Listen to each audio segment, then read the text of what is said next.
everyone, and welcome back to Seoul, Korea, here at Lal Park for the grand finals of the LCK Cup. 8 teams entered into, I guess 9 teams entered from play-ins. Then it was down to 6. Now we have our final 2. Digon alongside Chronicler and Wadid to break down our big matchup between Hanwha Life Esports and Gen G. Welcome, gentlemen. We've made it.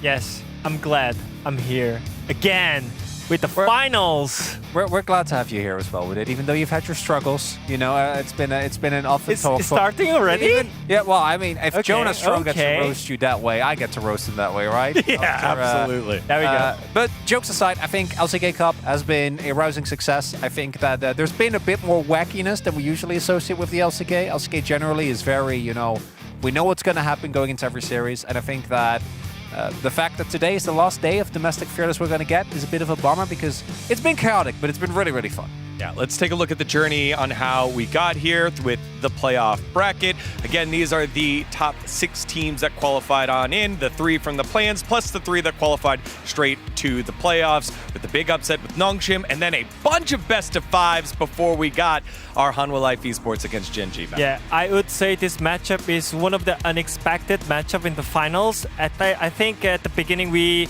kind of expected T1 to be in the finals, but they dropped, and also DK, they got dropped.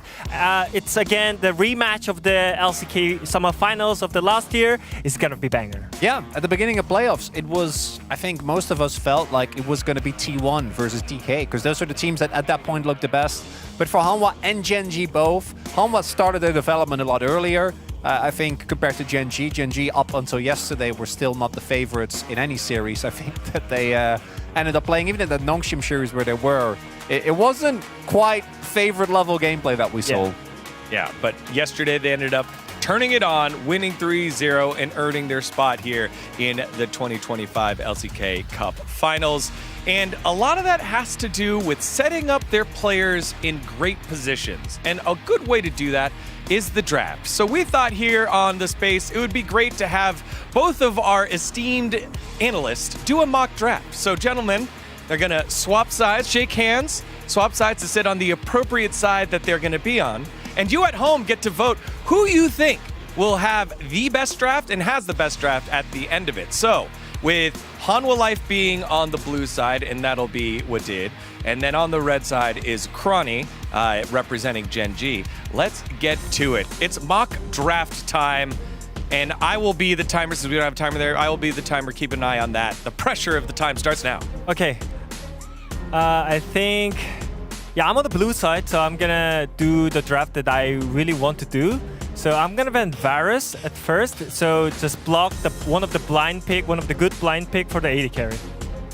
Oh, that's interesting. So there are basically 2 approaches that you can take, especially this is game 1, on red side bans. I can either leave open Skarner and Kalista and then not have to deal with it for the rest of the series, because if you are on red side, most likely you're gonna remain on red side in all the pivotal breakpoint games.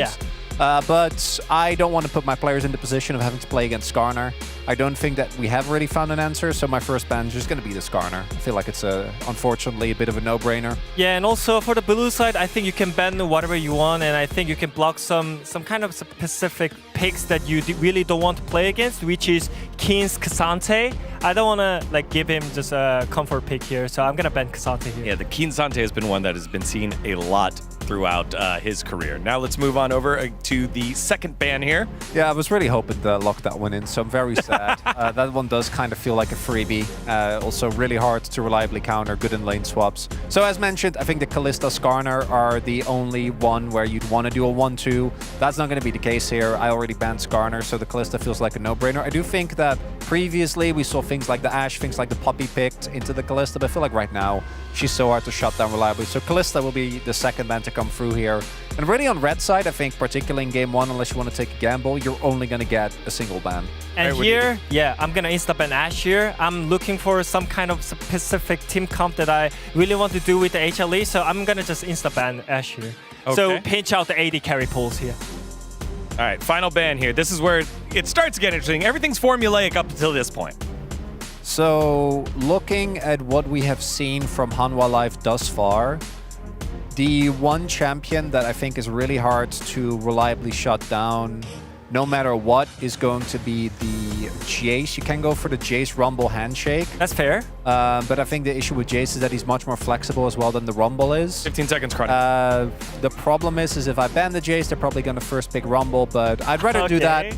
I'd rather let them have that. So I'm going to ban Jace. Yeah. All right. Take the Jace away. Okay, so here, I actually don't care those picks. One thing I care is Ambessa, which is one of the great pick if K'Sante is out. I think you can just easily blind pick, easily put on the lane stop situation. I think it's one of a good blind pick from the blue side. So all the AD carries are gone, but I'm thinking about some specific picks. So I'm gonna leave up the AD carries for Crony, and I'm gonna first pick Ambessa here. All right, Ambessa locked in. So, unfortunately for my my opponent coach, he clearly hasn't been watching LEC and definitely hasn't co-streamed it over the last Wait. nights. Are you gonna pick it here though? So I trust Keen. This man has been playing League of Legends for a really long time. And if Broken Blade can do it, I think Keen can do it. I think he's an incredible player. I think the matchup is nigh unplayable. Slam that Warwick in. Barrier and lethal tempo top. We're immediately going completely off the walls. And then I'm going to lock in Ezreal here. I think Ezreal is so insanely strong right now. It's one of the few picks that even into heavy dive, Vi's still up, into Ambessa can play the game. So I'm going to secure that here for Ruler. Ruler is also a great one, and so is Viper. So pick away as well. Gen G doing their global research here and selecting the Warwick based off of the LEC there. So yeah, you know what? I was actually expecting you to pick Ezreal here. So I'm gonna lock in Vi and Kai'Sa to get a great jump-in combination here. So we're gonna have such a great combination already. I mean, even though you get a strong laning phase, we got the lane swap meta. It's still in here. So I'm gonna pick Vi and Kai'Sa. Quick slams here. Not a lot of time for Crony to think as this one gets bumped in. Well, I don't have to think for a very long time, fortunately, because I see Vi and Kai'Sa and Ambessa, and there is a pick that has been, I think, not even high enough prio. It often is on the ban list early on, but then gets given away pretty easily. It's going to be Poppy, right? Like, they're clearly looking at a dive composition here. I think Poppy has been incredible. I don't think Poppy Ezreal as a 2v2 is notoriously that great, but it's still fine. So we're going to log that one in, and it counters everything that Hanwha Life is doing up until this point, while also giving a lot of power to Duro. Okay, the first half of the draft has been completed. You all at home, let us know who is winning so far with Warwick, Ezreal, and Poppy on one side, the Gen G side drafted by Chronicler, and the opposite side, Ambessa, Kai'Sa, and Vi. I mean, that's really good lockdown there, but you know, again, Kai'Sa, Ezreal, the scaling, you know, the countering that happens there. Let us know who you think is winning. Okay, back to the draft. Connie, go ahead with your first ban. So gotta go with the next ban here. I'm going to ban away. Gotta try and I think limit maybe the champion pool for mid here because I can pick a mid on 4.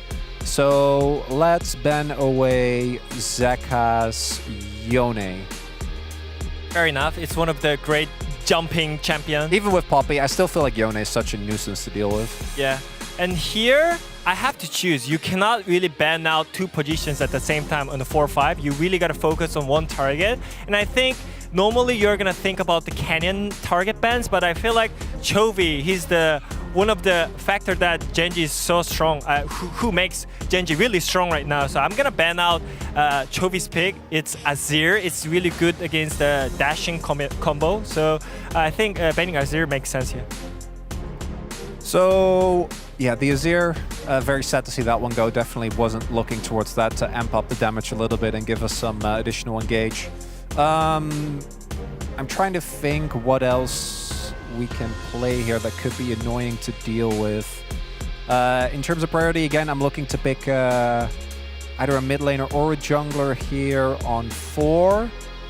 Let's ban away the Ahri first, as we think Zeka has been really good at that, and Ahri and Vi is such a strong mid jungle 2v2. All right, last ban coming in here for Wadidi. I gotta think about it. Like, how can you ban out Chovy? It's actually really rough. Oh, you can't do it. Like, it's actually impossible. That can't be done. So I have to ban something like it's really strong in the early prior, because you're gonna first pick it. So yeah. Should I ban jungle here to pinch out jungle? Oh yeah, I'm gonna ban Xin Zhao Because it's one of the good pick against the Vi, and also you can Oh, actually he read deny me like a book. or the engagement. That's definitely what I was going to pick up here. Fortunately, as coaches, this happens all the time, so I'm completely prepared and ready to pivot here. You would definitely not admit this to your players. No, live normally on you stage. wouldn't, but we're doing everything open book here, right? That's the whole point. That's what makes the exercise fun. So I'm not as happy about this as it would be otherwise. I'm going to go with Wukong instead. It still provides the engage that I think the team needs. It also is one of the matchups that's really solid into Vi. It's very hard for her to lock down, and trying to play into that Wukong when you're all short-range characters is kind of a nightmare. Yeah, now I think I can easily go for Aurora here to make mid jungle really strong in the early game. I think Aurora Vi is one of the strongest mid jungle right now in this meta, so I think it really fits with the Kai'Sa and Bessa combination. So I think I can lock in Aurora, the cutie Aurora here, and for the support. Yeah. I think, you know what? Even though I'm support player, support doesn't matter. Like, look at our comp; it's already kind of completed, you know. So. You know what? I'm gonna lock in Galio here.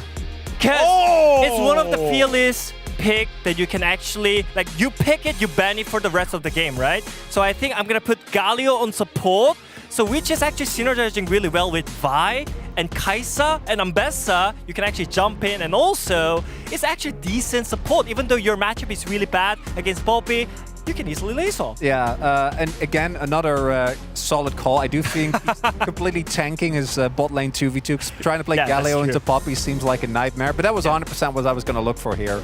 I think that Zinzo Galio obviously is the dream when you get to this point. Instead, in that case, we have to pivot a little bit, and we're going to go with something that we have seen a lot. And I know that it isn't matching directly into the Galio, but I'm going to go with the Sylas here. I think it's a pick that Chovy is absolutely exceptional on. I think there is a couple of good ultimates still on the enemy team as well. It's not an amazing Sylas draft, but I think it also fits with the rest of the team. There's great follow-up with that. And I think as a whole, leaning into Chovy, carrying with how he's been playing thus far is definitely the right way to go. All right, there you have it. There are our drafts. Again, here's Gen G side, here's Hanwha Life side. And before that we call it and ask you guys at home who you think won, Gen G or Hanwha Life, we're going to have our coaches give their pep talk on how to play it. Okay, guys, listen. Here's what we did. I think our top and bot lane matchup is really hard. So we gotta think about the lane swap, because we are having really strong mid 2v2, so we have to play on the mid priority, but at the same time, we really depends on our ultimate, so do not make any mistakes in the first grabs, so we can actually play for Drakes. Just give up the early pressure, but you can actually play for your ulti. I think it's gonna be great. Let's go, guys! HLE win! Let's go! All right. There was a little over 30 seconds for Wadid. Now it's Chronicler's turn here for Gen G with this Warwick draft that he cooked up. Right, everyone. We took some gambles in the draft here, but I think it heavily paid out. They are 100% going to look for the lane swap because both their bot lane and top side matchups are unplayable, but our level 1 is bonkers. There's zero chance that they can stand up to us. So invade level 1, get vision, ensure that you match the swap, and if we do that, our laning lead should be enough to get us to 6. Once we get to 6 with this composition, no shot that they can stand to us in the skirmishes. Snowball to a victory. We got this. Good game number 1. All right, coaches, fist bump in chat right now. Coach Wadid or Coach Chronicler? That's what we want to see. Coach Wadid or Coach Chronicler? Who you think won that draft? We'll come cash that one in just a little bit.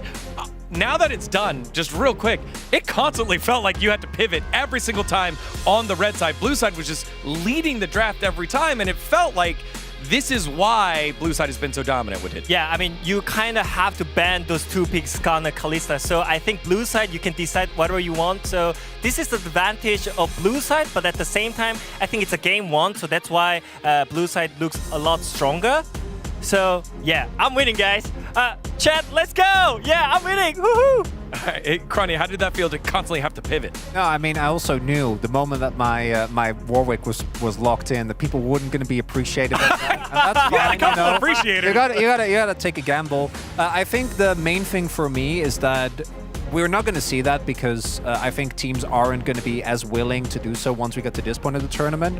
But particularly when we get more and more fearless, I think at first we might actually see this. I think that there is merit to what I was talking about earlier, where you leave open, if you are on red side game 1, those busted picks, just so that down the line you open up yourself, open up your drafts, open up your picks and bans in a way that right now you can't, because you're just down 2 bans with how strong those 2 picks are at the moment. Yeah, I totally agree with Crony. I think you kind of have to gamble for the game 1 if you're on the red side. I think blue side looks a little bit stronger, so I think it does make sense that he gambled for game 1. All right. The lane matchup is really still fine. So. Yeah, which is also interesting enough why so many of the drafts we see from the actual teams on red side make you go, what's happening there? Yeah, because they're taking gambles.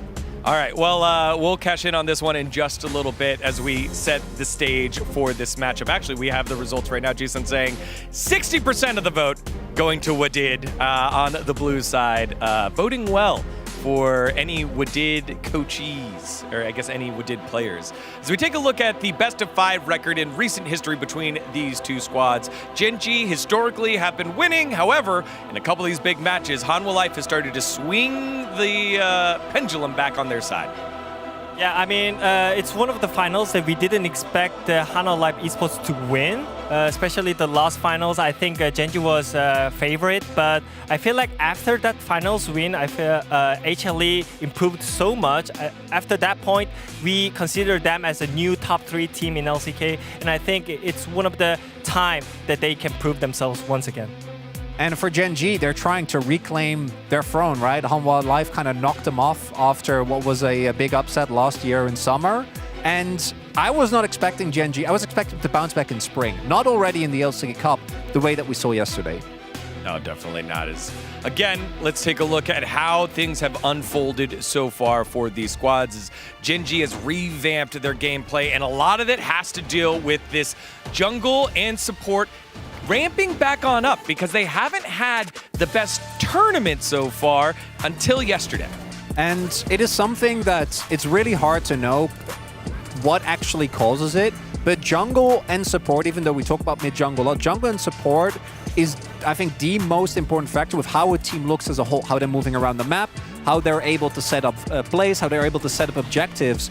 And Duro, after having a really rough time and not finding any proactive plays or finding bad ones, and Canyon just invading when he shouldn't, watching this from Gen G was a breath of fresh air. Actually coordinated, actually good plays, and aggression from very early on that actually end up panning out. Yeah, I mean, I feel like they are one of the duos that if the game is going normal, they can actually snowball the game without any kills. That means that I don't think they are really like to play fairly strapped, but if they win out the game 1 and game 2, I think they are one of the strongest dual lane in the mid jungle and support right there. Yeah, Duro saying on his interview when he debuted that, you know, he's been known as the carrier of the LCK, but when you think about a statistic hexagon, you know, where you can put points into your own statistics, he's not quite developed yet, and it only leaves room for him to grow here with it. Yeah, I mean, as a support, whenever I see like someone really vocal about the game as a support role, you know that he's gonna be bigger. I think as a support role, you have to talk about the game. You have to think about the game knowledge, the rotation-wise. I think Diro is one of the players that he's always talks about the game, always looking for the engage by himself. So I really like to see him improving, and I think this is a game that he can actually prove himself once again. For Hanwha Life Esports, speaking of improving, the man in the mid lane has been called many different things. Specifically because of his champion pool. But Zeka, his new nickname that is starting to go around is the Demon of Game 5 and the Devil of the Finals, as he's been pushed about the champ pool being small, but he's proven he can play a lot of things and play them well, Chronicler. Yeah, it hasn't been a liability at all, which a couple of years ago would have been unheard of, right? But I think in 2023, he went for a really big development. In 2024, we kind of saw the fruits of that labor when they ended up winning, when they ended up making it to semis at Worlds as well. Or quarters, not 100% sure. But they did fail to BLG, who eventually got only 1 game away, so no shame in that. Zeka, in particular, is a player that had such a meteoric rise to fame, and then actually was able to maintain it, which I think is the hardest part. The LCK mid pool is absolutely insane, right? And the fact that he's able to stand up to Chovy, stand up to Faker, is nothing short of mind-blowing. Yeah, he's one of the players, doesn't need any resources, but he's gonna be okay. I remember when he played Yone against Genji last year finals, I think he was soaking all the pressure from enemy team's jungle and support, and I think that was the reason why they could win against Genji at the finals. So I feel like that's the strongest point for Zeka, but at the same time, I feel like in the Fearless draft, Zeka already showing up that he's keeping up the focus for the Game 4 and Game 5. These highlights are actually from the Game 4 and Game 5, by the way. I think it's one of the reasons why you gotta like high rate Zeka right there, because he's one of the players that he's keeping up the focus until the Game 5. Yeah, and particularly, look at that, Game 5 Devil. And a lot of those involve some pretty high stakes games. You might be looking at that reverse sweep that they found against EDG after only being a couple of autos away, the Nexus respawning, obviously the Worlds win that kind of cemented him as a great mid laner, but it's everything afterwards to me that has been the most impressive part. And particularly with how consistently this keeps happening, eventually you gotta start believing, right? Yeah. Like even if you're his opponent, even if you think, and I think Chovy is better than him, not by a crazy margin, but Chovy to me is the best mid laner in the world. When you see this though, I don't know, I'd be a little scared. Yeah, well, a good way to stop the devil is the Church of Chovy, who's done it multiple times here across his career in best of fives. 16 best of 5 victories, only 4 losses. That's just insane, right? Like this is coming from LCK has won every world since 2022. And he's been able to put up numbers like that ever since he was freed from Hanwha Life prison in 2021. Look at the graphics! The devil and angel. Could be your devil and your angel. Zeka saying, our team focus in Game 4 and 5 seems exceptional.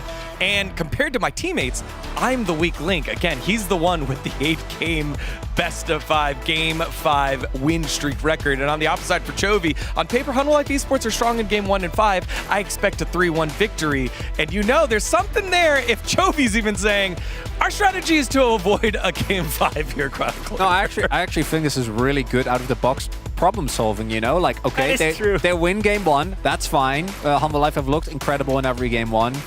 They have what, like a crazy, like what, 10, 11, 12 game win streak? 12 game, yeah, right. Game 1 or series win streak rather in Game 1. Just that's fine. They take that and then we 3-0 them. Easy, peanuts. Which we'll have to see whether they're actually going to be able to do that, because I do think that we do need to remember that the last series between the two went to 5, even with Genji looking really rough. As that's fearless, there. Like that is what you want to see. Yeah, that is true. I mean, it's not a big number, though. I feel like it's still really creative about how do you want to build up the synergy between your team comp. I feel like we already showed up on the mock draft that you got to really think about the synergy between the picks, and I think the creative picks that it can help a lot for the team, because you can't really play the champion once again in the Game 4 and Game 5. So you got to be really creative about it. Yeah, and even in our mock draft in Game 1, they were thinking about Game 4, Game 5. That's where a lot of these picks and the pick variety has come from Fearless Draft. We wanted to just highlight that one there, as this is the last domestic Fearless Draft we are seeing here in the LCK. And when Fearless comes to shove, here are bot laners that at times have to not play marksman. One of them is brilliant at it, and the other one not so good, but both of them like all-time greats in the LCK. So yeah, in fact, Viper didn't play any AP bot lane in LCK Cup yet. But when you think about the Game 4 and Game 5, when the AD pools are pinched off, I think you gotta think about the AP picks, right? You cannot really avoid Ziggs or Mal. Well, Viper is one of the player that he's willing to AP bot lane is a bot lane, but when you compare it to Roller, he played one game of Ziggs in LCK Cup, but it didn't work out. We saw some silly mistakes from the bomber, so it didn't work out really well. I don't think he's one of the players he's willing to play AP picks, so I think it's gonna be a difference maker if they go for like Game 4 and Game 5. And that's the big thing. We don't know how far the series is going to go. We don't know, as Woodit has highlighted, it's important. A lot of these champions are also played by Viper way back, right, during the awesome duo meta. Back when two Teemo wins. This is like an actual legit Teemo call. Yeah, I can't believe we got away with that.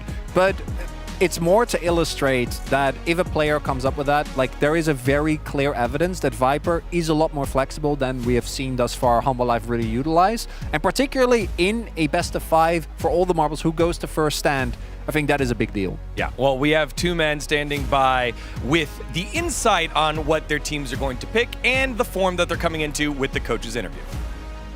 네, 안녕하세요. 하나생명 e스포츠 감독 최인규입니다. 일단 어제 경기가 좀 접전이 나올 거라 예상했는데 3대 0으로 젠지가 이기는 걸 보고 역시 젠지 좀 저력이 있는 강팀이구나 생각을 했고 그냥 뱀픽들 보면서 오늘 경기 어떻게 할지 그런 거 좀 생각했던 것 같습니다. 일단 젠지가 플레이오프 전까지 경기가 좀 없던 기간이 길어서 좀 경기력이 좀 덜 올라왔다고 생각을 했었고 이제는 경기를 좀 하면서 자기들 경기력을 찾은 것 같아가지고 저희도 최선을 다해서 좀 좋은 결과권 낼 수 있도록 최대한 열심히 해야 될 것 같다고 생각을 했습니다. 뭐 결승전이니만큼 최대한 저희 플레이 보여줄 수 있도록 뭐 뱀픽이나 인게임이나 좀 집중력을 최대로 끌어올릴 생각하고 있습니다. 글쎄요, 일단 뭐 결승전이니까 사실 누구 하나 잘한다고 되는 게 아니라 5명 모두가 잘해야 좀 이길 수 있다고 생각하고 있습니다. 네, 저희가 3대 1로 승리할 것 같습니다. 오늘 꼭 좋은 경기력으로 승리해서 국제대회 진출할 수 있도록 열심히 해보겠습니다. 하나생명 화이팅! 네, 안녕하세요. 젠지 감독 김정수입니다. 어제는 선수들이 자기들이 경기에서도 자신감 있게 잘 해준 것 같아서요. 그래서 그게 너무 만족스럽고요. 오늘도 잘 준비해서 이길 각오로 왔습니다. 그냥 선수들이 실수 없이 스노우볼 잘 굴리고 자기 할 거 잘해서 이긴 것 같아서요. 그거는 뭐 경기 시간은 선수들이 잘해서 줄인 것 같습니다. 제가 느끼기에는 하나생명 차이점이라고 보기보다는 그때랑 지금은 저희 차이점이 큰 것 같아서 저희가 그때 실수가 많았던 것 같아서 최근 경기 잘 보완해야 된다는 생각으로 저희 실수를 줄이자라는 생각으로 경기를 준비했습니다. 뭐 장단점이 있는 것 같아요. 뭐 그래도 저희는 계속 경기하면서 지금 실전 감각이 올라 있는 상태라 긍정적인 부분이 있는 것 같고 뭐 그래도 영상 보면서 준비할 수 있으니까 선수들하고 그걸 잘 토론해서 준비했습니다. 없는 것 같아요. 그거는 5명 다? 뭐 누구 한 명 꼭비 딱히 생각날 때 있으면 하겠는데 지금 생각이 안 나요. 마음은 당연히 3대 0인데 그렇게까지 가진 않을 것 같고 3대 1로 승리하면 좋을 것 같습니다. 네. LCK컵 초대 우승이라는 타이틀도 가져가고 싶고 당연히 모든 대회 우승하고 싶은 게 마음이 있기 때문에 선수들하고 꼭 열심히 해서 우승컵 들고 웃으면서 이번 시즌 마무리하고 싶습니다. 네. 젠지 화이팅! I love this by the coaches, both of them saying, I'd love a 3-0, but 3-1 will do. Let's make it a little close for everyone. And you know what hasn't been close? Our predictions, because some of us are great at doing it and some of us are not. I am in the middle. Here you go. Boop. 3-2. I think Hanwha Life Esports gets this one done. They are the high seed. When they are on form, this is what this super team was made for. And heading as a representative to first stand would be great to show off what the LCK has to offer. Chronic. I gotta be transparent. I did a little overreaction yesterday. I actually put in Genji 3-0 initially. You did. And then I gave it a 9. I'm like, that's a little bit too much. Went back to look at both the previous series, some of the series these teams have played over the last couple of years. I think 3-1 feels appropriate. I think that Genji brought this team to 3-2 with having really only Keen and kind of Chovy in the last few games play. So I expect that now that everything seems to be working well, everyone seems to be firing on all cylinders, they should be able to take a comfortable victory today. Now, before we reveal what dids, maybe you all remember we had the future teller with us, the one that always gets it right, John Strong. What is that graphic? Who had there's a picture of him with the 3-0, but we put his vote there. It was 3-2. Is that Jisun? Yeah, are those Jisun's fingers? I think. Oh my. I'm Jisun's seeing those. left I'm seeing hand. those. Can we show it one more time? I'm seeing The those left hand, nails. little I'm like, finger. that's. I thought maybe that would be. That's not my hand. That's Jisun. Well, either way, John Strong going 3-2 for Gen G. So time for Wadid's predictions, who's been notoriously wrong throughout the tournament. Wadid. It's an end game now. It's only one way that I can predict is Hanwha Life Esports to win 3-2 to Genji. I mean, I was waiting for this moment, and then I was actually intentionally just making wrong predictions. But now it's an end game. It's So- the last one. So Wadid's been inting these predictions. If he actually was running it down! oh my gosh. Wadid, go next to the come on over here, It's brother. the battle of the ages! He's been looking inside the eye of Aguaditamoto. I tried my best. Whatever. Wadid, he's going to try and prove Jonas Strong wrong over and over again. We'll see if he gets it right. Otherwise, Wadid curse is real. Well, no curses here. It's time to kick off the big dance. We're going to have a ball of a series as we have our last thoughts here. Who's going to be the most important player in the series? It's going to be Chovy. Come on, let's be real now. The man has been running the LCK. He's looking at top form. He's going to do it again. Man, Zeka is the most important one. I think Zeka can win against Chovy right here, so it's gonna be banger. All right. For the title of the inaugural LCK Cup champion, Hanwha Life Esports and Gen G, spot of first stand on the line. Let's kick it on off with the party, shall we?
생명 네 SK야 넥서스라고 했어 하나 생명 제우기 우리 달려온다 오빠게 악면 체카 나이스. 너무 잔인해요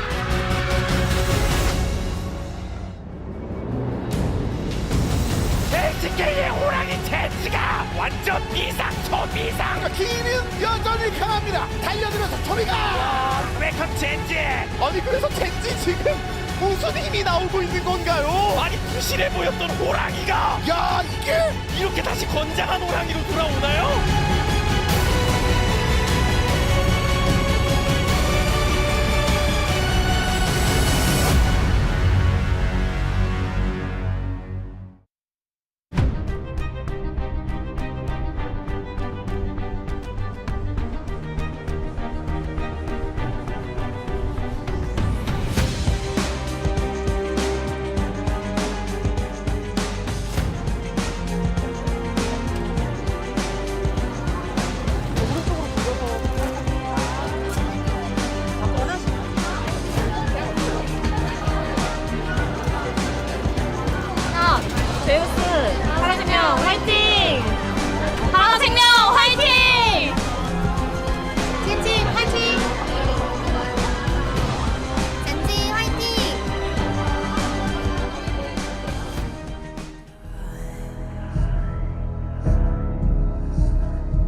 2025 LCK컵 파이널 영광과 정복을 위해 싸운 녹서스로의 초대에서 결승에 오른 단 두 팀만이 드디어 최고조에 달한 강력한 모습을 and welcome 세상에 to the 드러냅니다. LCK Cup 2025 Finals. We are getting 먼저 ready for 플레이오프 the 1라운드부터 presentation 이 무대에 of Hamalife 오르기까지 Esports up 특급 against 전체의 Gen 면모를 G. 보여준 As 하나생명 I am Valdez, joined with me today by 소개합니다. Ox and by Wolf for the TriCast of this epic best of 5. But first, we have to introduce our 전 players. 세계를 막론하고 아니 And you guys all know him. 신의 It is 경기. Zeus in the top 자, lane for Zeus. Hamalife Esports. A legendary player stepping out of the crowd, blending in, and a player who started the year off with controversy, the huge team move. Now at the top here of the 정글의 first tournament. 패러다임을 바꾼 작전 대장 정글 피넛. And here is Peanuts, the jungler for Hamalife Esports. No stranger to finals in the LCK. He's been there many times before, many successes. Looking for another today. 약한 것은 And 죄악일 here 뿐. is the mid laner. 힘의 He does not 원천. lose 미드. the 5th game. 세카. It is Zeka. The super soldier rising up, the king of game 5s. We'll see if he can take it to that 5th game and win it again today to lift another trophy. 상대를 독하게 물어버리는 원딜의 The 신. venomous 80 carry in the bot lane for Hamalife Esports. It is Viper. World champion, LCK champion, LPL champion, a ton of titles for this player and looking to add the LCK 볼 Cup to this 때마다 collection. 환중. 오늘도 And here is the engage god for Hamalife Esports. Delight in the support role. The engager, the initiator, once a bro, always a bro. Delight looking for another trophy tonight here as well. That is Delight Mom. She looks delighted. Yes, true. I would be as well. And now to introduce 그리고 their opponents 이들의 on the opposite side of the rift. 막아설 파멸적인 호랑이 젠지 e스포츠를 소개합니다. Introducing Gen G Esports, starting with their top laner. 그 자리 그대로 Keen Sante. He is undefeatable. 탄탄하게 Can he 자리를 lead this 지켜 team with his incredible consistency? It is Keen, the top laner. He's been absolutely rock solid for Gen G. Such a force to be reckoned with in the top lane. And once again, looking to step up for them. 협곡을 The jungler 그랜드 for 캐니언. Gen G. He's got his Nidalee license. Will he pull it out today? No doubt. It is Canyon. A world champion. Some have called him the greatest jungler of all time. Rocky start to the year, but finishing strong to earn his way to the finals. 그가 등장하는 모든 곳에 Chovy, 울려 the mid 퍼지는 laner of Gen G. 비상! The church is in session. Will he carry tonight? Chovy from the mid lane. Chovy always capable of putting world-class performances in.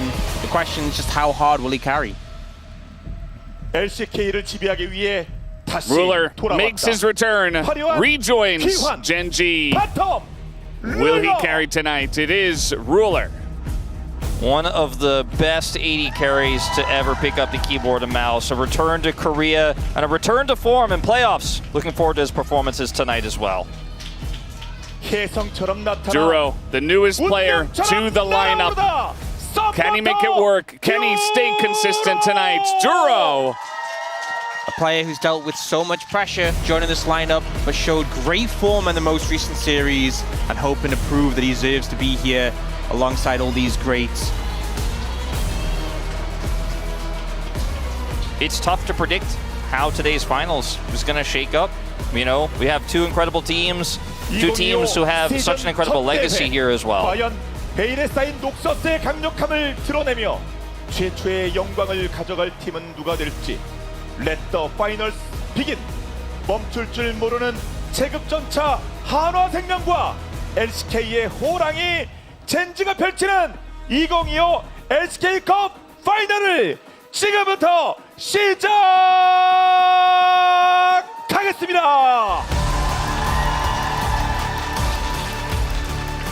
Thank you, Caster John, for that awesome performance. As always, introducing the finals here, HLE Esports versus Gen G, the rematch from 2024 summer.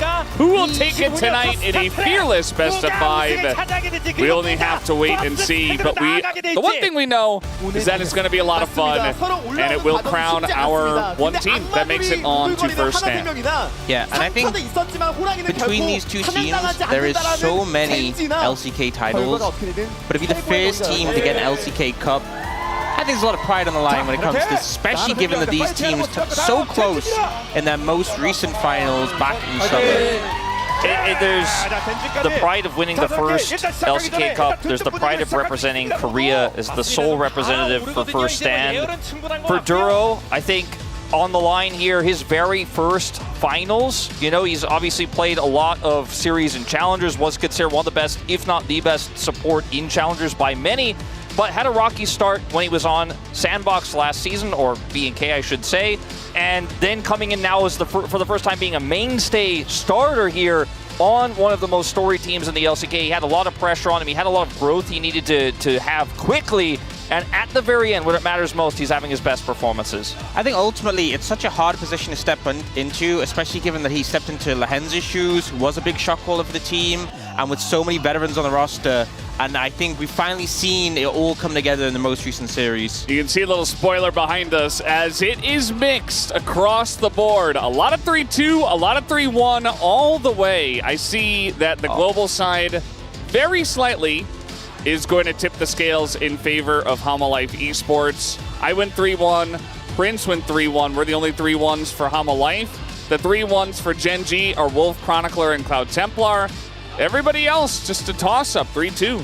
I have the same prediction as we did, and the opposite prediction of Jonah Strong. Yep, GG. Is it over? Yeah.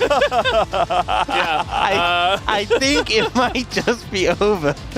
Are you fired? I feel pretty good about being aligned with two great analysts in Chronicler and Cloud Templar. You know, I feel good about that. I wish I could say the same. Let's talk about this matchup because this is one of the most exciting ones coming into today, as Ruler's inconsistencies really showed, I think, throughout the entire season, and his champion pool is much smaller than Viper's, but when he gets it done, he gets it done. Has the highest DPM in playoffs right now at 791. His damage per goal is insane as well. In his best games, in the games where he is given that agency and he can pop off, he looks great on carry picks. The Ezreal, where he often actually makes the plays. The Zeri, where he slides in, gets big damage done. It's in draft, though, where I feel like he can get a little exposed. I feel like one thing, though, as we get later into the series, there's less engaged supports available, things like Vi and Nautilus Go, and we did see them kind of return to those hyper carry picks, like we saw the Zeri Yuumi come out, and when I think of like some great performances from Ruler, I think of that 2023 JDG roster when he was that big hyper carry. You know, that's a danger they really have to consider for HLE when they get later in the series. If Ruler goes in a hyper carry, will he just dominate the whole game? Yeah, I mean, we really have to break down these drafts as they come in. I would expect at least 4 games tonight and probably 5. To that point, you know, we saw even in some of the highlights during the pre-show, which was excellently done by Dagon Chronicler and Wadid, of course, but was highlighting, you know, some of the drafts on the side of Gen G. We saw like Twitch Pantheon in the bottom lane, just really kind of all over the place. They definitely came back together when they played up against DK, but that was only 3 games, right? They were playing well. DK were not playing well. They didn't really have to dig deep for some of those fearless drafts, and that's part of the reason why I feel like HLE Esports, they have a better grasp on the fearless drafting at the moment, but it really does, you have to say that, you know, Gen G have also made a lot of improvements, so, you know, will they be ready for Hama's drafting tonight is one question I want to see answered. I think something that really hasn't been discussed this tournament that we talk about a lot when we talk about double elimination is the lower bracket run. And I feel like Gen G have improved so massively. You know, we normally talk about the theoretical warm-up period where you play very recently, playing as recently as last night to go to a finals like this. But Genji, I think the near loss, and some argue basically almost a technical loss to Nongshim, was such a huge turning point for Genji because they learned so much from nearly being defeated by one of our big underdogs, came into the series yesterday and dominated D+ as underdogs. That kind of improvement with just 1 day break you almost never see, and so maybe Genji have this extra edge, which is part of why I predicted them, because they look like they've really been able to identify some of their big issues going into this grand finals here. I think another thing as well is sometimes, there's a lot of talk about teams showing more things if they do a low bracket run, but because HLE was seeded lower, because they had to go through more playoffs and all these series that went to 5 games, they've really shown a lot already, so I don't even think that HLE have that advantage of having shown less so far. Yeah, and when it comes to, showing what's strong and what's not, I think that, for me, it's really about, can you craft a good composition when a lot of stuff is banned away by Fearless? Because, you can bring out the best composition and all your best picks for game 1, but then you kind of waste all of those, and then you don't have those pieces for later. It is a very deep strategy game that we are playing here in the drafting by itself. Do see the Cassante and Poppy gone here. The Rumble, not a surprise here in game 1 either. Skarner, Kalista, the fixed bans. We'll see what that third and final ban here for Genji will end up being. Will set the tone, I think, in the series quite a bit. We could see Ambessa, the Jace, very commonly first picked. Now will be taken away, and Zeka's just going to go straight to Yone. Even before the start of the LCK Cup, I think everyone knew Yone was going to be a huge pick for this team. The fact you have 2 solo laners so good on it, and has continued to be so. Genji looking at picking up the Ambessa, and especially if you look at how the bans have gone so far, I feel like the big 4 of top lane are Cassante, Rumble, and Jace. With 3 of those out the way, the Ambessa priority really rises up. I really like Ruler picking up this Ezreal early, though, because Viper has been fantastic on the pick. It's a pick they both share, and in Fearless, you only get 1 chance to play it. And it's also a very safe pick. Ruler has been caught a lot, let's be honest, this tournament so far. It's a pick that gives him the ability to both play make, but also be very safe. Yeah, I think if they do end up going for...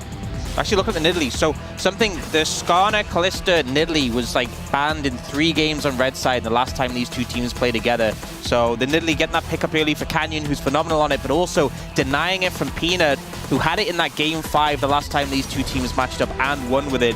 Really big. We do see the Sejuani come out, which pairs very well with that Yone, but the Ambessa not going to look in yet. Instead, opting for the Kai'Sa and really solidifying that dive-focused composition against Genji's 2 quite poke-heavy champs they have already. Yeah, I think it would be quite a risk to grab a support here, considering, the lane swap meta that we are in. And it's not necessarily going to be a strong draft in the early game for Genji to try to scout that out. We'll see what this is going to be. They are looking for the Leona, because Leona was the pick that stood out to me. If you're going to get it, it has to be Leona right here. It's been a phenomenal pick with Ezreal and makes dives a little bit more difficult to pull off. Italy, not the best anti-dive jungler because she doesn't offer CC, whereas the Leona will do wonders for you to grab some extra turret shots there in a potential dive defense if we do end up in that 2v2. Yeah, I think really important as well to make sure the team has setup. Genji starting to ban away supports, having picked up the Leona, and especially engaged supports that pair well with a Kai'Sa. We saw, though, Genji, capable of playing a lot of champions in the solo lanes with setup. We've seen Chovy have a fantastic set performance, and really compositions like that where you have setup in all 3 lanes, it just allows the Nidalee to run rampant wherever she wants. All right, Jack's taken off the board here. Targeting Delight a little bit with that Rel ban, which works incredibly well with Yone, as we all know. So we'll see what comes in this final spot here. Delight obviously known for playing hard engage supports, and Rel being one of his favorite. I don't think Rakan necessarily fits the bill here, especially into the Leona, but they will ban it just the same. And might not be spending too much time into the Leona in the early laning phase anyways. Yeah, I would think... I mean, the Ambessa still not had a look in, despite being hovered early on. And Genji have first priority on this 4th pick if they want. So it wouldn't surprise me too much, but they actually end up going for the Renekton. Renekton and Nidalee, obviously a really strong combination together. And now Genji, I guess they can save top counter pick for Keen, but the Ambessa is still open. I think, as I said, out of the big 4, it's the 1 left available. I think it makes sense for Keen to pick it up. It's just so flexible. It can duel with the Yone in the front line very well, but also has backline access. Depending on, what top pick we're going to see here for Zeus. Could also be the Yone that he does play here in the top lane. There's still some flexibility here, but you will have to reveal that, of course. And that's one of the trade-offs of getting this, pick here now, is that you won't be able to flip later on. See what the lock-in is going to be here, looking like a Camille potentially into this Ambessa. So the Yone going mid now, as Camille mid's not really a thing. And we'll get that support pick for Delight now. Into the Leona. Looking for the Alistair. Yeah, I think Alistair does pretty well into Leona.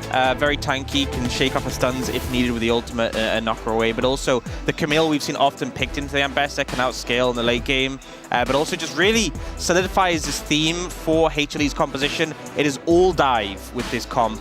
Very in theme with the other picks. And if we're talking anti-dive picks, the Mordekaiser coming in, really effective. If like Kai'Sa ults in or Camille goes in, Mordekaiser can just press ultimate on them and deny them.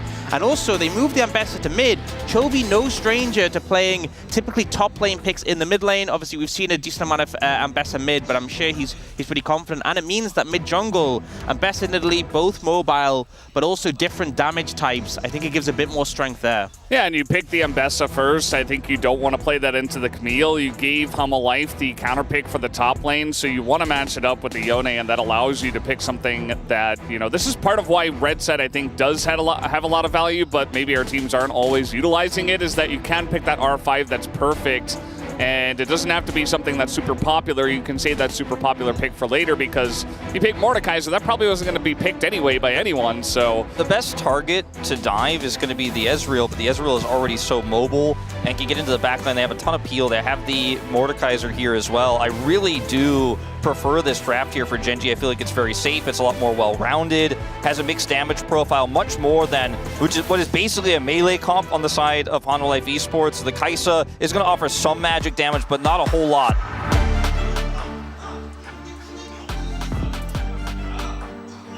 Well, we're getting ready to jump onto the rift here. We do have our drafts ready to go. Hanwha Life Esports versus Gen.G, game number 1.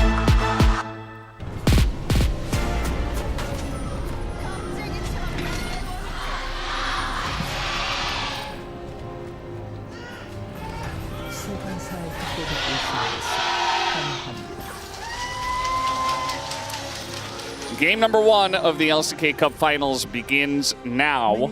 Our first one ever with our new format this year. And of course, we get these two teams back in the mix. We do have some different players here compared to 2024 Finals. Obviously, it was Dorn instead of Zeus for the side of Hanwha Life Esports in the top lane, but also the bottom lane of Gen.G has totally changed as Ruler and Duro do enter the mix here for Gen.G. I feel like the early game is going to be really important in this one. The fact that you have this Nidalee, who obviously you want to leverage those early advantages, but also just like in the 5v5, HLE have so much dive. I think if the game is even with Gen.G's like, you know, peel tools like the Mordekaiser, I think they might struggle. But the expectation for Gen.G, leverage the Nidalee, leverage the setup that you have from like the Leona, get ahead, as we saw them do very effectively against D+. And then if they're ahead, I think HLE will struggle so hard to dive into them. It's kind of that boring Gen.G style that they've come to be known for even since like 2021, back on that BDD roster, where you just kind of get your early win cons and then sit back and then start getting macro advantages and kind of choke your opponent out. It's like playing control into aggro, you know? Like for Gen.G, they obviously have their own forms of aggro, they have their own forms of engage and dive here, but they also have a decent amount of poke, and their composition scales so incredibly well. If the Camille finds herself behind, worst case scenario, even going even in this game, it becomes so much tougher to play out. And already Canyon going to be vertically jungling here, does have an insanely fast clear speed, and it's a free lane down here on the bottom side for Ruler. Yeah, just lane swapping, and you know, we'll see where these supports do want to go. A lot of these early games have been defined by how well our jungles and supports can kind of mix up and match together and go in the right direction, get vision, you know, make plays together.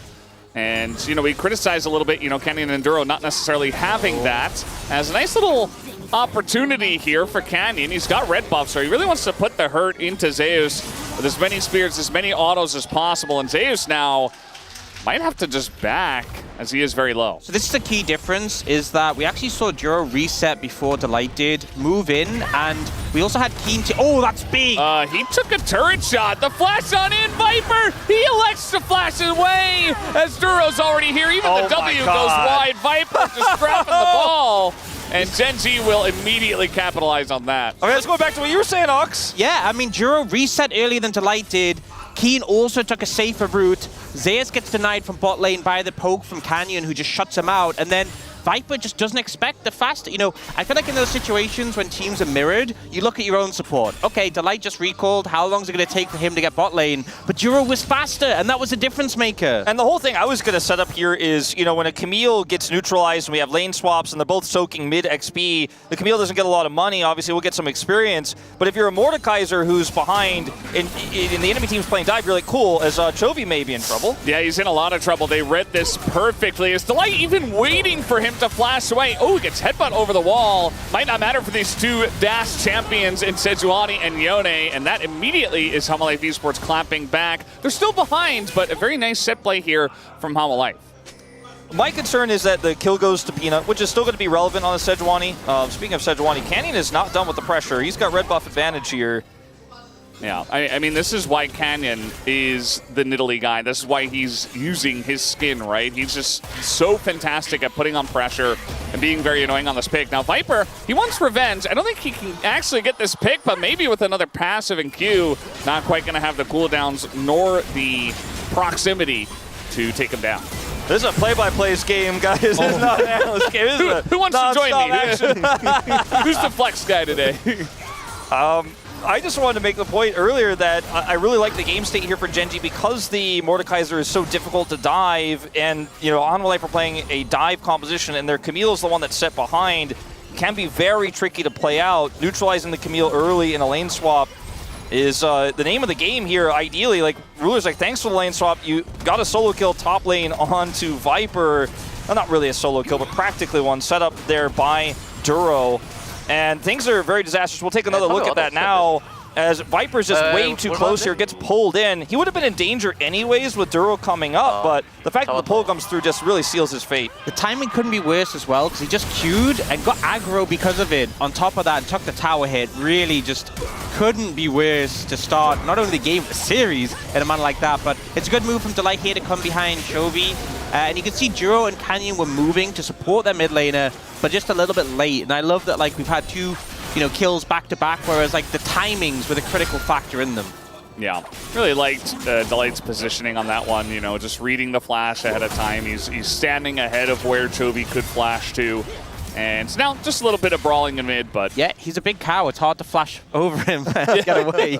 And that Q's got a decent radius as well, so if you're flashing anywhere near him, it's going to be over for you. As the Grubs are about to spawn, we don't have Gideon in the tournament anymore, but still our teams do love the Grubs and are going to look to fight over these. And I think Hanwha Life Esports in a better spot at the moment. Yeah, Hanwha Life definitely wanting to fight for this. They have mid prio right now. Zeus roamed all the way up to the mid lane to help control that. And it looks like they are going to give this over Gen G and just continue to farm. I like this call because you do not want to give this incredibly strong mid-game composition power before your Ezreal gets close to those two items. Just sit back and scale, play that boring Gen G style, try to get incremental advantages elsewhere, and don't throw the game on Grubs, please. I will say, I feel like one of the mistakes was Zeus. I mean, obviously moving up to help secure Prio was good, but he had TP anyway. They were always going to have a numbers advantage.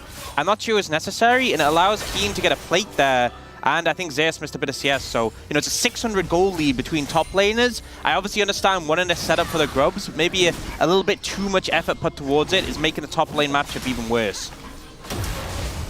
And I feel like, you know, getting the Grubs always going to be valuable, but you really need to get ahead with your Camille if you are going to utilize it to a big way. You know, your Camille, your Yone are going to be your side laners, but currently they're both behind, as we can see. So we'll see how much value those Grubs have as the game comes along. As Chovy certainly thinking about going in on that one with Keen nearby, but big rotation down here from Hanwha Life Esports, not going to commit to the play. And Gen 2 were able to get the Mountain Drake, of course, so Canyon just kind of power farming, doing what Nidalee does, and he's trying to be everywhere, all present at the moment. Yeah, I mean, they just have so much control right now. Zeka back, doesn't have teleport from that trade from Chovy earlier on. Canyon. Yeah, he's gonna at least be able to dodge that one with a flash, but now put in the death chamber here is Zeus, but he's gonna go all the way to the edge. Here comes Duro, though. Zeus in a bit of trouble. Can he hook shot away from this one? He is going to be blocked, and Duro will take him down for a second kill for Gen G. And you can see the plan from HLE was they spotted Canyon on a ward, try and chase him down, but Nidalee just so slippery. The ult doesn't connect from Peanut, and then you know, the consequence of what's happened in the top lane, Keen having that advantage, rears its head. He ults Zeus, and Zeus, there's nothing he can do. He tries to run away, but you're locked into the death realm, and his team cannot do anything to help him out. Yeah, and you know, this is also at a timing where Zeka was just forced out of lane. Doesn't have teleport, can't join the skirmish. I think a bit overzealous for Hanwha Life, but their composition needs to brawl, needs to fight, needs to find these skirmishes early to come online and start to get these big advantages. But in failed skirmishes like this one, the gap in the top lane gets wider and wider. Watch this one more time. There is a ward for Gen G here. So Canyon coming over, reacts so quickly to that ult coming out from Peanut Flashes. If he gets hit there, this could look very different. And also Duro roaming on the play. Duro's been so good at being in sync with Canyon in these last two best of fives. There's no way out for Zeus. Yeah, the collapse from the rest of the team really just securing his fate in that one. And it's kind of this situation where HLE were like, oh, we can catch Canyon, you know, we have the Camille. If the Camille gets there, 100% dead. But just not moving fast enough, and it kind of feels like overall in this early game, Gen G have been faster at setting things up, at making their advantages happen. Yeah, so Gen G going to enjoy a very nice lead in this early game. The only thing that Hanwha Life Esports really got were the grubs, and you can see that there is a huge amount of vision control down on the bottom side of the map now, where it looks like Hanwha Life Esports do want to attack. They've got 3 people down here, their bottom lane and their top laner, all trying to pressure this turret. But it's Mordekaiser with Flash. His ult's not up yet, though. Yeah, I mean, trying to dive this guy. We'll see how it goes as Keen just getting bullied by 4 people. 7 seconds on the ult. He was so close. It was a tight window. Perfect, yeah. It was a tight window. Well executed by HLE. Any later, that play doesn't work. So they managed to pull it off. We're looking to get some plates on the bot side for Viper. And Gen G don't really have a response to this play as of now, other than setting up control for the next set of grubs, which undoubtedly they want to try and deny at least some of those from HLE.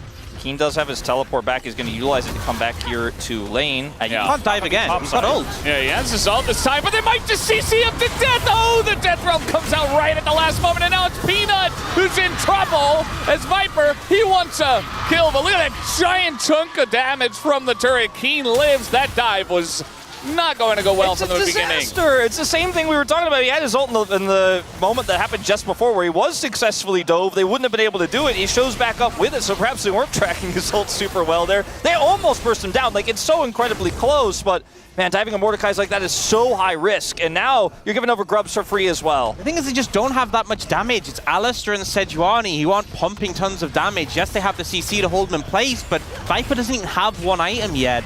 Just too hard to cut through that entire health bar in time, and now they're only going to give another kill over to Keen, but Canyon's able to pick up 3 grubs for himself and equalize that earlier. Dragon's still a minute to go, so Gen G can possibly set up to contest that as well.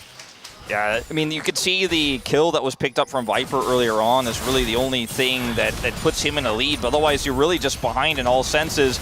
It's a pretty dead giveaway that Keen backs away from the turret. Oh, we're doing it again. Okay. We're just bullying Mordekaiser. This is not very fair for Keen. I mean, he got his revenge, though, so that's nice, but this time will be taken out. Delight gonna go into the ult even as Duro trying to get close to the turret. Kind of an awkward spot here for Hanwha as even Ruler is pathing down, but not going to overstay their welcome. You know, really wanted that control ward. It's not going to happen. Yeah, so they get a kill for Viper. That's pretty nice. Obviously, banking on the fact they knew his ult was down because they just burned it in the previous dive.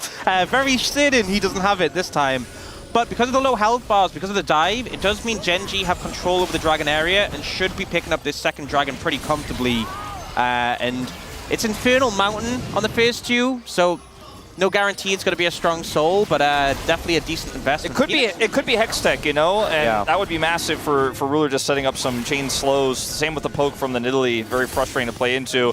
Either way, these are going to be very valuable individual dragons worth of stats for this team to pick up early. So I really like the situation here for Gen G. Sure, you dove Keen, you got him on that second try there, but ultimately a lot of resources committed here. This time he has ult. I think they're going to dive. I got my ult. I got him. So calm and casual with it. Classic Keen. And then here, obviously, because he used his ult moments before, didn't have it. On the play previously, I was going to mention that based on the fact that he walked away from turret, I think they were able to track that, hey, this guy doesn't have ult, otherwise he'd just be staying under the turret, and they were able to chase him away and kill him there. So they do kill him twice, but they have to commit so much to do so. Yeah, nice play from Delight there, holding the headbutt till after the flash. He's been pretty sharp on his Alistair, to no surprise to anyone. It does mean we get feats of strength for Gen.G. Is an Ocean Soul, though, which I think you're kind of a little bit underwhelmed with, because, I mean, you already have Nidalee for a decent amount of sustain, and with HLE's composition, it's very much burst, dive, kill quickly, not the sort of composition where, like, oh, they sustain a bit over X seconds is that much of a problem for this comp. So didn't high roll with the Dragon Soul, but still, Gen.G get a feat of strength and are about 1,000 gold ahead in this game. Yeah, Riftmaker's done for Keen. The Leandries is done for power farming Nidalee. So Canyon is online here.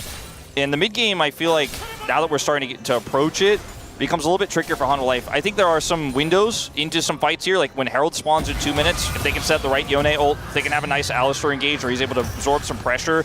Maybe they lock down the Israel with an ult coming through from Zeus, but there's a lot of ifs, there's a lot of maybes, and the fact that at this stage of the game we're already talking about the challenges they're going to face, I'm a little bit worried. I think one of the things is that, you know, the Camille is such reliable. We do have Viper nearby on this one. It is a 3v2 technically. Delight trying to set this up. He really wants to just get in range of the Leona, and he will be able to. In comes the Killer Instinct, and he is just dead. Not much hope for Duro there, who got himself in a rough spot, just trying to place some vision. As now the ult comes in from Chovy. This is a 3v1. Maybe just assuming they left? I don't know. That was kind of strange. Chovy gonna have to flash away. He just wanted to see if he could hit it, you know? He did. That was cool. Yeah. Well, I mean, it does keep them a little bit occupied there, but I guess, I don't know. I was thinking, I'm really trying to grasp at straws here for him. They are going to get the turret bottom side. They're TPing. Yeah, they're diving this Chovy, who is alone. The TP of their own coming on in. Chovy's already so low, and he will be taken down. Keen able to go to the Death Realm here against Zeka, who is just fighting him, just dashing and mashing around. He will be fine until the very end, where Ruler will take him down. Zeus wanted more, but now red buff here for Ruler. He's going in with his E. There's the Solar Flare. Gonna force a flash here out of Zeus. Hanwha Life Esports did not want any more from that fight. That was such an interesting interaction. Oh, wait. There's vision here now, as you're trying to engage onto an Ezreal. Not an easy task, as the stun with the auto doesn't come in from Delight. Will it be enough is the question. The passive, one more hit will do it. Viper gonna get the kill, and now we got Duro on the run. Hanwha Life Esports are just snowballing into more and more kills, more and more money. As Chovy TP's in, he's gonna be a free kill, and Gen.G just fall over like a house of cards. I mean, this is, I have a term for this, you know, we talk about this in any esports, trickling, going in one by one, hoping you're going to be the one to make the power play, and this wasn't it. You know, Chovy committing his ultimate earlier means he can't defend this turret, and the racing for turret doesn't matter because it goes over to Mordekaiser anyways, but now he can't defend this dive. When the teleport comes through, Chovy's already dead. Ruler shows up here, but you're always fighting down members here as Gen.G, and then obviously moments later, the critical thing is that they get caught. Ruler overextends, which has been a trend here in LCK Cup, but I feel like Gen.G doubled and tripled down on some really tough fights at the point in time where Hanwha Life Esports are arguably at their strongest, and now they're back in the game. Yeah, and I feel like for Gen.G, you know, they have these poke elements, they have these mobile carries, they have like the Mordekaiser to shut down like a Camille engage, but in these smaller skirmishes that get messy and you don't have those tools available, it just ends up backfiring massively. You know, Zeus gets the value on the Ezreal, and then here this TP from Chovy definitely backfires, and that looking for a bit more. Here we go again. They just keep going in for it, and now Gen.G caught out again. He does not have his ult for 3 seconds, 2 seconds, 1. Can he get it up? Will he even commit? As I think he tried to cast it, but it just didn't go off. Either way, he's just dead anyway. Yeah, there was also this interesting interaction earlier in the previous fight where, you know, Keen ulted Zeka when his soul was unbound outside the Death Realm, and he just stayed unbound for such a long time, which, you know, I guess kind of backfired the situation, but it's now a huge lead for HLE, and again, it's an Ocean Soul, which I don't think is a great win con for Gen.G, so everything's kind of just fallen over on the back of those plays. You know, the main thing that Coach Kim said, what was leading to them actually being able to defeat DK, and something they're focusing on big, is trying to cut down on mistakes. They were in the lead. They had control of this game. Gen.G should have been going into the mid game with a lead. Instead, now they just tripled and quadrupled down. I think if you want to cut down on mistakes from game one, I don't think you'll struggle for Gen.G. Well, I mean, they're still looking to control this dragon here, which will be sole point. Oh, well, we'll see how it goes. Peanut with the steal, just going to take one down as Duro being bounced around, but that is a Leona. A lot of damage going to the tank. They don't seem to care, though, as Duro is going to survive, but gets bounced back in just to die as a sacrificial lamb, as only Keen will get the one kill. But Viper just able to do whatever he wants, and the chase down from Hama's comp is big. Ruler, full health, though. Gotta be careful. Overextending. They don't have Viper. They don't have Zeus, as this game is getting down and dirty. And Ruler and Canyon should be able to pick up a bunch more gold to take it back. Now, Gen G made some big mistakes in the top lane, right? Double, triple, quadruple down, you mentioned it, but they had such a lead early and the comp scales so well that they feel confident they could take this fight. And the main thing about having Prio on a dragon like this with an Ezreal is you can utilize the wall to buy space. Both Ezreal and Nidalee can get out of the thick of things here as Duro and Keen absorb so much pressure, but knows Canyon and Ruler kite back. Ruler's able to get over the wall here, and you have a front line buying space. Ruler doesn't hit all of his shots, but he and Canyon ultimately hit enough. Canyon's got Leandri's. The health bars start burning down. Eventually, you get low enough, you overextend like this, and you're in big trouble. Ruler, again, he doesn't hit everything, but he hits enough, and Hanwha Life really over-indexed on the play. They could have just been happy with the Drake steal and get out, but they wanted to chase down. But against this composition that's so mobile, you eventually run out of steam. And the thing is, they used so many cooldowns on the front line and didn't have anything left for this back line. But on top of that, you know, Keen pressed R on Viper, this super fed Kai'Sa, and that's all he had to do. He pressed R, soloed Viper. Yes, Viper, you know, he played it pretty well in the Death Realm, but there's only so much you can do against this wall of stats as your opponent. And as soon as that Kai'Sa is gone, I feel like she really offers so much in these fights, that consistent DPS, and they really just ran out of steam in that last fight. Yeah, I think, you know, Zeus was the one that took that overstep over the wall. You know, he's Camille, they're snowballing, but maybe he didn't quite realize in the heat of things that they had lost their AD carry and that Ruler was full health. So certainly a bit of baseball in this one, you know, a throw and catch from both teams at this point. Gen G was in the lead, and they threw it to Hanwha, who have now thrown it back. And now it's an even game. 20 minutes in, Otacon has spawned, and one of the best objectives to throw the game on, by the way, has been Otacon. Yeah. So speaking of throwing, But I will say, too, they have a Mordekaiser, so securing it is super easy. You know, you just ult the Sejuani, and there's nothing. There's no steal chance here for Peanut. It's just gone. yeah, it seems like they almost knew it was happening. Like, Peanut came in to check because they're just kind of ignoring it. And now they are going to try to trade this for Inner, but Zeus isn't quite going to get this before Keen shows up with Otacon buff here. Will be pushed away. Got a decent amount of damage to it. They also hard pushed that mid Inner. Weren't able to get that either. Now they're actually engaging here. Not sure about this one, as it's only 3 members. Viper not here just yet, but the lineup from the Yone is big, as Viper doesn't elect to go in on that one, though. Keep in mind, they still have Otacon buff on the side of Gen G. HLE Esports wanted to collect some gold, and it's actually going to be Gen G who collects some gold, although Toby goes in, gives his life away, and now Yone, Zeka, looking for a bit more. He's unbound, not going to get it, and Gen G will maintain the lead for now. I think this is one of the problems, though, because, you know, I was thinking, right, they have Otacon, Baron's not up for a while, they could just give up Drake. What can Gen G get? Because they have all this poke, and HLE's composition is very focused on engaging and diving. Their only response is to engage and dive, which is just giving Gen G what they want. They want to fight. They want to fight right now specifically. And look at Ruler's positioning throughout this fight as well. He's just untouched, and Ezreal is so difficult to get on top of. He even is able to buffer the Yone ultimate here and get away, and he's just constantly layering damage, and the ult comes through. Now you've caught Delight. Now he's going to get in big trouble. He can't actually peel. He can't offer anything back, and then you're just sitting here going, man, I wish we just let the turret go. I wish we didn't take this fight. I wish we didn't opt for this, because Ruler's doing so much work, and on this Ezreal, he's been so bold, and when you have enough control, you have enough peel and frontline, you can make those aggressive calls, and he's doing it really well here. Once again, top damage across the board here on the Rift. It also feels like a scenario where HLE, they wanted to stop them take the tower, so they did want to fight, but they also kind of didn't want to fight because Otacon was there, and they were kind of like, you know, we kind of want to fight if we win, but we're not winning, so it felt hesitant from them, and this is a composition where you can't be hesitant. I think, honestly, if they'd gone fully committed, Zeus was there, they'd procced all the Otacons, I think I would have been more favorable of it, but it felt like they were just testing the waters, and as a result, they still lost the turret. and lost that tier 2 mid as well on top of that. I mean, there's a Nashor's Tooth here for Viper now, so he can finally offer some poke back, but it's just never going to be the same as a Nidalee that's this accelerated with Zhonya's online. Ruler obviously hit his 2-item spike a while ago, is looking for 3.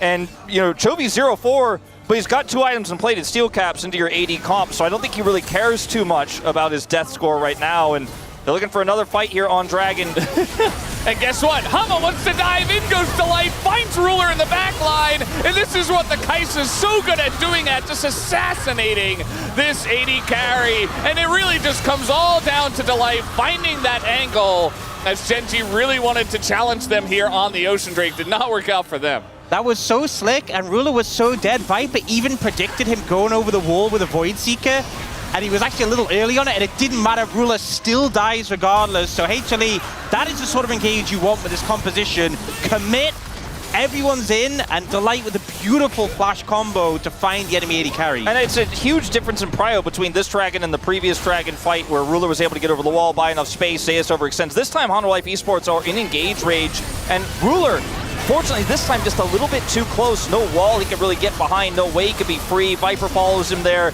and he is taken down. Fantastic engage from Delight. Once that AD carry is gone, you have some damage here as the Nidalee, but your comp is just going to fall apart. I also love that they put the CC down to the Mordekaiser as well, so he was limited in his ability to peel away. Like Sejuani ult hitting him, and then Viper could ult way past him.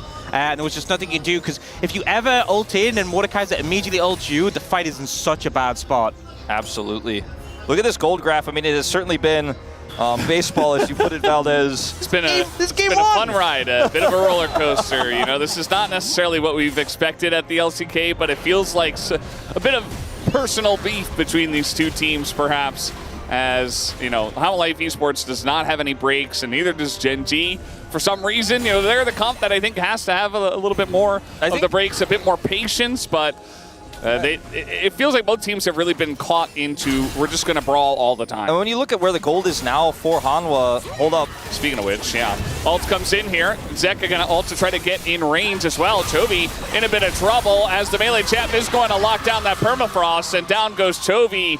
Couldn't even get away on Ambessa. No, I mean, when you look at the gold here on Viper, the gold on Zeka, you know that this comp is finally hitting its identity, right? It's actually finally doing what it was supposed to do. They fell behind early, and it looked kind of doomed. Gen.G obviously threw that topside skirmish, but then when we went to the Dragon, they got back control. But ever since Honor Life have been able to get enough control over the map to actually look for picks and to force their issues in side lanes, his comp is working as intended, pulling back a gold lead, pulling back map control. I thought they might never get back, but it's small moments like this. Peanut's got vision control here. Chovy's overextended, where you get even more control. Look at where Ruler is on the map right now as well. Super far back there. Don't have a lot of vision on the bottom side of the map, so he has to play safe.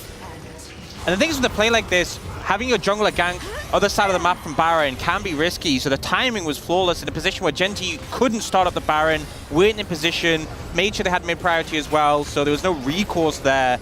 And I think with how brawly this game has been, the composition of HLE does so much better when the enemy team is down summoners when you're forcing them. Ruler's still down that flash, and I think the fact there have been so many fights has mean there's always been some summoners not available for Gen.G, which allows these things to happen. We think back to earlier when they were ganking Keen constantly when his ult was down. Playing around these timings is so big. Yeah, now we do have some stasis available for this upcoming Baron fight. We have Arm Guard for Keen, Arm Guard for Viper. There's the Zhonya's that Canyon's had for a while now. Some really critical tools for what is going to be probably a game-deciding Baron fight, it seems like, with how this game is going. And controlling that vision is so important. You mentioned that, you know, I point out how far back Ruler was, but they got Dragon, or rather Baron vision for just a moment, and then it was taken away because they didn't really have control. So that was their cross map, was to get Baron vision temporarily. They will once again clear it here, look for a reset. Hanwha Life will continue to come up here and now clear, but Hanwha still maintain majority vision control on this map. Zeus has teleport coming back up. Look at this wave here, as well as Zeka's pushing through. They can threaten an inhibitor here if Gen.G are playing slow around Baron. And that's the side lane win cons you have with this Yone Camille composition. The Hanwha Life now ahead can really push their advantages with and put the pedal to the metal basically in sides. I think it's so frustrating as well because we've seen Chovy easier to punish in the side lane, and obviously Keen is a lot harder to punish. But with Keen being so far away from where the setup is, if an engage happens, people will die before he gets there. And he is like your greatest tool at shutting down the enemy's engage. Because even though he's 3, 6, and 4, he can comfortably, at minimum, buy a ton of time from one of the carries of HLE, if not just out-duel them because of the extra stats that the Mordekaiser steals away. So him being distant kind of feels bad if these fights end up starting. And the thing is, it doesn't have to be a full fight. It can just be a pick. You know, Duro, yes, Celestial opposition, yes, he's a Leona. He will still go down pretty quickly if you have Zeka or Viper putting damage into him. Yeah, I mean, with that control ward that's up in the bottom lane as well, if Gen G end up fighting at neutral and then backing away and then trying to clear vision, you could just TP in and say that inhibitor's dead. If you put that Camille and the Yone in there together, there is enough power and enough cryo there now, enough minions stacking up to deal with that. So Gen G have to deal with that with the Mordekaiser like you're mentioning, who would have to TP in too slowly. At some point, though, Hanwha Life will have to pull the trigger on this Baron to pull Gen G apart, because right now they're controlling sides, but they haven't pushed that advantage to start that purple worm just yet. They're going to look for the dragon first instead. And I said the Ocean Soul was a low roll for Gen G, and absolutely was. But for HLE, you're playing into an Ezreal Nidalee with a lot of poke. That Ocean Soul is going to have a ton of value. They're going to pull the trigger here on the Baron. The dragon's going to go down here for Hanwha Life Esports, but can they get here in time? TP coming in, but the damage is kind of insane. They are a bit locked in the pit, though, as this is happening. They try to ult into the back line here. Zeus is in a bit of trouble, but now he's got the peel. Goes in on a Chovy. Chovy the first one to go down. And yes, the Baron went to Gen G, but they're losing this fight big time as Keen's going to go down eventually. We see Duro falls as well. Ruler desperately trying to get away, but the Void Seeker going to hit him. Might not be quite enough, though, as he barely scampers away from the Baron fight. So yeah, they got the objective, but they're too far behind Hanwha Life Esports, who were able to close the gap. Yeah, now they're looking to put the pressure onto this mid inhibitor as well. At least the inhibitor turret. Ruler barely surviving there. Peanut hitting a fantastic ultimate onto the Ezreal there, nearly takes his head off. And this is the first inhibitor down against the enemy team that has Baron, as the team fight is a wash.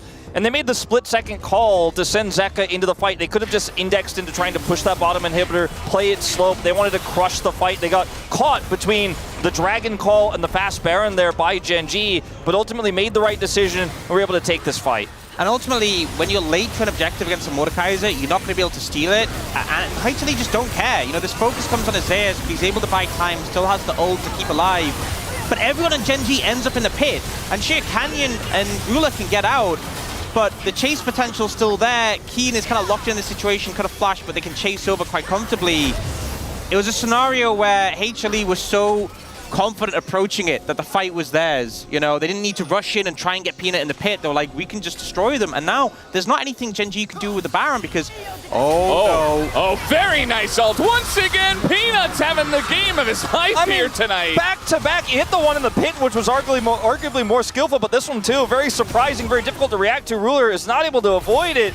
And, I mean, right now, Hanwha Life are saying, this is the beginning of the end of this game, pushing over into this bottom lane now as a 5-man, trying to get the second inhib. Does that count as a Ruler spot? I do wonder. A little bit far down the lane, not quite the Ruler spot. Another engage here, pretty simple from the light. And 5v4, and with this lead, it should be Hanwha Life just breaking down the front door and saying, thank you very much for letting me in, as here comes the second inhibitor to go down. And Hanwha Life Esports are on the doorstep of taking this game number 1. Chovy trying to run away. He's had a rough game here, 0-6, I believe, so far. And he'll have nothing to show for it at the end of this one. Down will go the Nexus. Eventually, when Hanwha Life Esports decided, as they will buffer their KDA just a little bit. And Hanwha Life Esports take down the first game of the series. Yeah, a lot of confident plays when it came to those later team fights from the side of HLE. Once they got that advantage, they really ran away from it. I think Gen G, a lot of mistakes they have to look back on.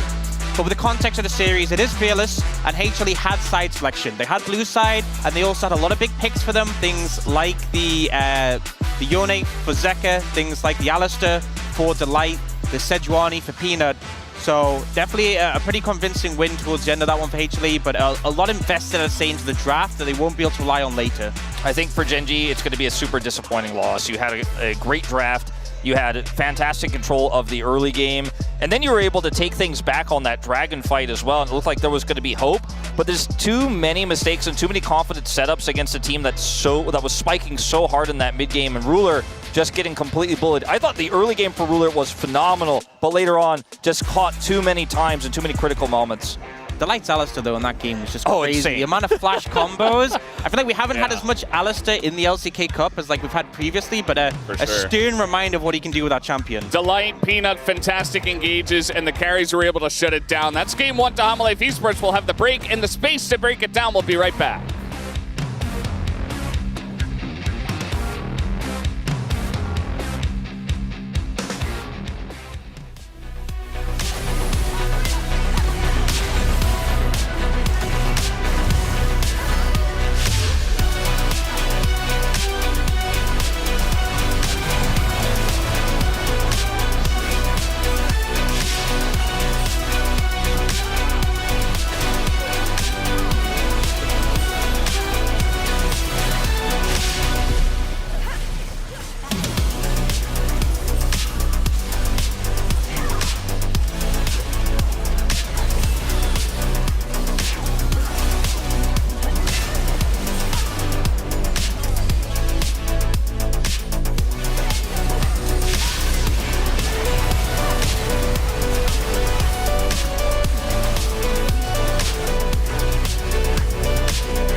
다이브 박아주면 제일 좋아. 박아도 돼. 아 볼게. 레오나도 뿌리고. 레오나 먼저 때리고. 에이 감 좋다. 3보자. 레오나 풀. 미드라인. 이제 20초니까 천천히 해봐. 이거 말고. 바텀 라인 쓰면 돼. 네, 조냐 있고. 괜찮아. 다음에 싸우자. 싸움 보자. 사워 칠게 그냥. 끝난다. 나이스. 잘했다. 다음 판 잘하자. 가면 안 되냐? 끝낼게. 오케이 나이스.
when the bite marks cut through the skin.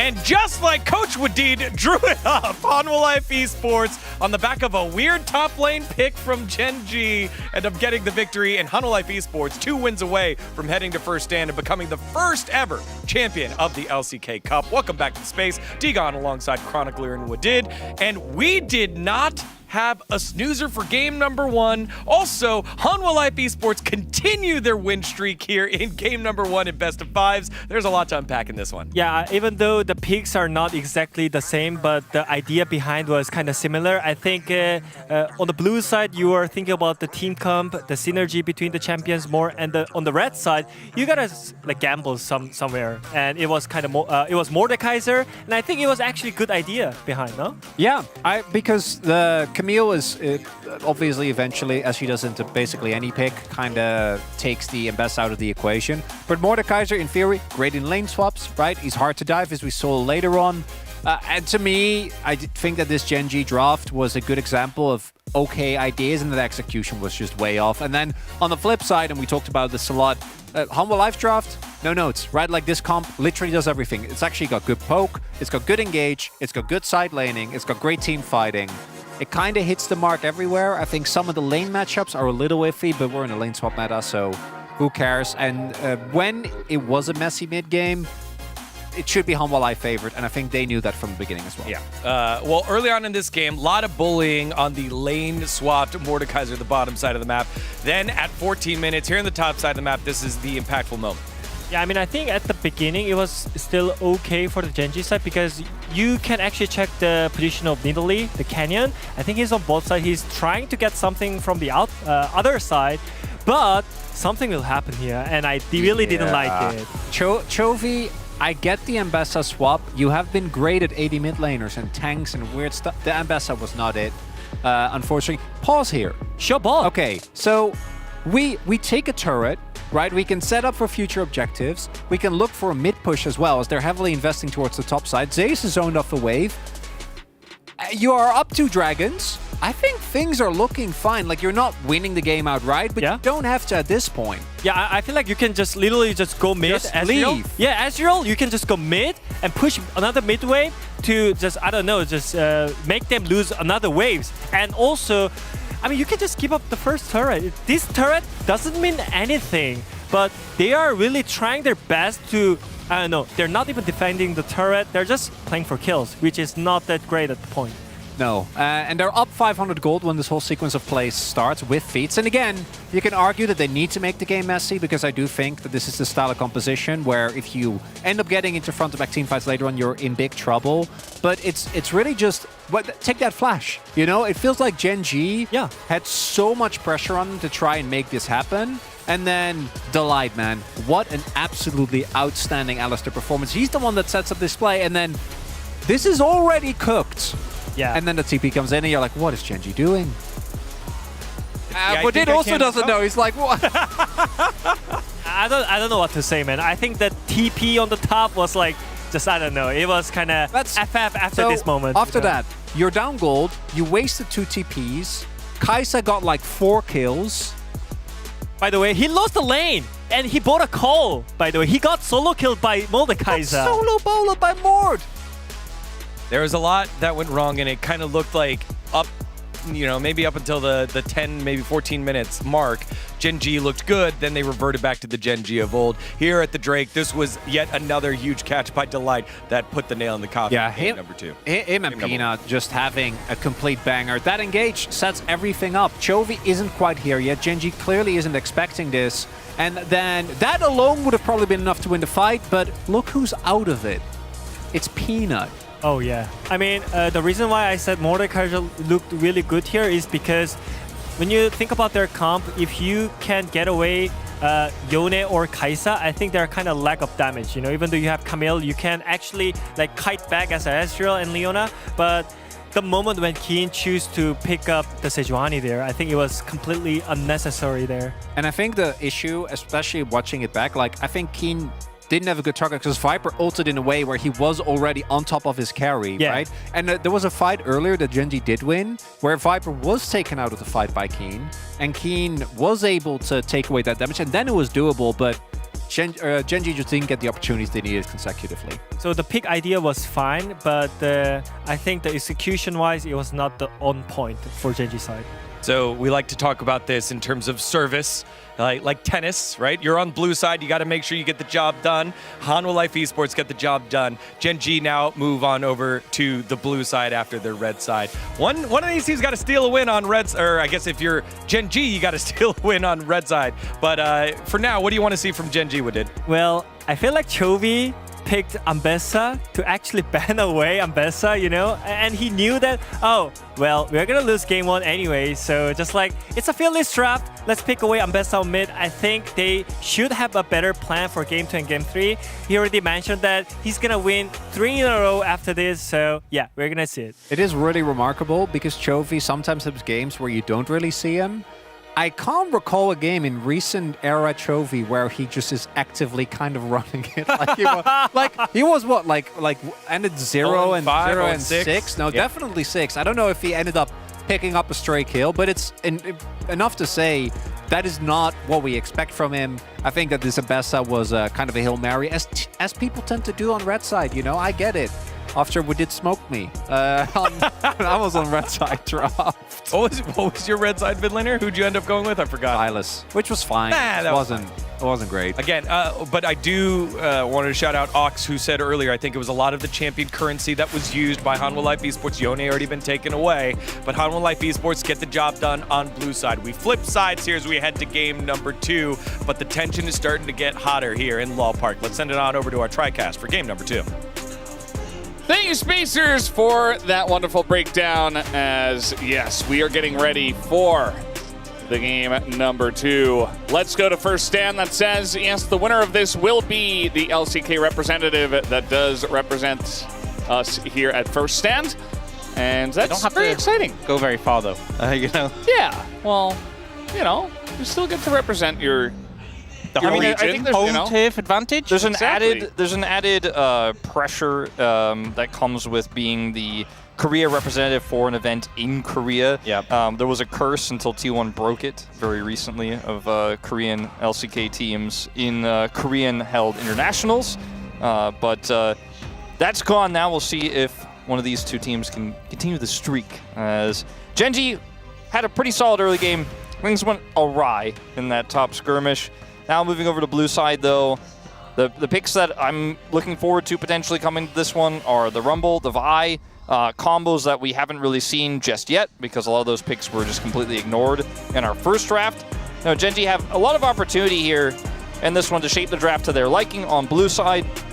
They cooked a little bit their last draft. I thought it was a good one, to be honest. I really liked the Mordekaiser idea, but the execution left us wanting. Yeah, the execution, I think, after that top play, it almost felt like both teams weren't 100% in it. You know, Hanwha Life Esports even were kind of going crazy after that one, but they just wanted to take every single fight. But let's see how this draft is going to look. Gen G moving over to the blue side, and what will they prioritize from the LCK favored side so far?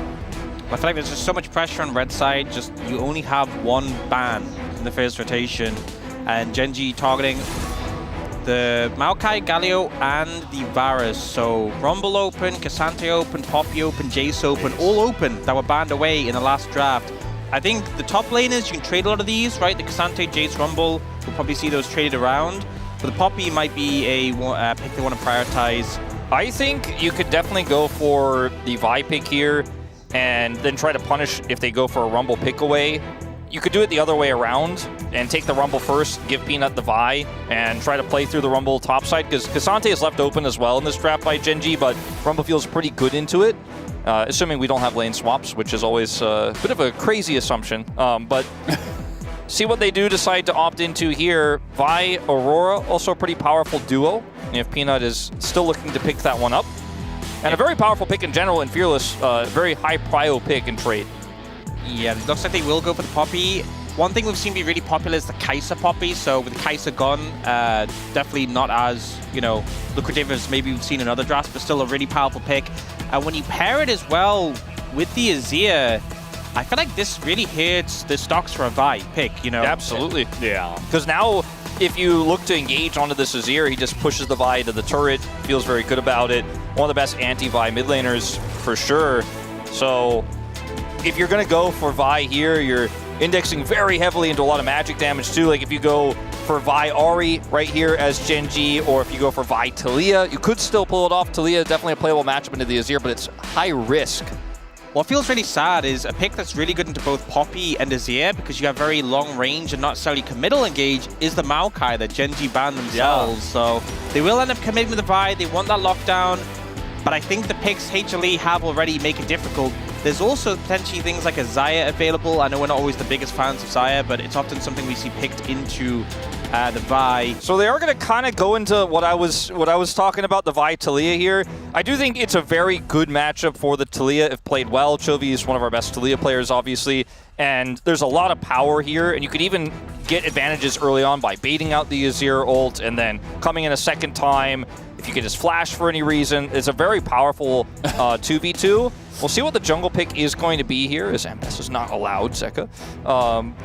Because Peanut could potentially play the Poppy in this draft, but they're going to hold that flex for the time being. I mean, it seems pretty likely, just given the fact that it is Peanuts, and we don't have that 80 carry match with the Kai'Sa, but the K'Sante is just going to come through, and we've seen Rumble picked into K'Sante many times, but Zeus is just like, K'Sante's still strong. I'll try to get through the lane, or we'll just lane swap, and then eventually I'll try to be in a good enough spot to survive, and then eventually beat K'Sante in team fights. I was talking about the value of like the Poppy, Azir, and now even the K'Sante into the Vi, but on the other side, Talia is so effective in these three picks, where all three of them kind of want to dash into you to close the distance, to get on top of your backline, and Talia's Unraveled Earth is just insanely good here. Yeah, I actually really am leaning towards Genji's draft, because like they're playing Rumble into K'Sante. They have double Leandri's champions to burn through that health pool, Poppy's health pool as well. Now, I do really love this Jinx ban, because there's so much setup for Jinx resets in this composition. And, if you're winning the top matchup, you're winning mid, or going even against this Azir, and then Lulu comes up in the bottom lane, it's just, you can end up losing too much prio early. K'Sante is not going to like to lean into a Lulu either if it is that lane swap. So I like both of these bans here. Also weakens a potential Zeri pick for Ruler, which would work well with this composition because they have so much setup for the Zeri already. The Xayah, self-explanatory with how much single target blow up this comp already has. Rakan, though, be taken out as well. Rakan into Talia doesn't feel great into Vi either, so I'm a little bit surprised by that ban. Yeah, definitely one you struggle with. I feel like Rakan struggles in general into AoE damage because he's so squishy, but the Talia in particular is just so painful.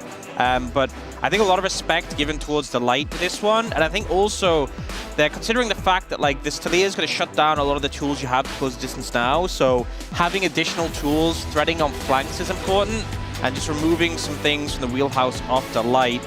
Ashe does come in for Viper, which obviously powerful, but difficult to play, I think, into Vi Talia Rumble. Corki would be certainly an interesting one here. Not a whole lot of stocks on this pick in a Fearless Best of 5 necessarily. Pretty strong in the mid game if you can hit that 2-item spike. It kind of feels like just a worse version of Ezreal. It's like, oh, well, Ezreal's gone, so let's just play Corki. The Lulu already gone, so they can't necessarily go for heavy, scaling. So they're just going to go for Corki, kind of self-sufficient, and then pick up and engage support. Yeah, I feel like the one other pick I would have been pretty okay with here would have been Draven, actually. You go for dueling with the Ashe, big damage, works well with resets. If you get that cash in early, you just become unstoppable, but very low range and not very safe into the Azir, into the Ashe. And it is just going to be the Xin Zhao here for Peanut to round this one out. They're not cooking too much with this Poppy pick. and we'll leave the Poppy in the bottom lane. I think when you see the Nautilus lock in there, you feel pretty comfortable just pushing the Poppy into that bottom lane. And she's going to be an incredible potential setup champ when we come to 5v5 fights over objectives later on, because if you can take away 2 parts or even 1 critical part like the Talia from this fight before it even breaks out, then Genji's composition becomes so much tougher to pilot because it needs to be all together to set up that single target blow up. I think so much is going to be on the bot lane because the power of the Ashe ult and the Poppy ult, I think really when you're setting up objectives, you'd much rather rely on those. Otherwise, anyone charging, like the Xin Zhao doesn't help with that. If you're trying to approach in the Talia, it's going to be so hard. I do think the Nautilus pickup was good because even though Poppy's good into like every engaged support, she's much better into like Rel or even Leona. She does a great job of blocking the Zenith Blade. We've seen a lot of this matchup with the Nautilus and the Poppy, and often the Dredge line still comes through, still closes enough distance for you to follow up afterwards. Yeah. And just flash on him, get a root. There's a lot of different plays you can make with the Nautilus there in that bottom lane. Ashe still so incredibly powerful at level 1 to control lane swaps and where you want things to be, where vision is going to be. I think an ideal world for the side of Genji is to have that Rumble laning into the Cassante to come online early so they can start to snowball this one into the mid game where they've got a lot of setup for that big equalizer. Well, guys, we're ready here. Here are the drafts for game number 2. Genji on the blue side. Will they make it work this time around? Let's hop into the rift for game 2.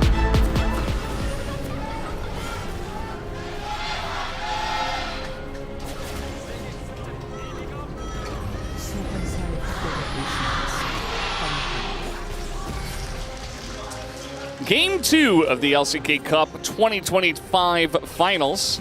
And Genji, as I mentioned, they move over to the blue side. They had a good draft from the red side in game 1, but some throws here and there, back and forth. There was a very chaotic game number 1. And we'll see if our teams take a little deep breath, can remove some of those mistakes, and have a bit of a cleaner contest in the second one. Just playing respectfully here with this Ashe. Weren't fully grouped. It's more of a, I want to call it a 5-point start, but a little bit more split of a start here for Hunter Life, and with Genji kind of balled up as a fist into this one. They could not actually contest. Scary when you get cut off like this with a volley, though, to an Ashe. So won't be punished for it, but when some of your players get the recall off and others don't, it's a disaster. That hurts too. Didn't actually get to finish it off there. Oh, another sweeper. Okay, they're good. But the information is still there for Genji. You know at this time with Viper and Delight at the top side where they're going to end up going. And Genji happy to avoid them on the level 1 to no surprise. I'm just such a purist, I guess. I really would have figured, even though it's tough to play Corki, Nautilus into this comp, that you'd still want to have the Rumble going into the Cassante, but instead they're going to send Ruler bottom side here. The vision came through a little bit later, like the hard confirm, but I think they definitely could have opted otherwise. And you're going to have that swap to come through as Keen is going to get as much experience as he can here. We'll still have a slight lead, arguably, with this. It's a bit of a fight. Yeah, we're just fighting in the jungle. Kenny has to flash away. Duro's level 1. Can they do much here as, you know, Zeus also level 1, but he is Cassante. It does look like Canyon will be able to lock this one down. And yeah, a little bit tense. I think they committed a lot of their resources onto Canyon only for him to flash away. Keen. Okay. Getting in flash for XP of the XP. That's all. That's all you need to do. Hey, he got some last hits too. Yeah. Look at that gold lead. Flash overrated. Lane swaps, man. They the things top laners have to do for a crumb of XP. Poppy on a 7-game winning streak. Keep in mind that Duro is one of the guys that did win twice. He's not playing it this time. Chovy in a bit of trouble here. As Chovy trying to flash away from a Xin Zhao. That's not really going to work as Talia really struggles in this champ at the moment. As Chovy going to get some help from the jungle. Canyon coming up. And now he's like, all right, I'm chasing you both down. He's going to be looking for Peanut, who is a bit lower. As Q just coming up. A little bit of burst into Zeka, but no kill pressure. But Canyon will save the life of Chovy at least. Yeah, I feel like I was so patient from Canyon waiting with the Vault Breaker, but also Chovy hitting every skill as he needed to. The seismic shove, keeping him alive. Well, this exchange, really I mean, Chovy has teleports, so he can just come straight back to lane. His health bar and trade for the enemy junglers means Peanut may lose a little bit of control of his jungle. You can see Delight's going to come over there and actually protect. As things were looking a little bit risky, Peanut was like, can I just come in here? Canyon said no, but then Delight came over. Now we may have a bit of a skirmish here once more, as Peanut's getting a little bit healthier. take a look at the win rate here of Vi versus Xinjiao. Xinjiao is one of those champs that just kind of feels like a fill-in at times, but very good at creating space, obviously. You get your circle down, you can't die, you can kind of just stand in the front, you'll be a huge nuisance to anyone who is trying to close the gap. I think also really good at disrupting with the ult. You know, obviously can't be focused down, but can knock people away. But it was Canyon who, 2 of those 3 wins against Xinjiao was him, so definitely not a stranger to the matchup. It feels good in Divide because that single target, if it's you feel great. Oh, Zeka even gonna flash away from the Nautilus. Felt like a little bit of an overreaction, but you can see how low he does get, so... Yeah, I think... Trying to stay alive without his TP. Chovy didn't really have cooldowns anymore, so I don't think he would have died, but I think not having TP, it's kind of one of those moments where it's like, you either have to recall or you die, both feel really bad, so he just flashes to kind of secure either his life or at least a bit of health. Ruler will show up here, get some of this XP.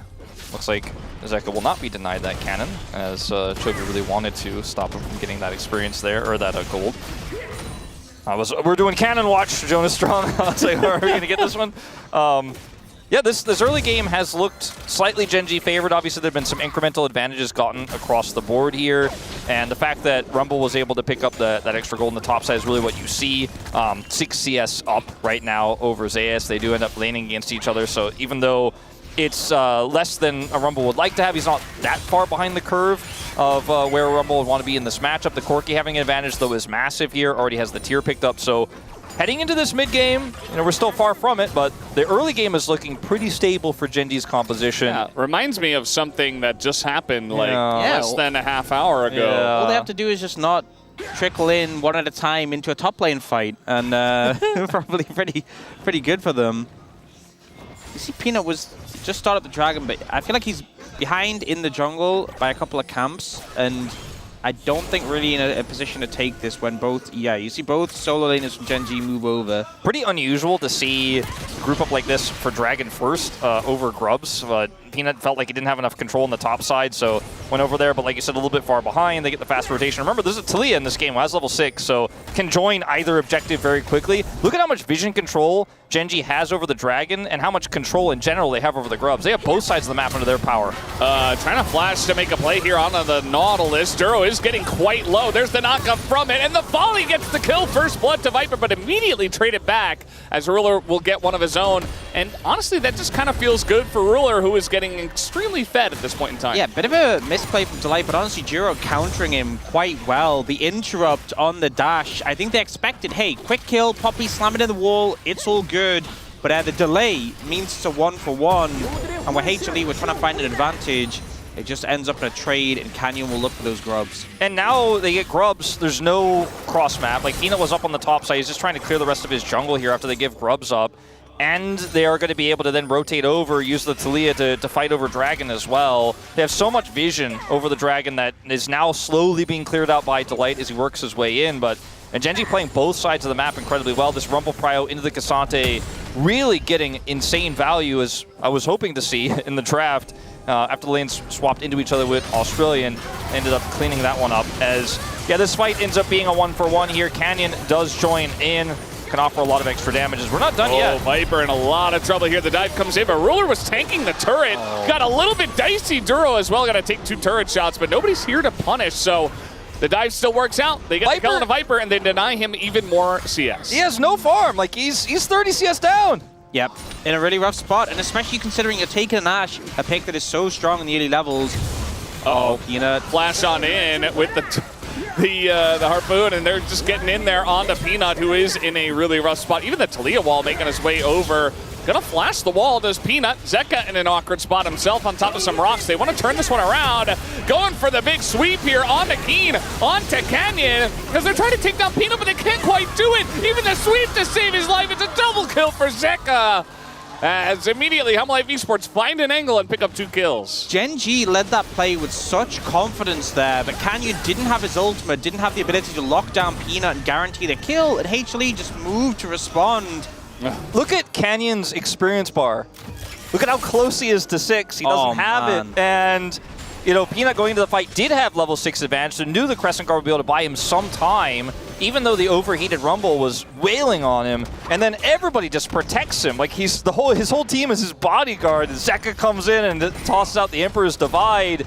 And it was a very scrappy skirmish, not quite as egregious as some of the mistakes we saw from Gen.G in Game 1 or some of the plays we saw from Canyon in the playoffs, but Ruler just tanks this turret here. He's got the resistance shred, and that final fadeaway shot will get the kill.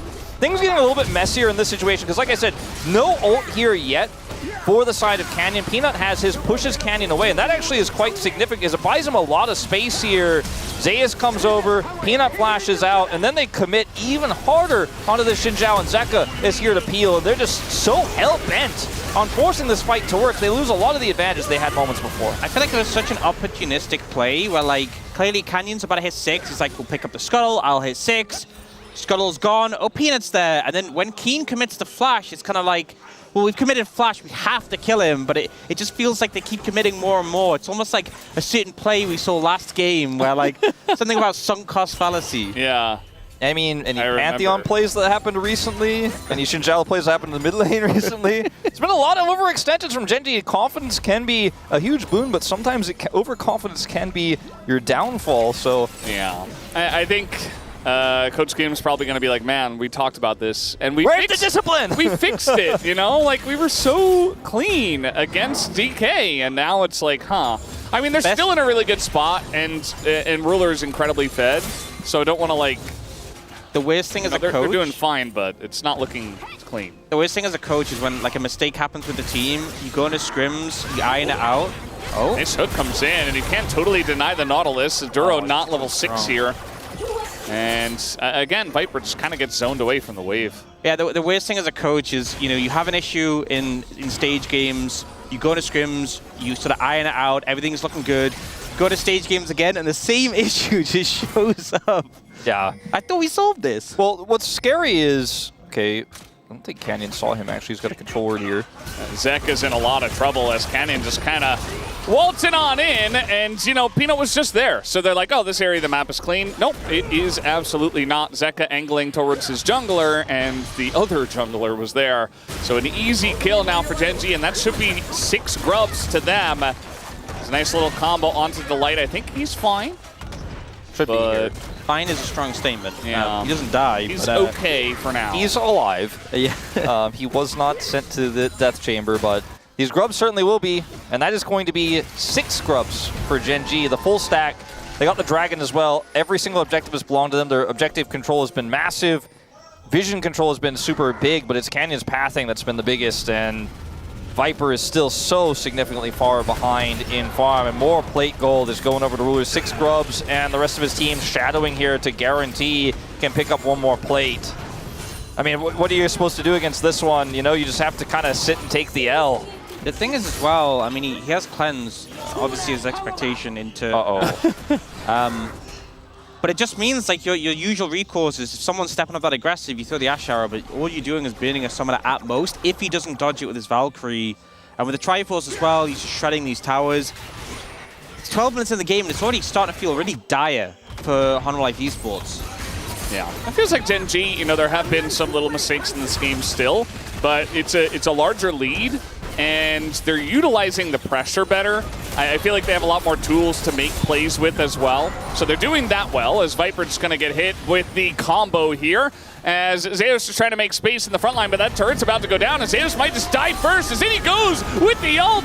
And, you know, he went down as a warrior, but he still goes down. Could have just tried to flash away, but instead he will just die alongside the tower. I think Ruler was taking so long to kill the tower. Zeus saw an angle to make a big play, but you know, the tower was still very low, and ultimately he gets the flash of Ruler, but it's still a huge advantage. Coming up on almost a 4,000 gold lead before 14 minutes. Yeah, and everyone is just working on the same page here. Duro drops down the ult instantly there as well, and, you know, Delight was like, okay, Zeus is going in, maybe I can split this team in half with my ultimate, starts channeling the Keeper's Verdict, and then he's hoping maybe they can then escape with Zeus potentially, but it's just all a little bit too slow, a little bit too late.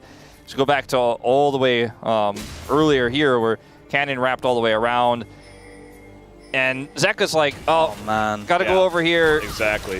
Yeah, this it's one of these situations where sometimes having some vision can backfire more than having no vision, because you don't trust the fog, but he trusted his jungler being there, the vision there, and it ended up backfiring, him just walking in to the Vi, and then here, just chunking Viper Sui's away, and Ruler's tanking the tower for a good amount, so Zeus thinks he has an angle, but the flash out, the Valkyrie just baits him in.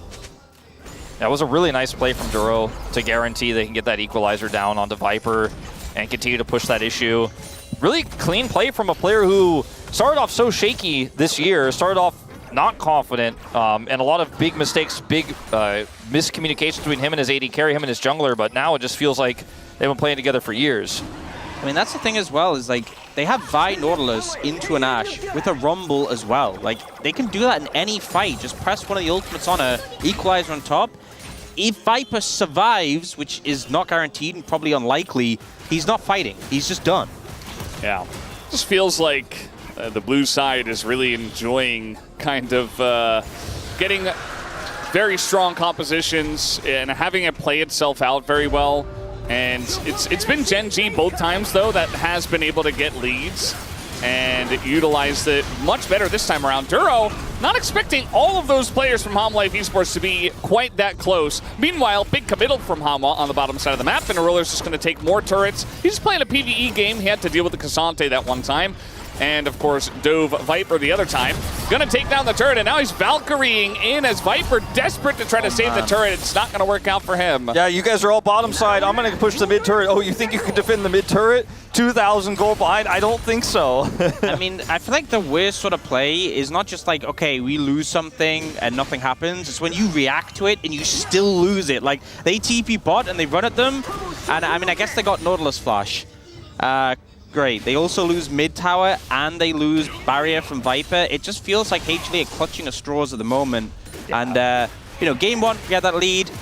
Gen G made some mistakes and managed to bounce back. I feel like you will really need some massive, just really severe mistakes from Gen G for HLE to have a look at on this game. Also, they got the teleport, you know, Keen went topside, pushed that wave in, so there's just no prio here whatsoever for Hanwha Life for this upcoming Herald that gave them a free reset. You can see Canyon is coming back now, as his boots, you know, even grabbed an extra longsword with his Sundered Sky. So, I mean, he's ready to fight. He's got some extra stats here. They get the free vision around this Herald, and Keen's just chilling. Like, if they come at us, we have such amazing turn. Chovy doesn't have his ultimate or his TP, but he, with his passive, can get up there pretty quickly. And this is just hopeful here, I think, for Hanwha Life to try to contest this Herald right now. Yeah, I think for them, they have to send it at some point. They're going to choose right now to do it. We'll see if it works out for them. The answer is absolutely not so far. Zeka does get here with his TP, but the fight's already over when Zeus gets chunked that much. And so the Herald goes over. They get the TP out of Zeka. And Hanwha Life Esports, again, clutching at straws, not really finding much. And Gen G, I feel like you can still be confident about their position in this series, though, because from red side they got a lead. Yes, they threw it. But now they're just dominating from blue side. So as long as they, again, just cut down on the mistakes, continue to get early leads, they're like getting all the objectives as well. They got everything in this game, a lot of game one, both early dragons. If you can continue with that pressure, I feel like they're in a good spot. Just got to clean it up a bit. Yeah, and especially on the back of that win against D+, where there's 3 games in a row, really, of Gen G controlling the game, having the advantages. Just now feels like a 5-game streak where the early game has been their domain. And it's really the form we have missed from this team for such a long time. And we kind of talked about it yesterday. The last time we saw them in this sort of form was that first series against HLE, right at the start of the LCK Cup, the first match. Absolutely. First game was definitely winnable. This game feels unlosable. And, you know, right now with Dragon Control as well, 2 minutes before it even spawns, Gen G are like, man, I've pretty much gotten everything we can get with the advantages we have, so we're just looking for people. If you think you can get vision near any of these objectives, we will engage on you, we will fight you, we will kill you. Yeah. And if you don't contest that vision, we'll have vision everywhere. We'll have eyes everywhere. Look at the top 3 wards they have on the top side of the map for nothing. Like, Baron spawns in 7 minutes. They have vision all up there, so no one can stop this pushing rumble. So Keen gets free sides here. No one can collapse on him. And then they come in and look to skirmish here around the dragon and try to push vision on the other side as well. Yeah, you see Peanut was just waiting in the brush there. And this kind of feels like the sort of play you have to go at this point. It's desperate, but like you kind of have to bank on someone showing up somewhere and just, you know, you set up like a death brush or something. Peanut's been waiting here a long time. Hello, he says, as in he goes with the Crescent Guard, and Chovy not having his flash. I don't think he's going to be able to get away from this one. So many members coming in, the Poppy ult as well. And that is a shutdown for Zeka, so the desperation pays off. There's no Baron. We're just talking about the objectives, what's not on the map. And HLE Esports are the one that go for the sneaky play and claw their way back in. The arrow gonna hit Ruler. He's got Cleanse. He wants to try to shut down Viper, but now he's got to flash away from a Cassante as he's all alone here, desperate to try to take out Viper, and he will be able to. I feel like Viper absolutely should have just let Zeus handle that. Instead, he goes down in the trade. That's definitely an example of an AD carry really wanting that shutdown, trying to hover around. You can see he was so back and forth about it, like, I don't want to get hit by the rocket. But in the end, it does end up backfiring. And, you know, you burn the summoners of the core keep, but you also lose your AD carry summoners. The play on a Chovy, they don't burn his flash or anything. They don't really get anything off it. And, you know, Peanut spent so long waiting for this play, easily like a minute and a half. Like, the actual gold you get from this doesn't even feel that weird. Oh, yeah. You know? He mall-wronged this one for sure. Yeah. I love the emote, at least, you know? Like, that was good. Top of the morning, too. When you see what else is happening on the mini-map, right? It's Ruler pushing deep, hitting a good trade into Viper. He actually got abandoned by Keen, because Keen was also, after the wave was fully pushed in, kind of shadowing here as well and trying to clear up some vision on the top side of the jungle. The moment he leaves, that's when Zeus strikes here. I don't know if we'll call it a Ruler spot in this situation since he did get the kill, but very far forward there after Keen left, and it's a really nice opportunistic move from Zeus. So 2 small wins here, but again, it feels like the amount of time Peanut spent plus the fact that both summoners down a Viper, he still dies, means you're really just not trading up, unfortunately, but at least you got something. Well, this time, Chovy's going to be able to Weaver's Wall his way to safety. And that's going to feel very good. Really, still the biggest lead is in the AD carry role. And HLE Esports have to do something about that. Currently, their only damage dealer is Zeka. Oh, no. Peanut. He just got away. He got away with it. And Peanut just showed bot. Oh, I mean, it's the worst possible timing. I was going to say, you know, Ruler having the most gold, being down summoners, potential for, like, you know, if you catch them on Atakan, if you're able to engage on them and catch Ruler, that is maybe a win con, but Peanut shows bot again, trying to kill Chovy. They lose the Atakan buff. Herald is pushing top. It's not looking good. The X Factor is definitely the Herald here. I mean, you can't out-trade this. They're even looking for a potential dive. I mean, Kenny's got Atakan, so certainly threatening it at least. Delight trying to create space and deny the Herald charge. It's not going to happen. That's 1 0 turret and 1 regular turret to be taken down on the top side. So Gen.G really trying their best to snowball as much as possible. The arrow is very much on point as pulled back is Keen as the stun lasts basically forever, but that is just the Atakan buff taking down 200 gold over to their side as they take a bit of extra damage. Viper and Peanut thinking about continuing this fight, but Ruler just a bit too scary at this point in time. So withdraw for a Cassante, and the push continues, you know?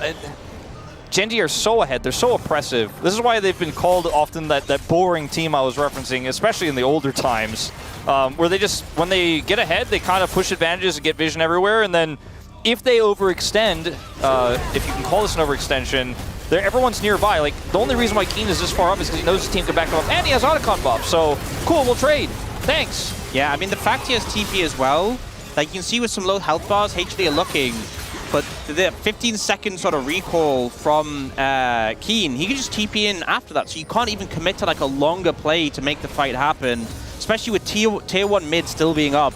There just wasn't very much space for it. And it kind of feels like these little wins for HLE, they're trying to be proactive, but they've done nothing yet that has really rewarded them. And, you know, they are at least trying, but I'm struggling to see a play that's really going to get them back firmly into this game, because for now, it just seems very Gen.G favored. Yeah, I mean, there is one thing, I guess, that HLE can be happy about. That's really just the fact that the lead has stagnated a little bit. It's kind of been the same for a long time, but Gen.G, again, they're so good. They have been good, at least in this game. They've been clean about getting their lead and sticking with it and not overextending and really just trying to take little wins here and there. They're still very much in control of this one. They put down the Weaver's Wall, and that is a very nice equalizer as well. Man. That gigantic shove! Delight and Zeka taking so much damage, and it's up to Zeus to just try to create some space, but he's just going to be burned down. Another shove comes through. Crescent Guard has to be used from Peanut. just to try to survive. The one thing that Hanwha the comp could do in the late game incredibly well is 5v5 fight front to back with that Azir damage, with the Ashe.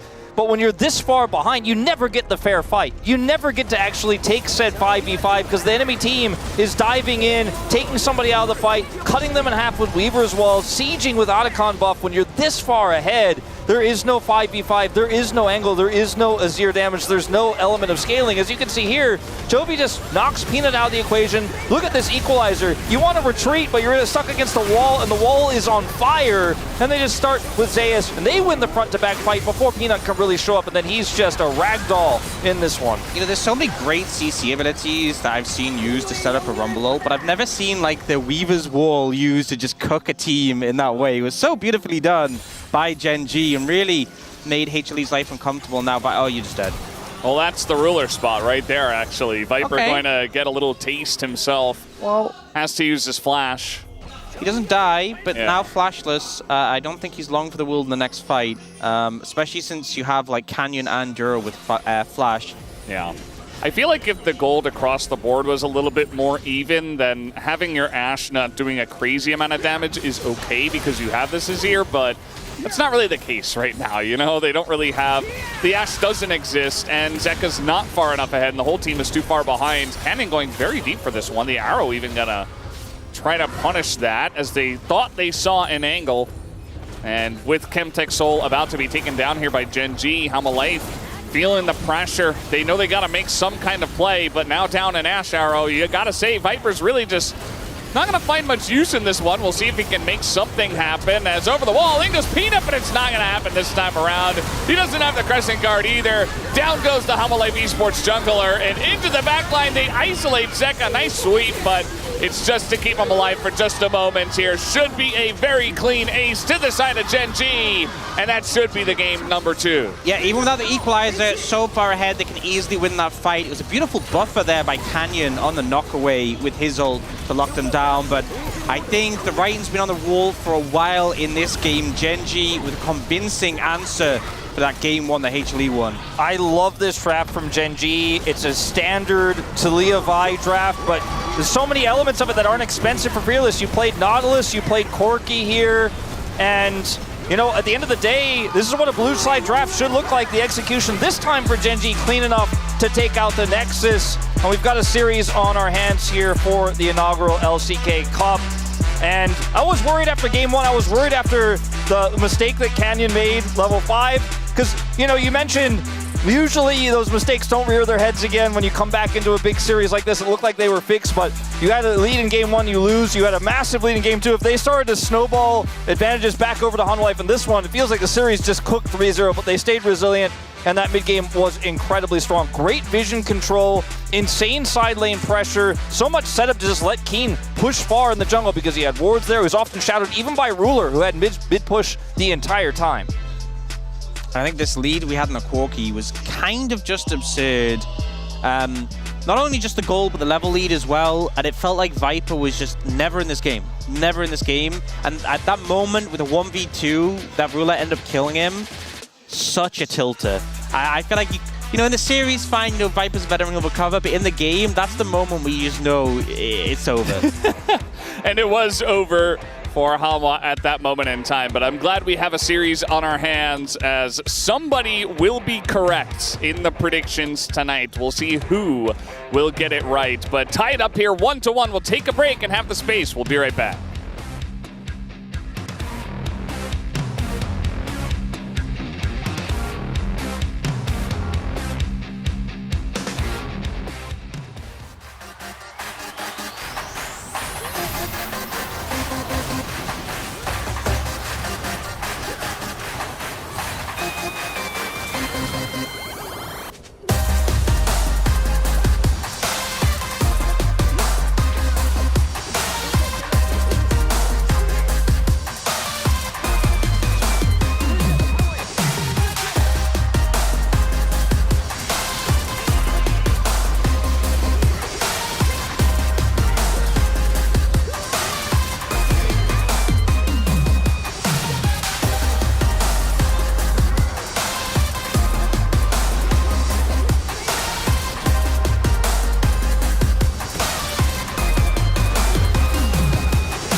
피 없어 지금.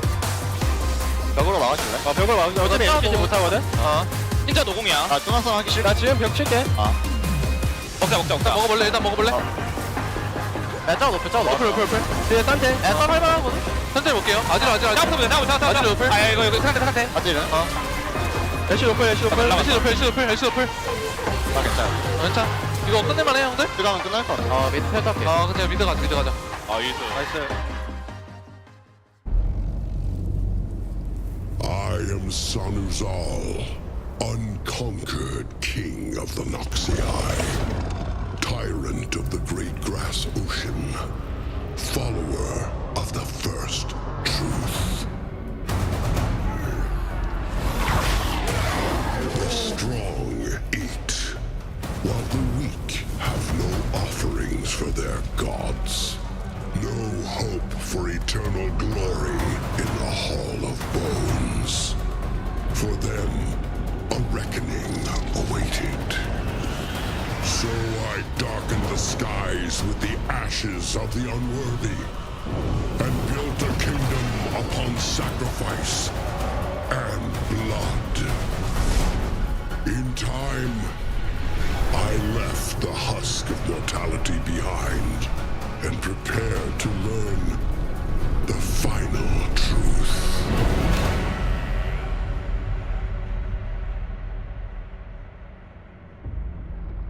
But there were no gods. No Hall of Bones. No eternal glory.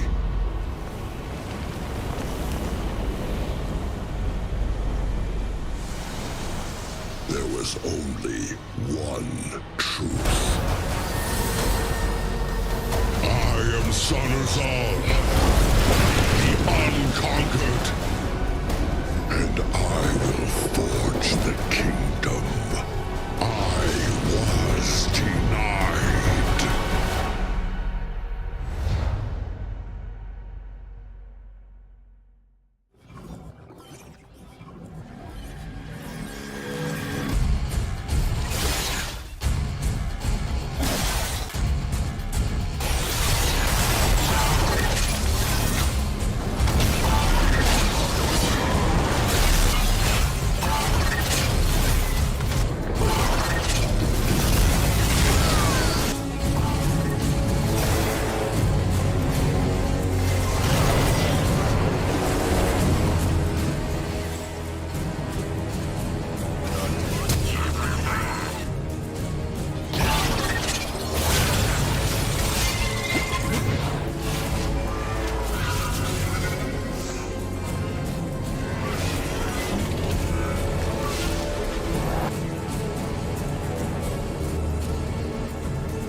A quintessential performance here by Gen G in game number 2 ties us up 1-1 against Hanwha Life Esports in the LCK Cup Grand Finals. Welcome back to the space. Digon alongside Chronicler and Wadid. And thank goodness, Gen G's here. Gen G's here today. We're a little worried after game 1, but game 2, that's a Gen G game. And we could have known, because as incredible as Hanwha Life their game 1s have been, they also tend to fall into a bit of a pattern. So what I want to highlight here specifically is that unless they 3-0, and like you can argue that, yeah, blue sides, not all of these games were on blue side, right? It's really funny, for as consistent as they are in game number 2, or in game number 1 rather, that when you look at the women, there's a reason why they play so many 5 gamers, right? And we see it repeated here again. Yeah, I mean, just the whole idea from the draft was like, I mean, it was okay, but the in-game was like kind of off, Like I really didn't know why they really want to take the fight at some specific moments right there. But I mean, it's just a classic Gen G when they were just like macro-wise just so much better as a team. So. Yeah, here we go at around 20 minutes. This was the Otacon moment where they go for a pick on the bottom side of the map, not able to get it, and they're just left wide open on the top side of the map. Yeah, you might think that, HLE is actually trolling here because Otacon is up, and yeah, why your jungler is on both sides, but can you actually pause here and just look at your AD carries item difference? And you see Corki's 2 items are like almost having 3 items, but like, look at your Ashe. He's not having PD even. So, like, I really think that even though you take the fight at the Otacon, it's kind of 0 chance to win the fight here. So you can roll the clip. So they couldn't actually get anything because Chobi knew that they're gonna try to trade on the side lane, but he knew it already, so he kind of TP'd on the top. So they got the turret, they got the top turret, and they got the objectives. So it was kind of clean play by Gen G, but like, HLE, they couldn't do anything because of the item difference, the gold difference. Yeah, they were really trying to look for the cross map. Gen G read them like a book. Really nice TP from Chovy there. And this is, when Gen G looks good, this is the position that they put you in. And this is something that, even though I think their early games were not quite as rough as we made them sound, because again, our expectations for this team are so high, it's specifically that if they get to play their game, and we thought that after all of their struggles that it was mostly reliant on Lahans. Like, I want you to really pay attention to how many objectives Gen G have been able to. And like, the dragons in particular for me are the big thing, right? The fact that you look at this, the early dragon control has been out of this world for Gen G. Yeah, their early game looks so like fantastic, especially when they play around their grabs and the first turret. I think the rotation-wise, the way how they use the tempo is just on point. So even though HLE could fight back, I think they were just so much ahead in tempo. And I think that's the fun thing about this Gen G squad. We know what they look like when they're good. When they're falling behind, it's trying to diagnose how to get back to it. And they've shown throughout this season with different players, they can look this great where it's you are having very little to no options every time you try to make a play in the game. So that early objective control, part of the fact that they're just getting leads in those lanes and it's so tough to fight back. It's also why I think they have looked the most lost out of perhaps any of our top tier teams when they're not in that position. And I think that this was particularly an issue for both Duro and Canyon. Canyon has had this issue going years back, even when he was still on Dom 1/D+, where he would just be in positions where he shouldn't be. We saw this as recently as the series against Nongshim, I think, or against Hanwha, I think it was. A bunch of those early invasions. Both of them. Yeah, didn't end up quite working out. And then the same for Duro. And both of those 2 players are playing well now, and Gen G just look completely different. Yeah, I mean, it's tied once again, and it's Philly's draft. Many peaks are gone. I think tier 1 peaks are mostly gone right now. So, yeah, you gotta work on how you want to build up the synergy between your picks right now. Because it's game 3, 10 champions are gone. All right, well, 20 champions. Everything is going to plan according to everyone's plan, but this is the moment where Chovy said, I think it's going to be a 3-1. If it's going to be a 3-1, he and the rest of Gen G need to win here, but we know that blue side is very, very strong. So we'll see if they're able to serve right there. Yeah, I mean, saying that he couldn't cancel the ticket, so he's here and he's saying that, oh, as a DK fan, we'll be back. But yeah, I don't care who wins, but yeah, whatever. A true fan here of the LCK. He'll be back in April, just the same as the bros. All of us know that. All right, well, speaking of a couple of bros, a trio of bros hanging by right now on the cast. Take it away, Valdez. Thank you, other trio of bros there on the space. We trio of bros will take it from here as we are getting ready for game number 3. It is going to be Hama Life Esports back on the blue side. And, that's very unsurprising. But really, I do wonder where we're going to see, if we do see it, a red side win. Because otherwise, this might just go back and forth, and then all the 3-2 Hama Life Esports predictors are very happy. They saw this coming, right?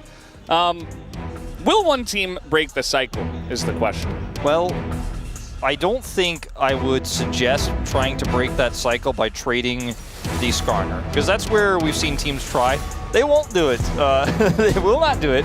We have all learned. That part is going to stay the same. I think the Kalista will remain banned as well. Let's see how Hama Life Esports utilize their blue side this time around, because one of the big picks that we haven't seen yet this series that really stands out to me is the Pantheon. Sylas is another one I was going to mention. That one's taken off the board away from Chovy as our pools get thinned out. Yeah, I think that's one thing as well. As we start to get a little bit deeper in the series, certain roles start to feel more pinched. Mid typically isn't one, I think, that gets pinched that badly. But you can see they're definitely trying to shut down the impact Chovy can have in the game with 2 bans directed to him already. A Sylas ban also, sorry to cut across, also empowers a potential Gnar pick for Zeus, like picks that are very safe in the top lane. And when you take that Sylas away, you know better Gnar isn't on the other side. Yeah, probably going to be Jace as the 3rd ban again, especially given that Rumble, Ambessa, and Cassante all gone in this situation. We'll see. Yep. No real big surprise there. Maokai is up. That was... when the Jace ban came through, Peanuts on blue side, Maokai's up. He takes that 10 out of 10 times, and down that one drops in. I wonder where Galio's presence is going to be with Camille already taken off the board. I think that Galio, even in Wadid's mock draft, he picked it in the support role. It can be flexible. You can play it in top, but also Rumble's taken out now, so you don't have that angle. That was one of the bans in Game 2 with the first pick, Rumble. I wonder if we see it at all for the rest of the series. A lot of confidence to bring out the Lee Sin. Obviously a pick that can do well in terms of having early pressure against the Maokai, but I think team fights are kind of a nightmare playing that into the Maokai later on, that AoE route. One thing don't worry, it's top lane. One thing I will say though, as wow, Zeri priority very high if we're going to be playing this. Very tough to play into Maokai as well, because he can just root you instantly, especially in those early skirmishes. But I was going to say Lee Sin can kind of circumvent the roots if they have enough control to allow him to, hop over a wall, get behind the Maokai, and find some target access. This is great setup for the MF, but I do think it's high risk. MF Blitzcrank with the Maokai. Any enjoyers? Not us. Not us. Okay, look. of any place to put a Misfortune, this is it, right? You've got the Maokai setup. You have the Rel setup.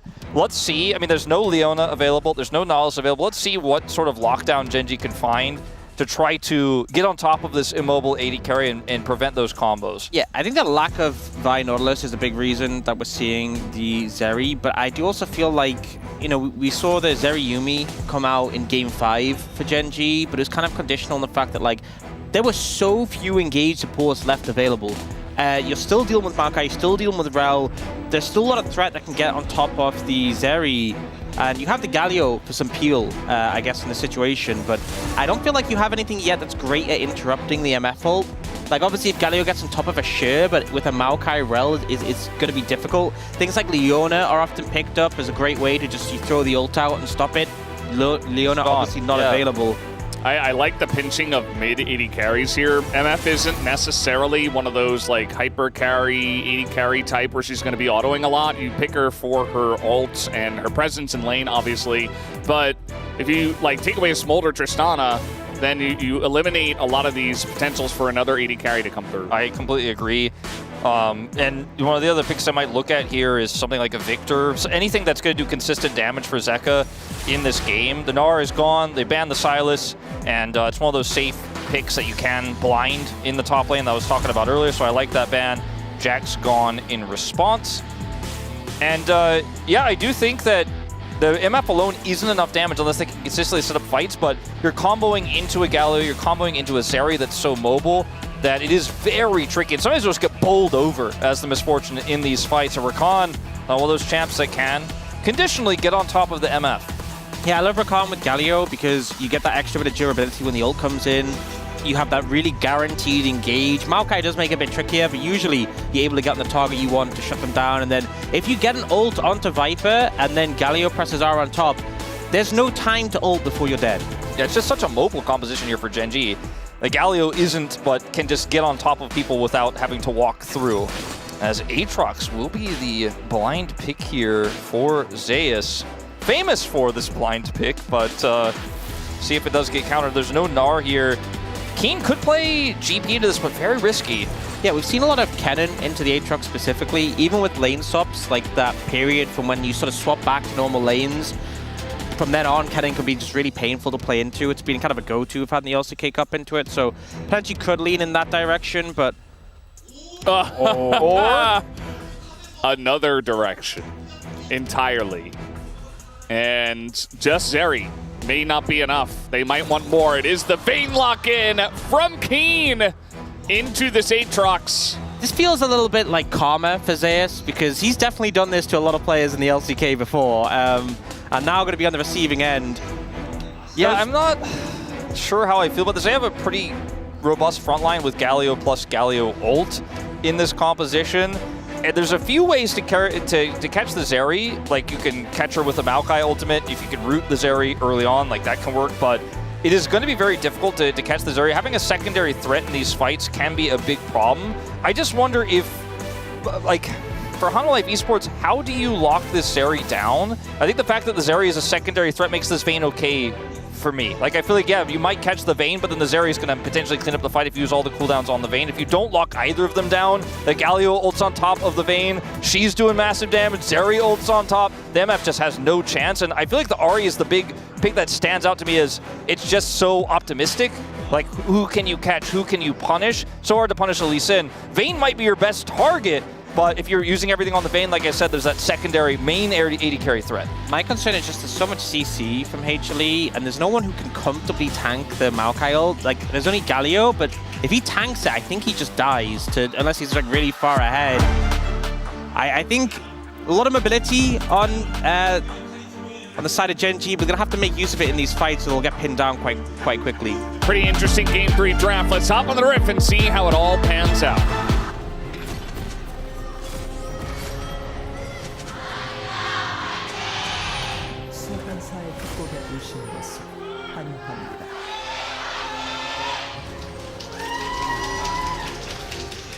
Getting hyped back behind us are the Gen G fans, but getting ready now for this game number 3. Do we feel like Hanwha Esports did enough damage in this draft from the blue side? Because already we're seeing the blue side having a lot of power in these drafts. Do you also feel like this Vayne R5 is enough to potentially get Gen G back and potentially stop that pattern of blue side winning? I think it's a bit of a gambit. I think HLE have a lot of strong team fighting tools, and if they can stay grouped as a unit, I think Gen G benefit better when the fights are very spread out. You know, like Vayne against 2 people can really shut them down and isolate them, but Vayne, you know, if a Maokai just flash W's you and other people are there, you'll go down. But I will say the big things that Gen G should look to leverage, their mid-jungle 2v2 is stronger, and that top lane matchup is going to be hell for the Aatrox. The Aatrox is a good pick into the 4 picks that came before the Vayne. Not going to be fun playing Aatrox in a Vayne, even if you avoid the early level. I like this level 1, though. Keen doesn't have flash, so he is going to ghost, and he is going to just die. I mean, tries to go in there and create space for Canyon, but instead he's the one that eats the kill, and also Canyon is denied. And Zeus was just he went straight to the bottom lane, and Ruler's going to have to flash. Wow. Well, I mean, early games have been Gen G dominated so far, so yeah, I just want to make it clear, Esports get a chance now. This is what I would like to call a bad thing for Gen G. Yeah. In case anyone's wondering, not a good start. Well, probably not what they were hoping for. They were able to group up on a Vayne that they know doesn't have flash. They sent the Aatrox bottom. Oh God! Ruler just dead to electrocute! He got zapped out of the sky! You buffed that enough, and I guess you could just kill a Zeri. All right, well, pretty rough start here for Gen G, to say the least. And I mean, look, the level 1, they grouped up top side, tried to punish the Vayne. Aatrox is set up their bottom side. He's going to be fine into the Zeri, but actually gets the jump onto Ruler, gets a huge edge there. And now, you know, this is going to be a really difficult to pilot draft for Gen G. It was already tricky enough, but Ruler is just so far behind this MF. You know, the thing is, I feel like having Ruler go up against the... Oh, wait. Maybe seeing something here from Canyon. Well, he gotta try to do something, right? The Q will land, and he will avoid the Maokai. Zeka flashes, and Canyon just ends up hitting a minion, not able to get in range. And now Zeus is here again, just ganking mid? What can't this guy do? This game is feeling like a bit of a Zeus diff at the moment, honestly. But this is kind of reminiscent of when we had Aatrox came in the meta really hard, when Gnaw top was a big thing, and you'd play like Comet Aatrox into the range top. Yeah. And Zeus will have so much experience playing Aatrox into range champions. I don't think there's many times where Rulers had to 1v1 an Aatrox as a short-range champion. And it really showed in that scenario. Well, the electrocute damage coming in very clutch when he got that kill. He certainly ended up playing in a different region when that was the meta here in the LCK, and when Zeus was playing in the LCK during that meta. So we'll watch this one more time. No flash for either player. Ruler just greeting for some experience here and trying to get some something out of the lane. The level up that came through as well. I go.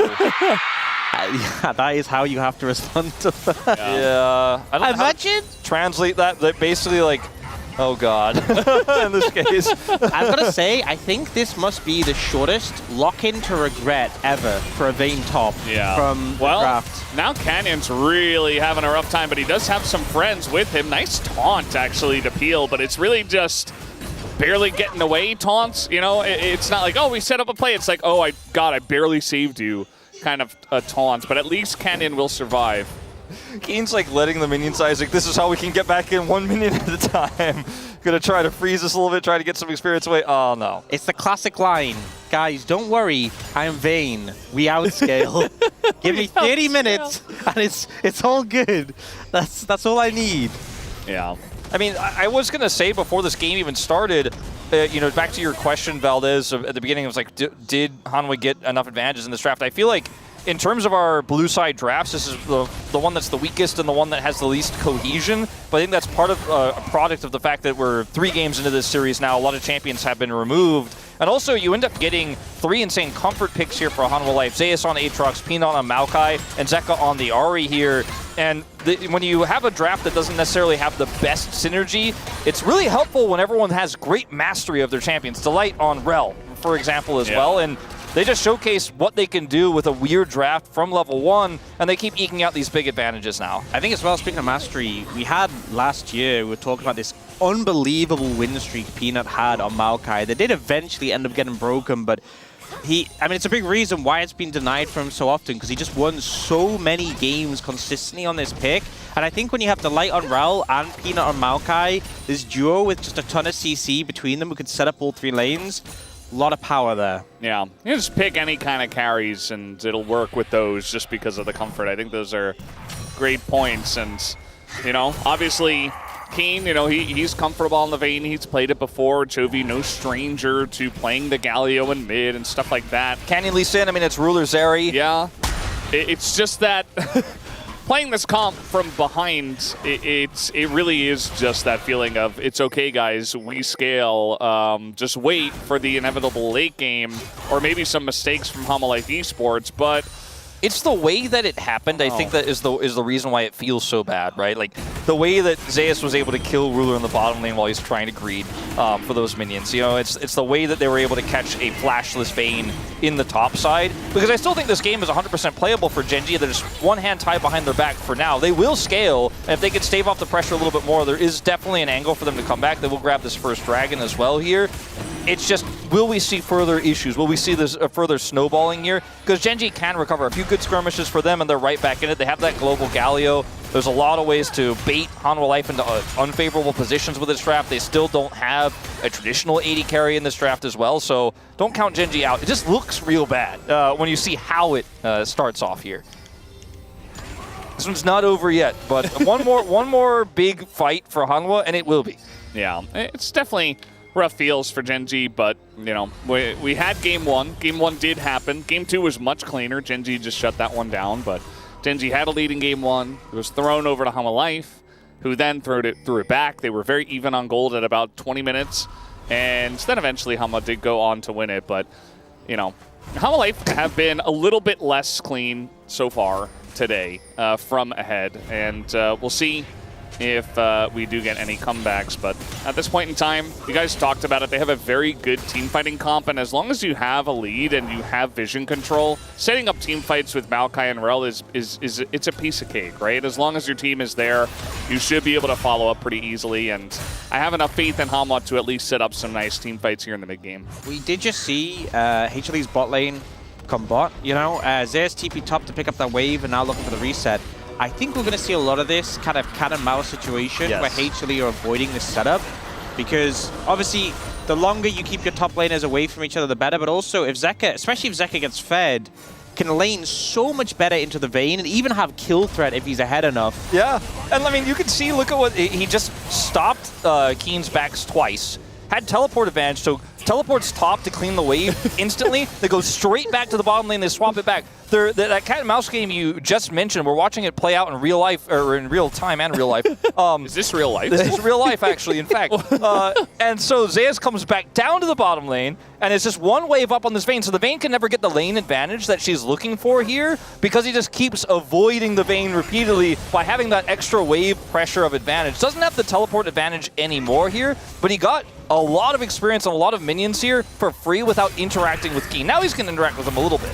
Yeah, at the end of the day, though, this is Vayne, so yeah, you can do your combo. You're still going to get run down. Zeus in a bit of trouble here. Will he dive the turret is the question. Looks like he was one auto off. Canyon? Or maybe trying to set it up for Canyon, but yeah, Zeus is already out of here. You know, he tested it, and he learned very quickly again that, well, yes, in fact, he is playing Vayne. Well, he was like, I'm going to avoid the Vayne a lot. Okay, we're going, and I'm like, well, maybe it was just a coincidence. I gotta be honest, I don't think he needed to test that, but the other play in the top side. Yeah, I mean, ult's going to be preemptively used by Ruler, and it looks like that will be enough to stop them from diving. But yeah, that's one of those super easy dives, right? Maokai, Rel, MF, you press all your buttons, your ults, you kind of just lock someone down. Ruler's Cleanse is going to be huge, and his Flash to try to get away from setups like that in the future. Yeah, I think the reason Zeus went for that heavy trade was he was trying to crush the wave in, and then ended up failing. But then Keen actually pushed the wave out. It looked like the wave was in a terrible spot, but Keen ended up pushing it out and getting a reset and TPing back in. So Zeus not in too bad of a spot with how things ended up playing out. They did put some vision now on the Raptors and towards the river there, because they didn't go for the dive earlier because they knew that Chovy could potentially ult in. Now they know Chovy is gone. Potential opportunity here, although the execution a little off and the wave is cleared. And Peanut obviously isn't there anymore, but that was a very careful calculation of Hanwha Life not going for that instantly there, because the Galio could have just ulted in and turned that fight. Yeah, I think as well the power of the Zeri ultimate. I've seen, you know, we've seen so many games of Zeri in the LCK so many times where like level 6 is hit and it's just a complete game changer for pressure in the lane. You know, Ruler definitely pressed it to kind of say, don't mess with me, but I think HLE really took the hint on that one and knew, you know, any missed execution and you're given a triple kill over to Zeri. And we have the guy here who could certify that, so... Yes, thankfully he is with us here on the caster desk, just in case we need certification. So far, did not pass the certification test, did Ruler. It is looking less and less likely that we will have a certification in this game as we get closer to 12 minutes in. But hey, you never know. You never know. It can come at any time, sometimes when you never expect it. As they're setting up again. Here, this time, trying to get in onto Keen, and Keen, he's going to pop his ult, but isn't too late. He goes in Viz. But Zeus, down a flash. Is he in range? He's got Zeka with him, and that should be enough, right? Zeka? Okay, there you go. One auto, takes him down, still has 2 charges on a Spirit Rush against Lee Sin, and he should be totally fine. I love how Zeka was like, I'm going to ult back towards mid and pick up that wave, and like was like, oh no, wait, I'll get the Vayne, 1 second. Just like, he's already like, yeah, I've got it, I'm out. But yeah, Keen without the Ghost, and the fact Zeus still had the Flash, being a difference maker, and even though this is definitely an advantageous matchup for the Vayne, and just so many tools to deal with it, you can still be punished if you make a mistake. If you get hit by one of those sweet spots, the knock-up comes in, the follow-up is there. And you can buffer into those sweet spots with the flash, and it's the second time the fact that Keen has gone Ghost instead of flash for the lane advantage has actually cost him big. Happened at level 1, happens here a second time in the isolated matchup. Chovy kind of a weird spot, but he should be okay. And yeah, I mean, Keen, he's taken a couple of early deaths, and this Aatrox is definitely more fed than Zeus would normally have to deal with. I love that we have it in first person here because it can really showcase exactly how you can flash into that sweet spot to guarantee the kill. Gets duped for a second, but he knows Zeka's got the TP. Yeah, I think that's a big thing as well. You know, him going that way ensures if Vayne went up the lane dead, but knowing he has a TP backup, the back turn doesn't matter for Keen there, so makes the correct call in the situation. Absolutely. And just playing it beautifully. I feel like this is honestly solo queue accurate Vayne top. This is what happens when I see a Vayne top. Our team, Vayne top. Yeah, our team dies level 1, gets solo killed by the Aatrox, tells us, don't worry guys, we'll just scale. Viper. He's trying as hard as he possibly can now that he's picked up BT to already start putting on a lot of lane pressure, and that's really what he's going to enjoy on this pick here. You know, again, not the traditional AD carry, but he picks up that early BT. He's very safe, and he will shut down mid lane and just hold it down for the rest of his team to continue with this this lead they have. You know, we haven't been huge fans of the MF, but this is something she does really well, and why teams pick her is once you have that BT, no AD carry can really contest mid priority against you, because even if they find a favorable trade, which is unlikely, you just heal it up off every wave. You just, I mean, you have the shield, so you can take a turret shot. You have your passive, where you can just juggle that new shot onto the Zeri repeatedly, and you have double up, which just naturally does a ton of damage. So you just kind of keep chipping away, healing up, getting your shield back, and it's Zeri just kind of pitifully trying to finish a cull so she can get that first item. Very close now. Oh, man. Keen, I mean, he might get flashed on here. Keen does not have flash. There it is, the Q, and the ult is not even needed. He had to just commit his ghost and run away, I think, there. But he waited so long, loses his ghost anyways, and still dies. Yeah, now 800 gold down in the matchup, and just giving a kill over to Viper to make it worse. This is yeah. So remember when I said it was not over yet, but like one more big issue? Don't worry, we had guys. 2 more, and I think it's pretty over now. Don't worry, guys. He scales. Oh, man. Very nice. Absolutely right on the money there was Zeka with that charm. I love how it was the last pick as well from Gen G. They were definitely contemplating over it, and Keen's like, yeah, I can do it. Dies within like the first minute and a half, and it's all been downhill since I think there's a psychological element to seeing, you know, blind Zeus Aatrox, where you want to challenge it with something that's going to win naturally. You don't want to try to weak side into it because you're like, oh man, he's going to get a huge advantage. If I try to go for, let's just say they went Ornn in this case, for example, just to amplify some of the scaling later on in some of the mid-game skirmishes, then Aatrox just kind of, if it's Zeus, gets too big of an advantage. So like, we have to neutralize this. We have to pull out his Vayne. It feels like you're almost taunted into it. And it was a good call. It's just the execution from Hanwha Life to punish it has been so good. And the thing is, now you're so weak. I mean, there's still danger from the Aatrox, who has this Psycho Sword, which has so much burst if you do miss that. But also, Zeka just went top 2 levels up on Keen. Yeah. Nearly killed him without ult. If he had ult, Keen was just dead, guaranteed. And it's like, you've gone from a situation where, like, start of the game, okay, how can we avoid the Vayne for the Aatrox, to, like, how can we get our Vayne to farm, who's 2 levels down on both solo laners and doesn't even have first item yet? Yeah, and they're getting the ghost away from him constantly, so he doesn't even have that tool. Obviously, flashless. You don't really go flash on Vayne in most situations. So it's just so easy to actually just ult forward and charm him in so many scenarios. And I mentioned the Vayne not being a tanky frontline is going to oftentimes be the target for those charms in team fights, and when the Vayne's this far behind, it's just free food. The thing is, I think there's a break point where Zeka can kill Keen without even hitting a charm, and that is the point where it's completely doomed. Oh, yeah. There's nothing you can do. If you can just dash 3 times and then maybe hit the outwards part of the queue and you die, you can't step up, ever. Yeah, and really what this amounts to is that Hanwha Life Esports with the lead kind of just get to do whatever they want. Again, as long as they don't make any big mistakes, although Delight is taking a bunch of aggro here on the right side, and Gen G are moving in to potentially fight over this. Teleport's available for Zeka and Keen, but, you know, I don't think at this point you really want to teleport a level 10 Vayne with no items into a Rift Herald fight. It's not that meta. Yeah, I also don't think... You probably lose anyway. I don't think Zeka needs to TP, so he's just very happy to keep Keen under a turret and continue to put that pressure on 2 levels up. So Hanwha Life, they just have this lead, and it just snowballs out of control because Gen.G don't have any control at all. Yeah, it's the classic, you know, 0-3 Vayne, TP's in, pops ult, tumbles, goes invisible, presses condemn, dies immediately. What's my team doing? Yeah. I feel like in this case, if he TP'd in, he would have like walked forward with his team and then walked out with the rest of his team.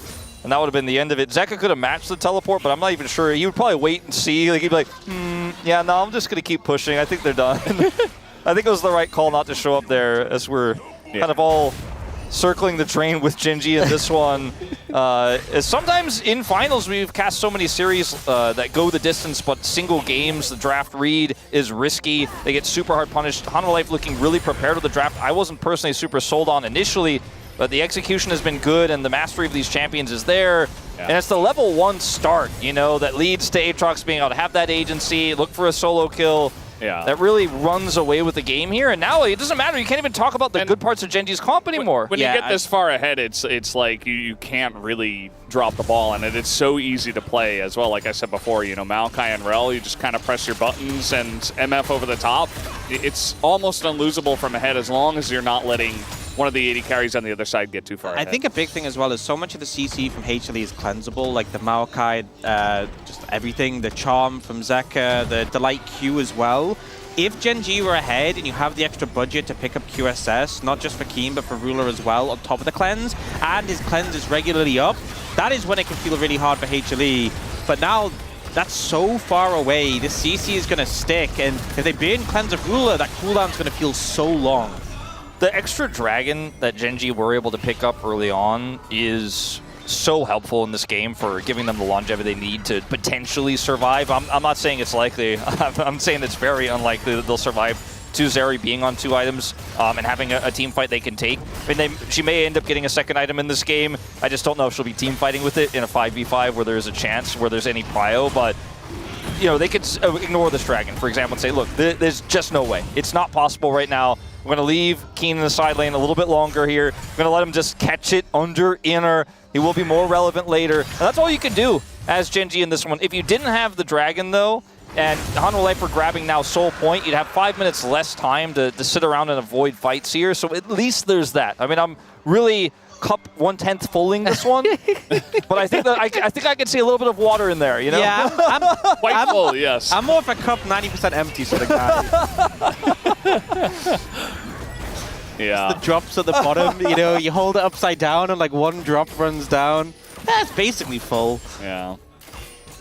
And there hasn't been a lot of action too because Gen.G know it, Hanwha Life Esports know it. Like they're putting on pressure our Hanwha, but they're also not overstepping. They're like, okay, we have the lead. Let's take all the objectives. Let's get everything we can, but there's no reason to like overstep it as long as we keep a decent pace against the double 80 carry. And Gen.G are like, well, we can't do anything right now, so we just have to farm. Yep. So there's just no action. Hanwha Life Esports are taking everything, literally. I think there could be more agency, or there's a lot of agency that isn't being utilized by Hanwha Life and Peanut to try to just dive and kill champions here. Now they don't have too much of an angle because Gen.G are grouped, but there have definitely been some moments where they could have tried to push further. Well, with all outers already down, they're like, do we really want to throw this game on pushing it inner? Let's just hold on to the advantage we have.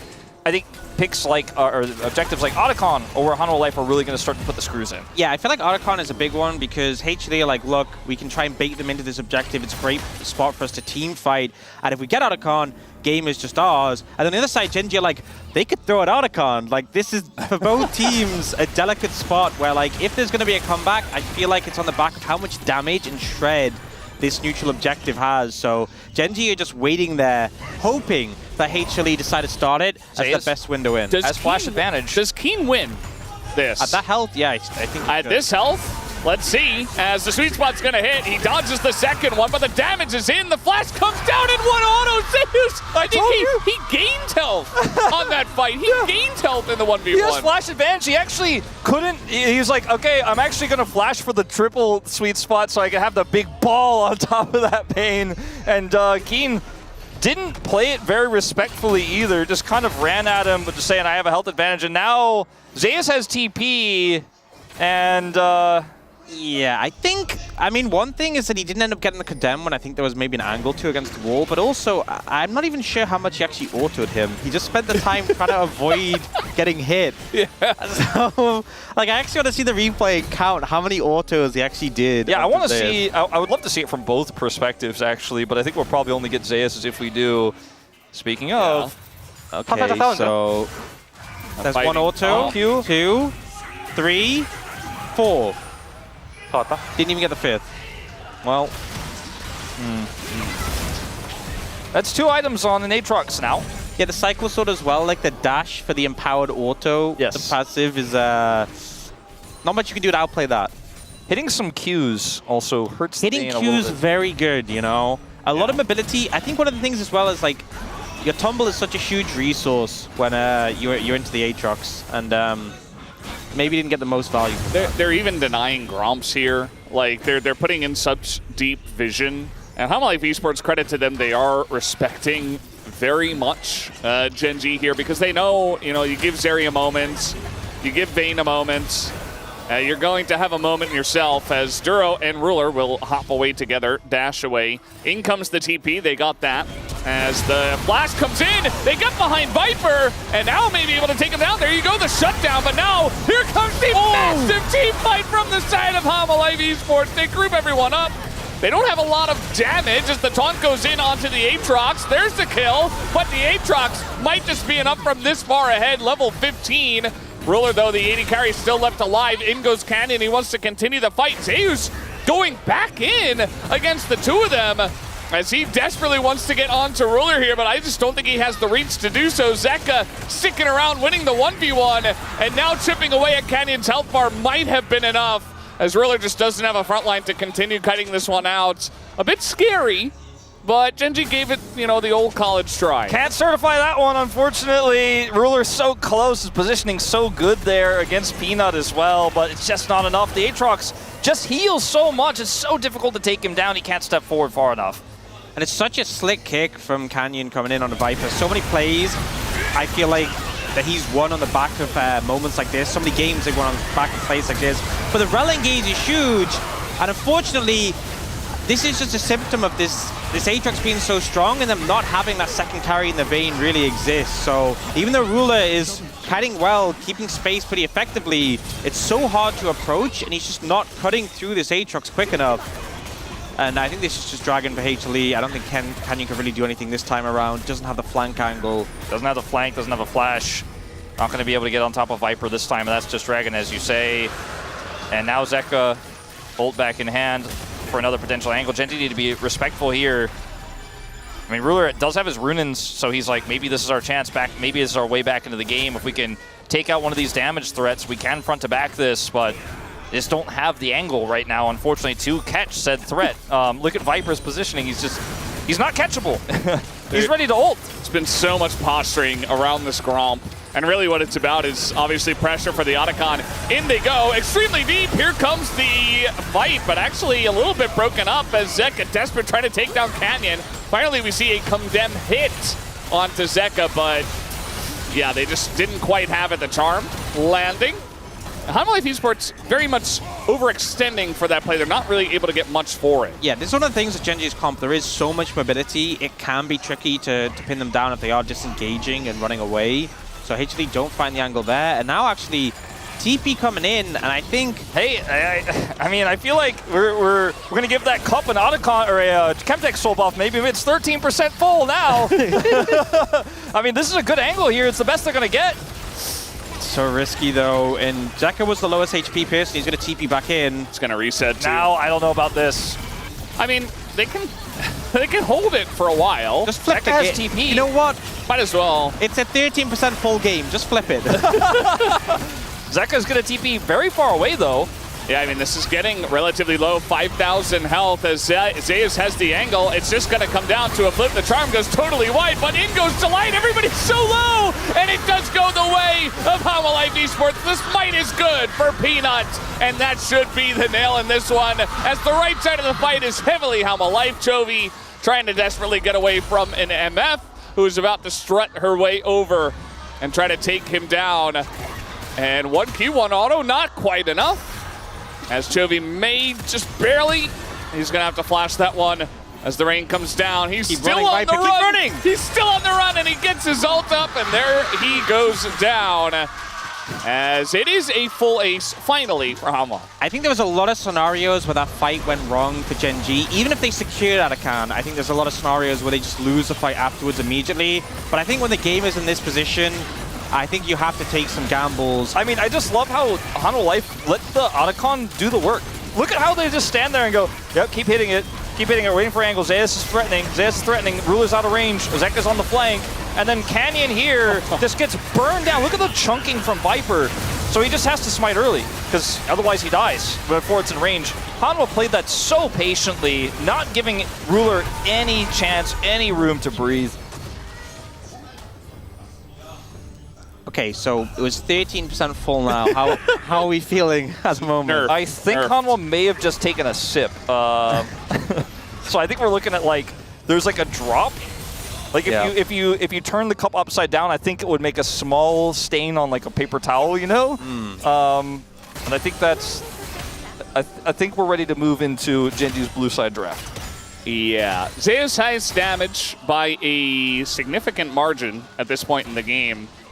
And not very surprising, right? I mean, he got a free kill onto Azeri, and then he got a kill onto 3 entire levels up. And then he got another kill. Yeah, he's 3 levels up. He's about to hit level 17 as well. I mean, Keen played this game a little bit disrespectfully, but it's the early level 1 that gave him a little bit of an edge, and he ran with it, man. He got that solo kill, crushed Keen in the second 1v1. Now he's just going in. He's got Otacon buff. He's like, all right, I'm ready to rumble. Somebody fight me, please. I'm so fed right now. He flashes in, and this is looking like old Otacon buff. Making some room. Down goes Viper, though, as HLE Esports, he's taking a little bit too big of a bite there.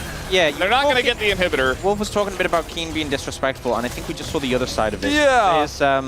He had TP, so he forgot the new Otacon takes a little bit of time on the withdraw. I thought he was just going to be right back in there. I mean, that is one thing with Aatrox, is he does do a lot more damage if you actually hit his abilities. So, you know. So they're like, oh, he took a lot of damage there. Look at this. That wasn't the point they were illustrating, but it is very funny. The comedic, unintentional comedic timing is he just goes in here and is kind of chain CC'd and can't get out. Yeah, also, I mean, dashing over, I mean, Keen wasn't in a position to condemn him, but like dashing over a wall against a Vayne is a decision. I mean, he could have flashed instantly out, but that would have been equally funny, I think. I feel like they had the ending drops, the driplets of the Otacon buff, and they just desperately wanted to send a message or something. It looked funny. They're still going to win the game. They still have Baron for 30 seconds on 3 members. As TP comes in onto a turret, Chovy does get into the front of the fight as Zeus maybe trying to get another kill onto Keen here. He is going to have a bit of help from Viper, who flashes on in and gets some revenge himself. As down will fall the Nexus turrets. They have so many cannon minions that are empowered on this one. As this game felt like a done deal at minute 1, and HLE Esports will make it a done deal here at minute 30. As down goes the Nexus, they take the lead 2-1. Zeus was such a talked about pickup for this team. Super controversial, right? Of course, at the time, T1 losing their star top laner. Everyone saying Hanwha got the best off-season move. Doran going to T1 in the trade, but at the beginning of the season, we weren't sold just yet. You know, he looked decent, but he didn't look like his former self. But man, has he really ramped up in Fearless. Some of these massive picks, the Aatrox coming in again. His Olaf, which may become a thing later on in this series, which got them 2 big Game 5 wins. He is just looking like an unstoppable force right now. And our initial thoughts eventually seem to be coming true here in the Hanwha Life. Definitely have the strongest roster here at the beginning of 2025. I mean, ultimately, HLE have had so many close series and playoffs, and it feels like every series they've had at least one game where Zeus has been the difference maker. You know, the Olaf games you mentioned, he was just such a driving force in those Game 5s, but here as well, this Aatrox, hard to imagine how many other players could go into this matchup, solo kill Ruler early on, and then just dominate where Keen had counterpick, with this Vayne, and it just completely fell flat. And I feel like this is one of those games where it's not just about the point on the score, right? They're now 2-1 in favor. But also, it's such a hit to the confidence. Having the counter pick, having the faith to go for this Vayne, and then this happening, you won't make that mistake again. We should trust Jonah Strong. That's what that says. And they're going to need Jonah Strong to come through with some magic, as Gen G need 2 wins in a row to fulfill that prediction. But guys, we are going to take a break and have the space to break down that game number 3. We'll be right back.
때릴게. 가기 있으면 봐도 돼. 나 공 있어다. 잠깐 봐도 되고. 달려 안 온다. 야 이거 그냥 더 할래? 쓸만한데 쓸만한데. 제리 노클린즈. 오케이. 사워. 나공 되는데 여기. 나 명 3초거든. 나 명 3초거든. 공해도 돼. 나 공 한번 써볼게. 나 리시 갈려. 나 타워 치고 갈려 노플이야. 갈려부터 봐도 되고. 조심 리시 조심. 갈려 생각해. 갈려 정리야. 리시 음파 끊었어. 아래 페인 봐줄래? 갈려. 야 미포 봐줘. 미포 봐주고 있어. 까인다. 가져가. 한턴 빼. 한번 빼고. 나 제일 높을. 나 풀메어 깎고. 제리 공 좀 끊어봐. 안 끊어도 돼. 일 없어 돼. 잡아. 죽여. 나이스.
1 win away are Hanwha Life Esports thanks to that pick there, Vayne getting locked in by Gen G.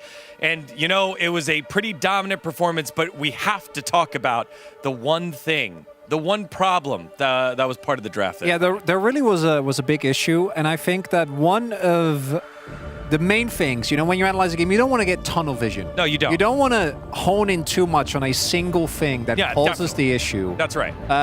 But I do really want to repeat that what is important to note is that sometimes you don't have a choice but to talk about the Vayne in the room. And I think this is one of those cases because I know Ruler's still the stinker, but that's what no one is going to remember any of that for the entirety of this game, because this game was lost by a single champion, Vayne. I don't think Vayne was the issue. I think it was great pick right there. I think they had the momentum with the Vayne pick, but I think it was a jungle gap. I don't think Vayne pick was the issue. All right. Let's take a look at the tape just to make sure that Vayne wasn't the issue. And I want to highlight one of the issues that Vayne has, because you need to go Ghost and Flash, right? Because otherwise, it's like if he has Flash here, he doesn't die. And if he doesn't die, I don't think this whole sequence of events gets started. I also want to highlight that Vayne, particularly into Aatrox, is one of those things that isn't even like, in my head, that's not even that great a counterpick. Aatrox is so special in that he, because of his range, can actually, I think, pilot a lot of these matchups way better than many other champions otherwise could. If this was a Cassante, I actually do think it makes perfect sense. But instead, what you get is a counter pick that falls behind very early on, again, due to the lack of flash, because you want to try and still cover for lane swaps. But we even saw the Vayne during the lane swap meta, and people were fine with that Flash and Ghost combination. And once this champion falls behind, it just doesn't offer anything. It just dies over and over and over again. Yeah, definitely. Not very impactful, but I think most Vayne players would say that probably needed a little bit more help from the jungler and the support. And I guess in this case, the bot laner. And it's unfortunate because I think Keen has had an incredible LCK Cup. But unfortunately, and again, we can actually look at some of the other players. The fact that Ruler, by the way, also got solo killed level 1 by an electrocute Aatrox. Just didn't respect, had the early flash blown. I hate lane swap. I hate lane swap. Yeah. Bring back normal lanes. And also, your lane opponent immediately got a kill. That's not fair. Yeah, that's not fair enough. I think the idea behind was, I mean, fair enough. They kind of have to gamble for the red side, but yeah, it didn't work out well. Yeah, they did get a good look, though. Only down 3,000 gold, and it almost flipped here with the Otacon. It actually could have been the turnaround, which is the crazy part. And I really like how Hanwha played this, because for me, Hanwha Life is able to ensure that you don't turn this into a 50-50. Because you should lose that because it's specifically elite, right? You have the Execute in your queue, you're favored in the Smite fight, but they legitimately just murder him. Like, he never gets in a position where he gets the Smite, so you never have the 50-50. And I think that Hanwha Life very well identifying how weak you become when you try to take out a Khan. And I think for Gen G at this point, you got to flip the game. So I don't really have any issue with their calls to try and do this. As, yeah, unfortunately, that was a very common occurrence in this this game, as we saw many a time. Are we still in spectator mode? Yeah, I think we still are in spectator mode. Anything you want to say here, Vayne? Can you delete the lane swap so I can play the normal lane? All right. All right, well, with that, all jokes aside, Hanwha Life Esports, they were given the opportunity to close this one out from the beginning, and they were able to do so. Flips aside, they were in control, and now 1 win away from representing the LCK over at First Stand. And it's a lose-lose situation. Even if you're not a believer in curses, maybe you're a believer in statistics, Hanwha Life have had pretty good track record when it comes to Game 5s. So Gen G first have to win the next game, which they will be on blue side. It'll be a little bit easier, but that Game 5 is looming. And teams have not been able to beat Zeka specifically in that for a very long amount of time. Yeah, I mean, I think they really need to work on the synergy between the champions. I feel like the draft was not on point, obviously. So they're gonna work on the draft. I mean, they still got a chance. I strongly believe that he's gonna go for a game 5. So yeah. Yeah, I can't take you seriously with those sunglasses, man. Can we see the sunglasses one more time with the Vayne?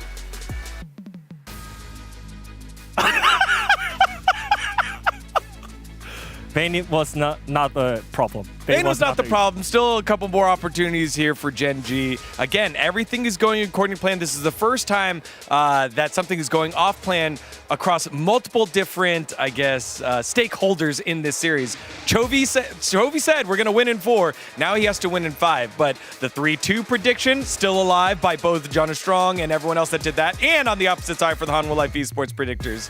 So it's been a great series so far. But we're looking for one that's not going to be as close. We want to see a dominant. You don't want to see the series defined by that single pick not working out. That was, I think, an attempt at a tumble, but it didn't quite work out, just like in that game.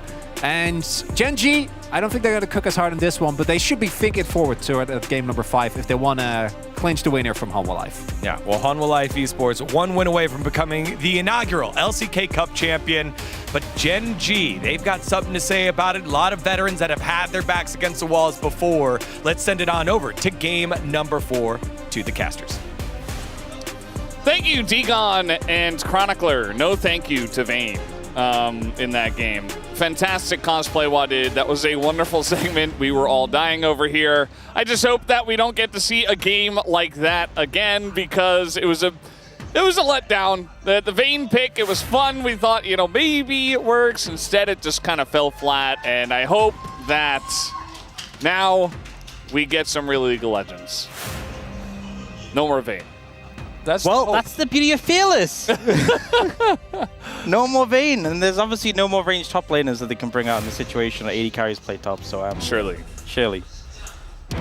Well, gentlemen, it's another blue side game for Gen G, and so they have draft advantage, but again, each blue side draft gets weaker the deeper the series goes, because you still have all those removed champions that we have to the top of your screen. 30 of them gone. Some of those high prio picks you can utilize have now been removed. Skarner and Kalista will still hit the bench. Yeah, I don't think that's going to change anytime soon. Interested to see Knocked In coming out as a ban. I feel like whenever I think about the roles that get pinched the most later in drafts, support, particularly engaged supports, like we've seen Alistair, Poppy, Raul, Leona, Nautilus, Rakan, Maokai, which is also Flex, is gone, Galio, which is technically Flex, is gone, so a lot less engaged supports available. 80 carries, the pool gets shorter quite quickly. And jungle, I feel like we get to this point where a lot of the meta junglers get taken away, and we start looking at things like Viego, which we haven't rated too highly recently, but also are conditional on other aspects of the composition to set up. And it looks like Gen G heavily targeting that jungle pool away from Peanut right now. I mean, historically, Canyon has had a much larger champion pool than Peanut, especially in terms of some of the AP picks that we see, like the Karthus, but I feel like Peanut does have his own special finals picks that we've seen, like his Kha'Zix, that does surface from time to time, but it's tougher to make a draft like that work when you don't have all the moving parts you want to set it up because of Fearless, so we'll see what he does end up going with. 2 jungle bans away from him, the Wukong and the Nocturne now. Jace banned every game, so every red side we've just had these same 3 bans, so you can almost argue on red side you don't get bans at all. Especially with Chovy playing Mbessa in that first game, it really pinched the top lane pool, so you don't want to give blue side Jace because there's not a lot of answers for red side. But Varus not banned this time. It's the first pick for Gen G. And almost no 80 carries left in the pool can go toe-to-toe with Varus without great setup. So it's a great blind pick. I feel like it's one of the safest and best picks you could get in this situation. I think you might end up with like a Maid situation potentially here, because you definitely don't want to take something like Xayah into Varus. That would just feel horrific. And they end up picking the Zyra with this jungle pool pinched, but one of the things I found with the Zyra is into long-range pokes, you can really struggle. You really want to close the distance. She wants people to close the distance on and come into her plans. If it is that poke Varus, he's kind of just going to poke away from a long way away. And again, a lot of engaged supports banned away. Sorry, not banned, like denied from Fearless. Fearless banned, yeah. Won't be able to assist with closing onto the Varus. And the Jhin pick here too has been an old favorite. I mentioned the Karthus earlier. And in these best of fives, Canyon loves to pull it out, especially if he's playing against D+, but he's going to pull it out here. It's a pick that can farm very quickly, so can match the Zyra and arguably even get ahead. And he's going to be hard farming. The Bard pick here, pretty strong on the Zyra, I would say. Yeah, into 2 immobile carries with the Zyra and the Jhin. This feels so hard already for HLE to play. Like, you can just, it's so non-committal. You can just throw these things out from a distance, and if anyone gets low enough, Carthage just presses R. It feels like a fight wouldn't even necessarily need to happen. And honestly, you know, Sylas is a good pick for Zeka, don't get me wrong, but I would really be emphasizing, like, we need an engage pick now before, I mean, if we go to the next rotation even more a band away, it's going to be a struggle. Like, what is Delight going to turn to? Bard is one of the picks that he leans on typically, and that's out of the question. Yeah, obviously the Rakan is gone. So, I mean, Leona, Nautilus, all of these picks that Delight has loved to play when they need that extra oomph, that extra engage. Any Blitzcrank enjoyers? I'm not so sure about it in this draft. Pike, band away? I think that's a more realistic one. That's a good call. Honestly, like, it makes sense to ban the Pike, but like Delight's last performance on it wasn't that amazing, and also Pike is he's not as surefire engage as all these other champs. Like, Pike isn't like, hey, I engage, I clump everyone together, with the all in, and we're learning. Yeah, I mean, that is definitely a great ban in this situation. Yeah, because that isn't necessarily engaged, but it's just a lot of run on top of squishy champion, kill squishy champion in late game threat. I was going to be really disappointed if they just let that one through in these game 4, game 5 situations. Zeus has made such a big impact on it. Now that can engage. There was a lot of talk with Zeus as well. I wonder if they're considering flexing it in certain situations. The thing is, I think they probably won't, just because I think this is kind of like the limit of the pool of champions for Delight. You know, you need something to close the distance. I don't think Pantheon is like super convincing because he's squishy, and also you'll kind of get melted later. But I guess the hopes from HLE is that they get enough of a lead so they can kind of find the momentum in the game and it's not as much of an issue. Wait a second. Wait. I see 2 junglers on my screen. Or is Chovy playing Karthus mid? It may just be the Karthus mid. Oh my god. Into silence. What year is this? Well, it feels like we're going back to the very early days of League of Legends. Now, when we see the Scion, you know the Nara, which was banned earlier, is definitely going to be the go-to pick here. I don't think there's anything else CS would like to play into this, except maybe Vayne. But you know, maybe in the old days you'd be like, it's a TF angle. Yeah, the Nara is going to just chunk and chip away at the Scion, and Mini can just kind of outpace him and get some advantages. Could also just be mid Viego, which... Wait for the swap. Wait for the swap before we... I feel like it's easy to speculate, but they tend to swap late. Remember when Viego was a Toby soul can laner? Play it, you know? I feel like it's something that can work into Sylas.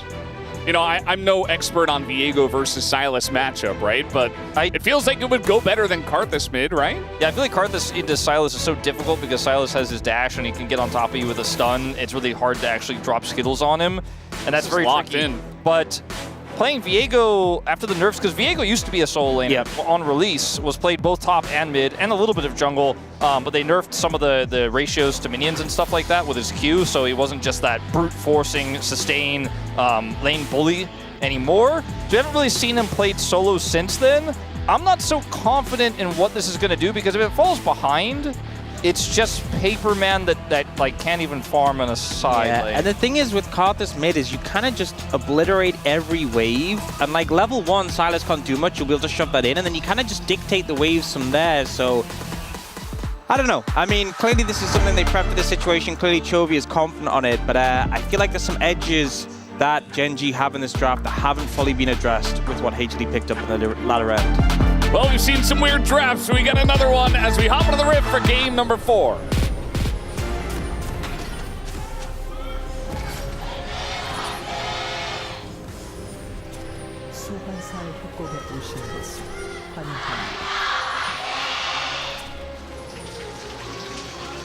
All right, here we go. Karthus has Smite, so that answers that. I thought, like, the only other thing I could see is, like, for some reason, Canyon's like, I'm the Karthus master, let me play mid, you can play jungle. That's the only other thing that was in my head as we loaded into this one, but nothing that crazy. But remember, this is your tournament life on the line. This is LCK Cup on the line. This is first stand on the line to actually pull out the Viego mid.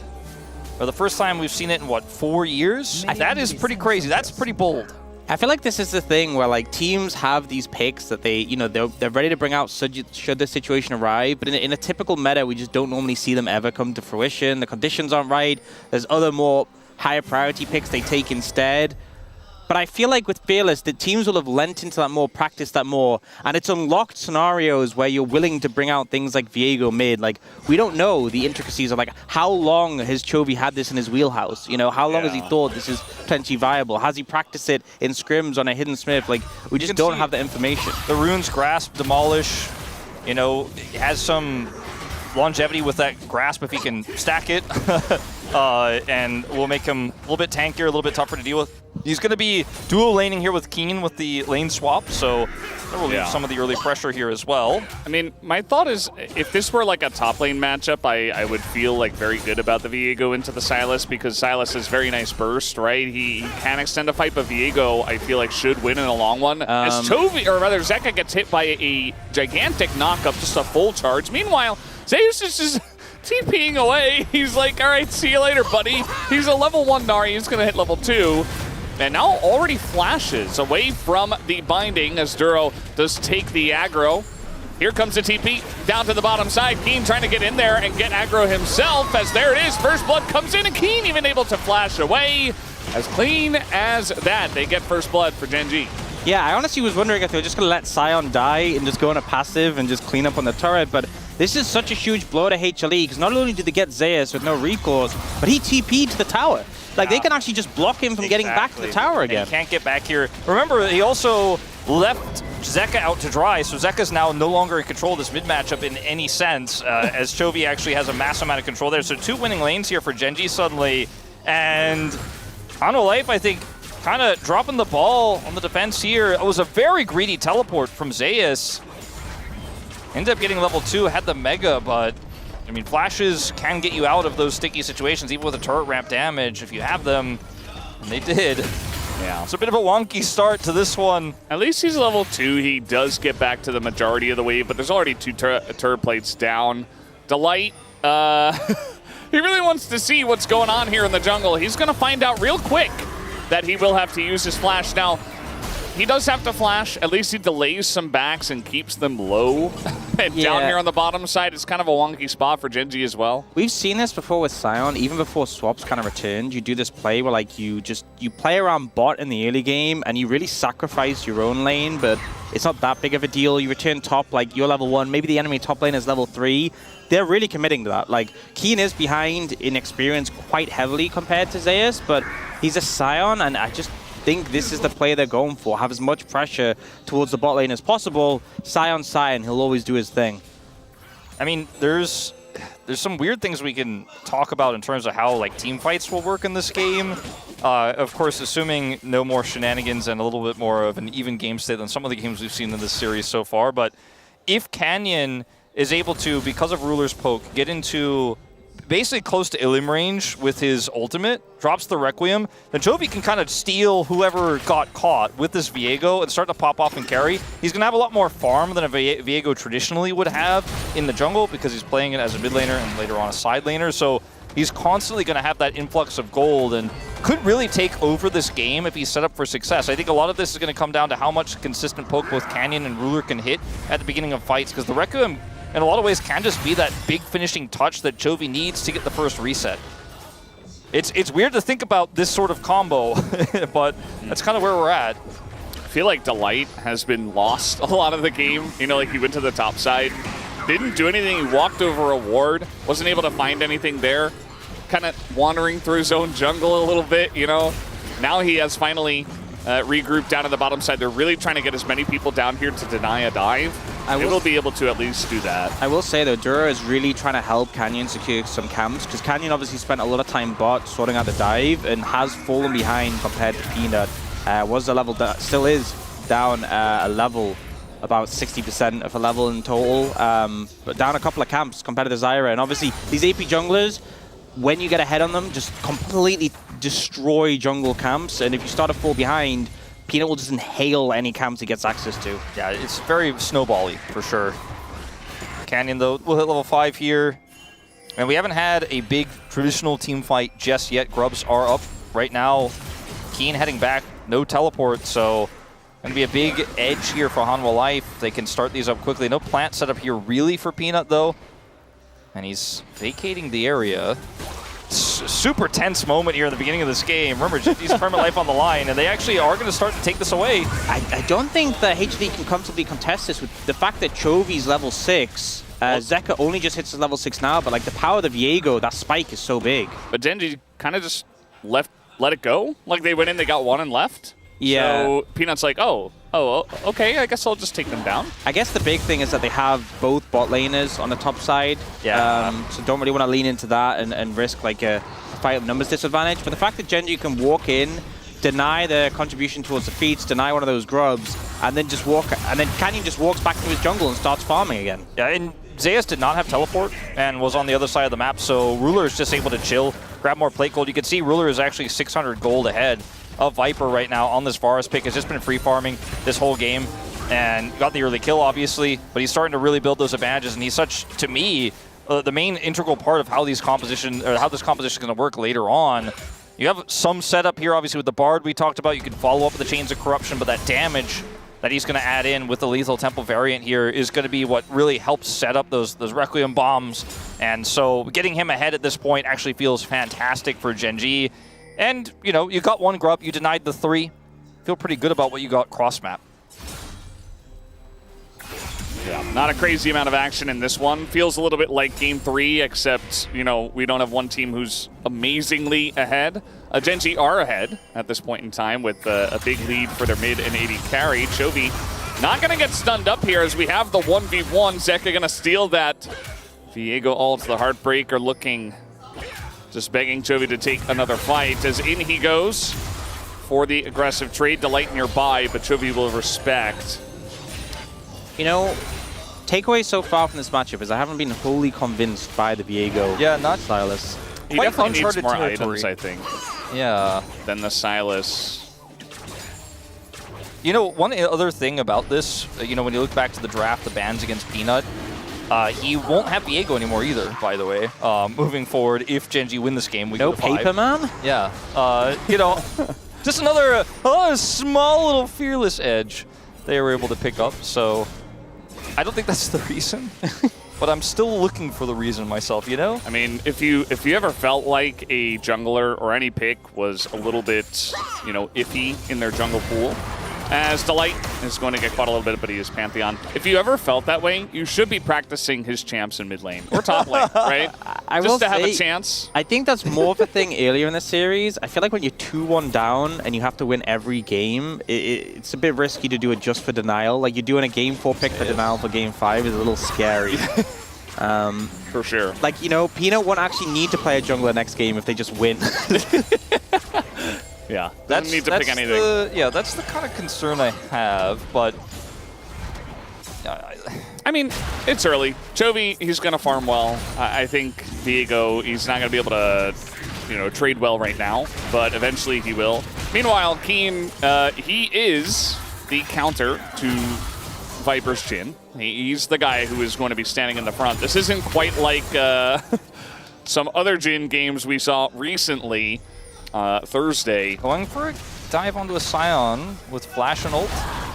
I mean, maybe Zyra's able to chew through this health bar, but Keen is playing to the top side away from the Zyra very nicely. Chovy just going to Heartbreak away. Delight, though, making plays in mid. They continuously set Chovy on the back foot and never really allow him to do much, although it doesn't really look like he's looking to do much at this point. Support's so far away from ult.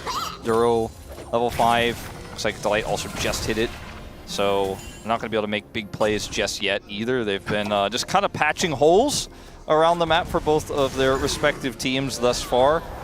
See what happens once that critical Bard ultimate comes through. But the Pantheon ult can also be such a huge win for you in sides to be able to join up and turn a numbers game into your favor instantly. We're setting up for an objective as well, setting up flanks. We haven't seen the Gnar into the Scion directly all too much, but you can see when it does happen, JS is very happy about the counter pick that he did get in this one. Oh, meanwhile, engage here on a Toby. Gonna respect the Zyra, just flashes out. You see Gen G, they want to get as many grubs as possible. They'll get one. So deny another objective point. Summit Life Esports look to close the distance, look to zone them away. But here comes Chovy once again as the Bard ult's going to sail very wide. Smite comes in. That actually went to Canyon, I think. Yeah, I believe it did. And so Peanut now down his smite, and now Canyon has to flash the wall. The Jin, though, helping out, keeping him around. They're just CCing them both to death as they both disappear. As in, Zeka is very deep, and he will be traded back. Ruler now, 1v3, Delight very low, and Chovy on the stolen Silas for a bit more. But I think maybe Viper got enough room here as, yeah, Chovy no flash. Viper just walks it off. You can kind of see what I'm talking about with Requiem Viego in this fight. Like, it's working, you know? It kind of works. I feel like if they had a little bit better setup there, maybe it would have actually worked out a lot better. Ends up being a pretty even trade throw in this one. And we now end up 3 grubs apiece here between these two squads. I think especially since HLE has such a squishy comp, like the tankiest person is the Gnar, who half the time isn't that tanky. It really means that the Requiem's not only going to do a lot of damage, but that they're so vulnerable to the Viego resets that come in. And even, you know, Varus resets when he gets a kill, gets such a boost to his stats from his passive that was tweaked a little bit ago.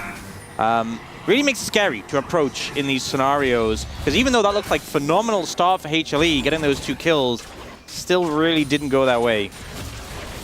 I think things get a little bit easier for Genji once Duro has his ult.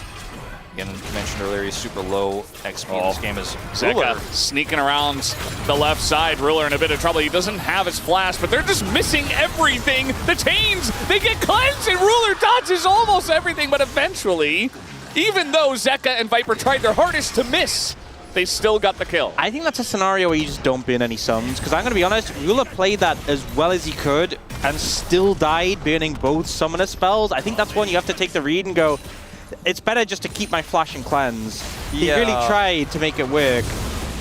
And here's that play earlier. And, you know, it's kind of sad for Duro because he's like, I'm going to save my jungler. You know, Canyon flashes to buffer the stun. And then Duro's like, come with me. And they both get trapped. But then the Chains of Corruption hits Zeka. The ult comes in, the reset potential, everyone's squishy, everyone's low. It's so scary for HLE. Yeah, and Ruler obviously has a lot of range, so he can kind of play that fight over the wall, and then he's lethal tempo as well, so when he does go in, he can continue to kind of chain that damage with Chovy. Looks like a pretty scary combo. This is just great from Ruler, and it's starting to become a bit of a theme here. And yeah, it wasn't pretty, but Zeka's just like, well, I run you down. Sorry. I am still Silas, so eventually you're just dead. He played around vision excellently there, so props to Zeka. Even though the skill shots weren't there, the actual play was great. As Chains, they're getting themselves very close to Ruler. As in goes the Scion, going to take out Peanut. That is the punish, but here comes the follow-up from Life Esports. Very low is the Karthus. They take out Ruler as well, but the Skittle will hit onto the Mini-Gnar. Viper just going to take out Duro, who was very deep in there. That's a double kill to the Jin, who, with a Collector against this comp, as long as they're not hitting Scion, this Jin is going to be pumping damage. I feel like that's a scenario where Varus really would have loved to have summoner spells. Perhaps the Cleanse of the Flash could have gone a long way. But a good job from HLE punishing those lack of summoners there. And able to clean up a few members off Gen G. Such a critical part of how this comp has to work.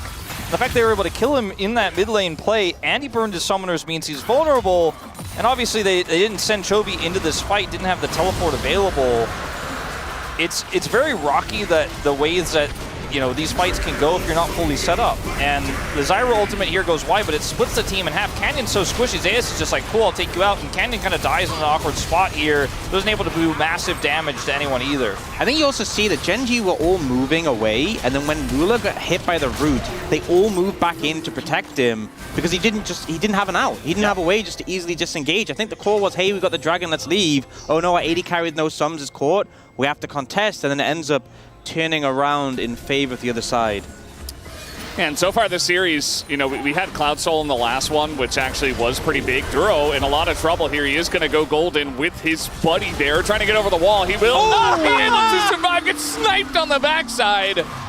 As Viper, he's making this Jhin look overpowered in this game. Well, you know, the magical journey has to end at the end of the magical journey. And that one's a pretty easy one to line up when you factor that in. And it is a straight line, yes. And so is Jin's skill shot, so well played. Viper is starting to take over this game, and I don't know if this Viego comp is going to work. And there it is, another root comes in from the Jhin.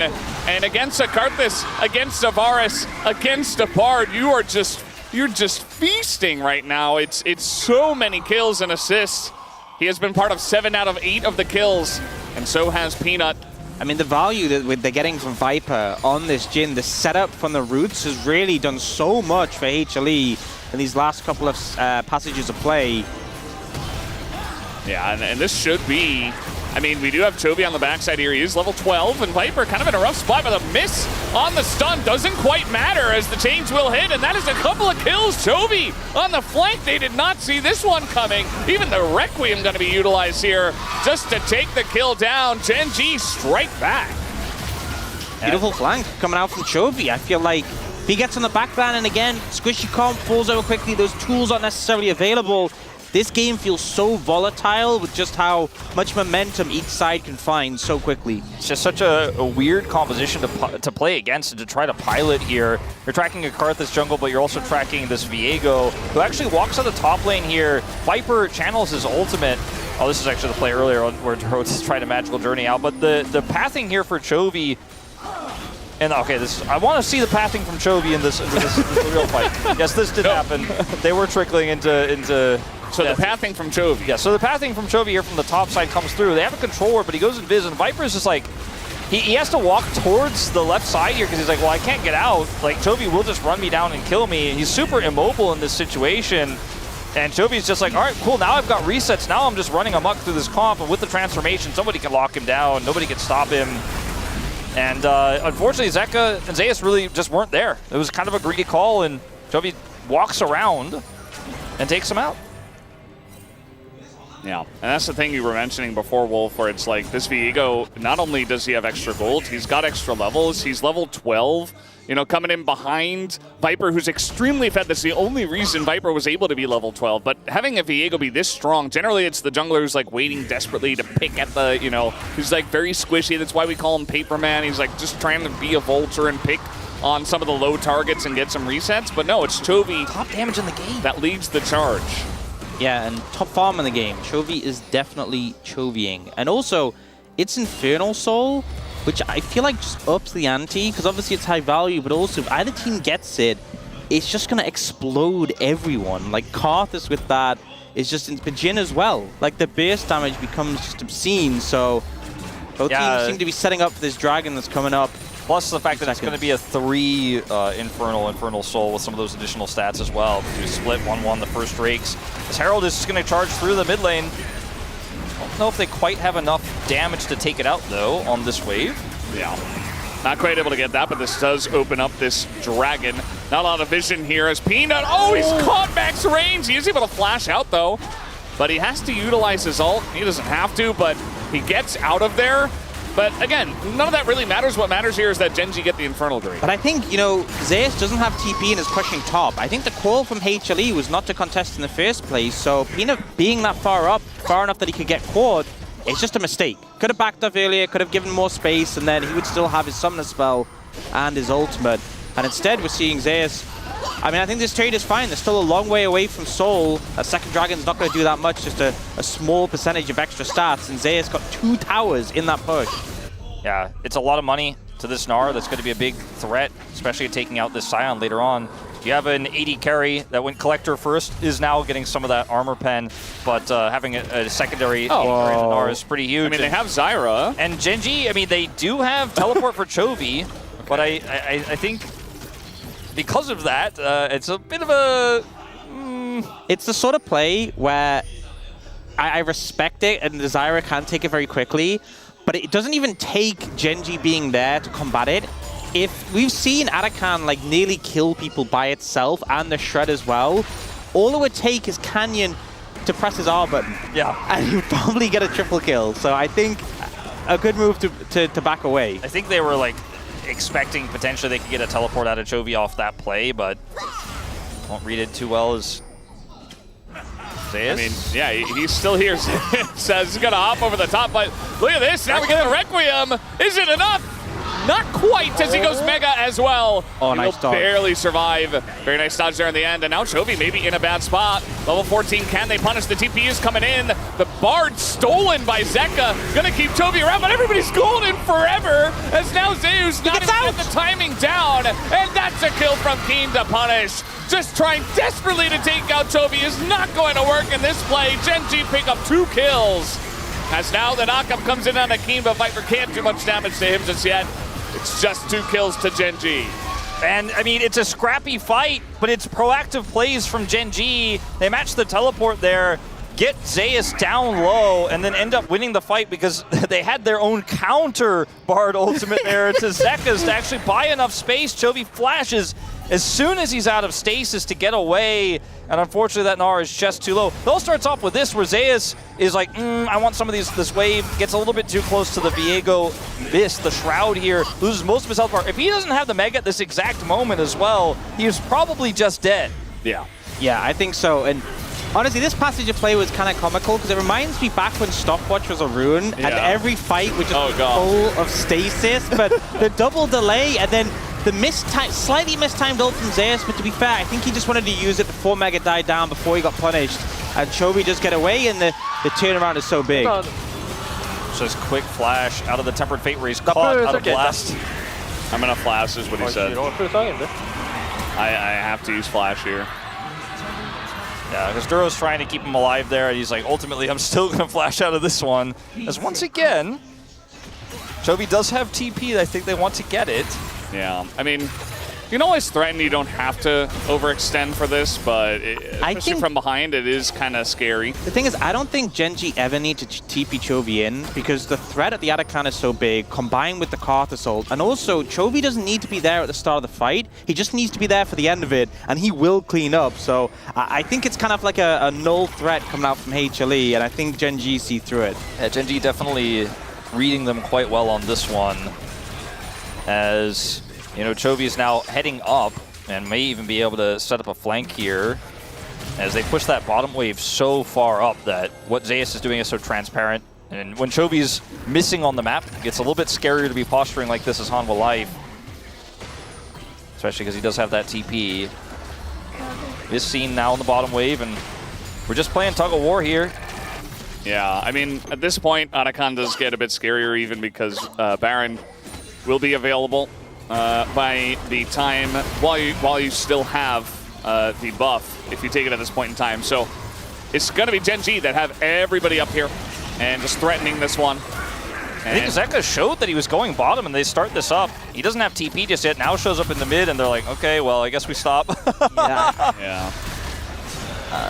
It feels like both teams are just playing with fire here. It feels so risky. I mean, this is like, you know, game 4 of the finals. Gen G do not want to throw this one away. They have a pretty nice lead with a wonky composition here.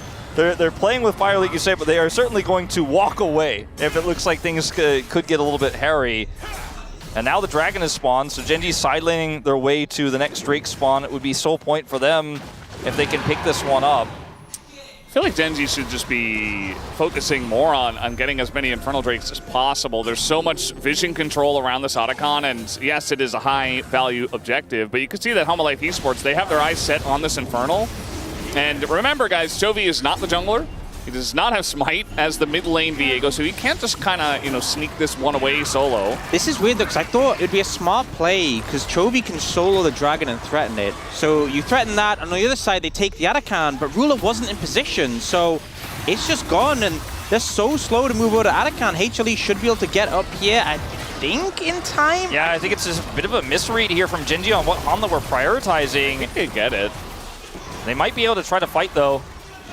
Hanwha Life, they're just going to let it go. As quick enough. Yeah, just not able to quite get up there. They didn't have vision. I mean, you can assume they're doing it, but they get the Infernal, And now Hummel will just have to play this game where they have to try to wait out for about 2.5 minutes. I think the problem is it's a late Arakan, so Baron is up. Yeah. So you're going to be forced into contesting this Baron. Gen G already making moves over to it, and with Canyon there and Ruler there from the start, this will go down quickly. Both Keen and Chovy critically have teleport. It'll take him a while to get in. Chovy going to utilize his right now after a back. See Duro on Vision. Peanut still not taken out, but there it is as he throws an ult in, and the damage is enough. They burst it down while Peanut is golden. Clean. And that is just a clean Baron and Otacon take here for Gen G. Just shut down the enemy jungler, put him in stasis. Make sure you can lock that one down. You had 100% pry. You've got so much damage. With this Karthus, it is just easy to take, and there's no inherent risk when you have that much vision, but they have Otacon buff on top of it, and now they could do whatever they want on the map. So many situations, especially since Otacon, the Voracious buff has been nerfed, it's felt like not as big of a deal. If there's no objectives up, you can maybe just wait it out, but when it's this late with Baron, it's such an easy play where you just immediately start the Baron afterwards, and Gen G playing everything right, really just dictating the pace of the game in a match that felt very back and forth in the early mid-game. Zeka on Silas, unfortunately not having the impact he would like, as, okay, Duro's just gonna kind of run by them, but they have Requiem, they have TPs coming into light, is isolated, flashes over to the Magical Journey, but again, they still have Otacon, so best you were getting was 200 gold out of Duro. Instead, it is a Delight that goes down. And Gen G are really running away with this game now. So a few resources burnt to ensure that your support gets out, but your support now has ultimate. So he's ready to set something up here. Yeah, and they go. They already, okay, well, it's going to be Peanut who goes golden himself this time, but eventually just dies instead. And they're just getting bowled over. Still 25 seconds here on the Otacon buff. And they're going to lock down Viper on the backside there as, okay, nice peel from Zeka, going to go golden himself as well. Meganar gets denied. And again, still 14 seconds on Otacon. So Gen G just pushing through and getting insane value out of this double buff. Maybe a kill here. You would have to wait 5 seconds, so not able to pick up the 200 gold either. I feel like the fact they already had the Baron is more than enough. And honestly, that's one of the things with Baron is that, like, you want to push, you want to take objectives, but the fact they have Otacon and Baron makes it so hard to contest. And here, Delight just, I feel like it's kind of, he's committed at this point, he's looking for it, and he gets the flash from Duro, but it just feels like he's just not been able to have the impact on this Pantheon, and Duro has just been doing more and more as this game goes on. Oh yeah, and here, he's looking for some setup onto Viper, but actually just ends up taking Viper out of the fight while they end up winning the front to back elsewhere.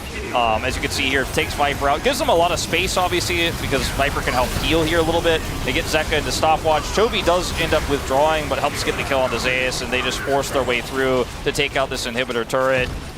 And there's just so much map control for Gen G. Flash on in, at least Zeka is here, but Peanut has just been farmed right now by Gen G. 4 kills in a row, it feels like, as the Zyra not quite hitting the mark. And Gen G just getting even more value out of their push. You can see the damage is already done by the Requiem, and you just have to back off. You only have 3 people there. Zeka not even here, finally gets back. I mean, Chovy is just so huge at this point with Titanic and Death's Dance. He can just walk at them and set up for resets. Well, Zeus is going to try to press some buttons here. He's not even able to clear the wave, and that should do it on this one. Chovy on the mid-Viego alongside of his team will be taking down this game number 4. And you guessed it, we will have Silver Scrapes here once again in these best of 5s as Blue Side reigns supreme 4 times in a row, getting the wins. Has even the stolen Bard ultimate on the wave, just desperately trying to stop this push. It might be able to now, but it's still 25 seconds on Zeus, and now 25 seconds on Viper. They get the stun here on a Peanut, he's got a Zhonya's, and low on health, Gen G still not gonna back down. They will take this game number 4. And the problem for them really is that they'll be on red side for game 5. We'll have to see how that one does go as the series does get tied up 2-2. Yeah, really strong performance from Gen G, found that momentum in the later stages and were pretty clinical with how they secured those objectives. And when you think about game 5, there's 2 sides to it. You know, HLE of side selection, HLE with Zeka, who's been so good in those game 5 scenarios. The other side of the coin is we're starting to see some issues with Delight's champion pool. Not so much what he can play, but what he what he has the most impact on is always those engaged supports, and I am struggling to think of what's left. It's like things like your Blitzcranks and your Shens. Really, just that pool has been pinched so hard going into this Game 5. And Peanut as well has been targeted in draft. We'll see if that continues. I don't think so, because now Genji will move to red side, and there's still those big picks they have to ban. The target is Skarner, that he's also quite known for, even before Skarner got reworked. But anyway, I feel like Genji cooked really hard with this draft. We weren't sure how it was going to work out. We kind of figured it out as the game went on. You set up those Rec Room resets. You know, Ruler has a lot of poke. He's very safe at range to actually then go in and get those finishing blows with the lethal tempo. And I think it just caught HonorLife Esports off guard. I wasn't sure if it was going to work. I wasn't even ready to trust after they had a small lead, but they piloted it well prepared in a fearless best of 5. Well, guys, we're here again. Silver Scrapes. 5 games. This once again says trust in Jonah Strong, who did predict the 3-2 victory for Genji. The HonorLife Esports have side selection for that game number 5, as we will once again listen to Silver Scrapes here in the break.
나르 그냥 공 박으면 봐줘.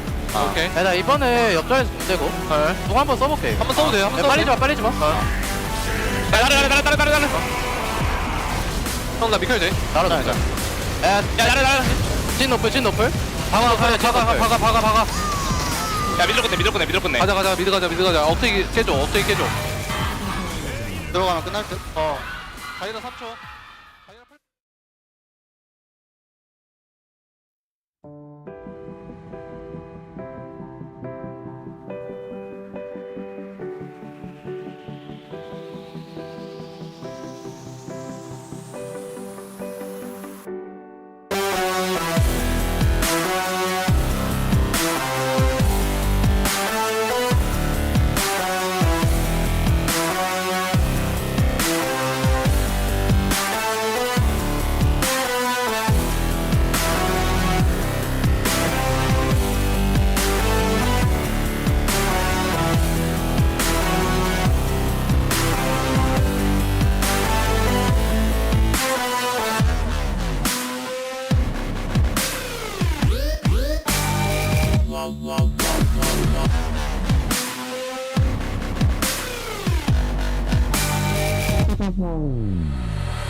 And for the final time in the LCK Cup, we are going to game number 5. It would be no other way than such. And we've got a great one for you here. Gen G, Hanwha Life Esports for the spot of first stand and the first ever LCK Cup champion. Welcome back to the space for the final time. Digon alongside Chronicler and Wadid. And y'all, they haven't necessarily been close, but we've got ourselves to a game 5 after Gen G take that one. It was closer than the Vayne game, yes. So we'll take it. Oh, okay. That one was unfortunately a bit of a disaster.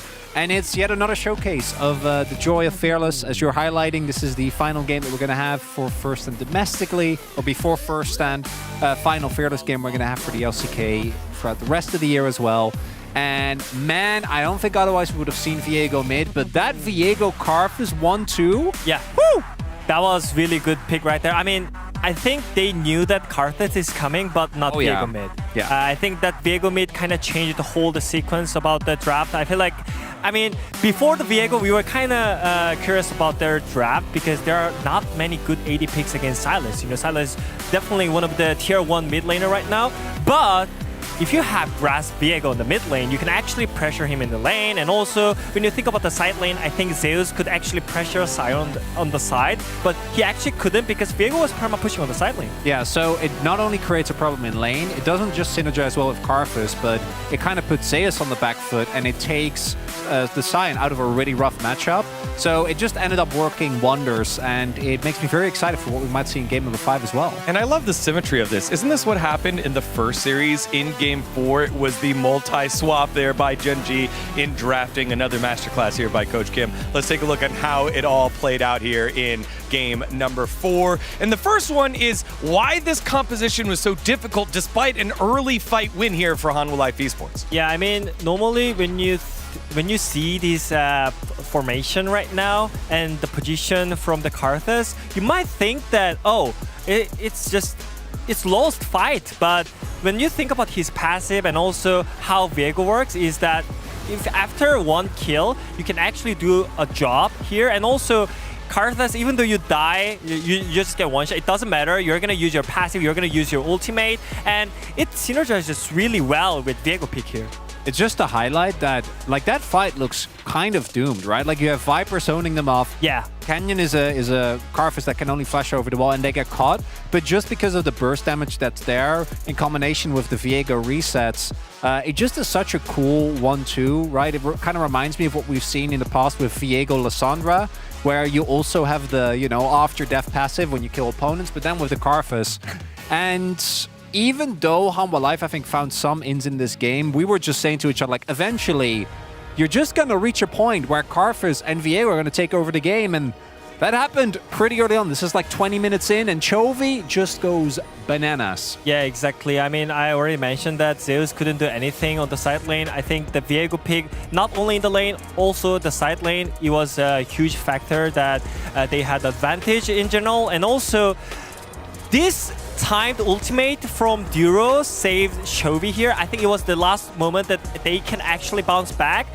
But, I mean, after that ultimate, they could actually turns out Genji's win. And I feel like everything kind of worked really well in cases and I think Genji wanted. I think Ox did a great point there saying, if you're Zeus there, you're focused on your Narbar going down. You want to make sure you try to ult, you try to time it, and that was weighing on his mind because 9 out of 10 times he hits that. That was the one time there where the Narbar expiring, he mistimed it. But it's important to note, with how much stalling was done, like even if Chovy gets slammed into the wall and dies there, even that alone wouldn't have been enough, right? There's still a Karthus that was monstrously fed at that point in the game. And I think it's a good opportunity to bring up, right? Like, what do we still have left? What can we do as we go into this game number 5? Yeah, so many junglers are out, and also like AD pools like are pinched. Yeah, also the Viego is out, so I think mainly jungle and bot lane is kind of pinched here. So I mean, I really feel like they kind of work for more AD junglers like Wukong and Nocturne, which is synergizing really well with the Orianna pick, and also the Mel on the bot lane. I think it can happen as well. I mean, it can also use it on the mid lane too. It hasn't looked good yet, though. It has not, no. Unfortunately, not. I do think Mel is one of those picks that you have to pick up later into a draft. For me, I'm also going towards junglers. I think the reason why I went for Jarvan is because if you look at the AD carries that are still in, it's things like Xayah, Jinx, and the Aphelios. And I think Jarvan is insane into all of those. Orianna is obviously still open. There's a bunch of other picks that you can combine with Jarvan that work well. That's true. And then Lilia has just been a top tier pick. My expectation is that like Lilia, Wukong, and Nocturne might get banned. And the team might try and focus a pick on one of those up, ban away the rest, and force the opponent jungler into an awkward position. All right, y'all. Well, you know, at the beginning of the show, we made light of it. The Wadid curse. It was real. There we go. And currently, with the way things are going, could potentially be real. Same thing with Jonah Strong, the future teller, the perfect predictor. He's also still alive with his predictions. So the question is, what's stronger? The Game 5 Zeka record, where he has not lost in Game 5 in almost 3 years. I think he's 8 in a row. This would be 9. Or would it be the Wadid reverse curse?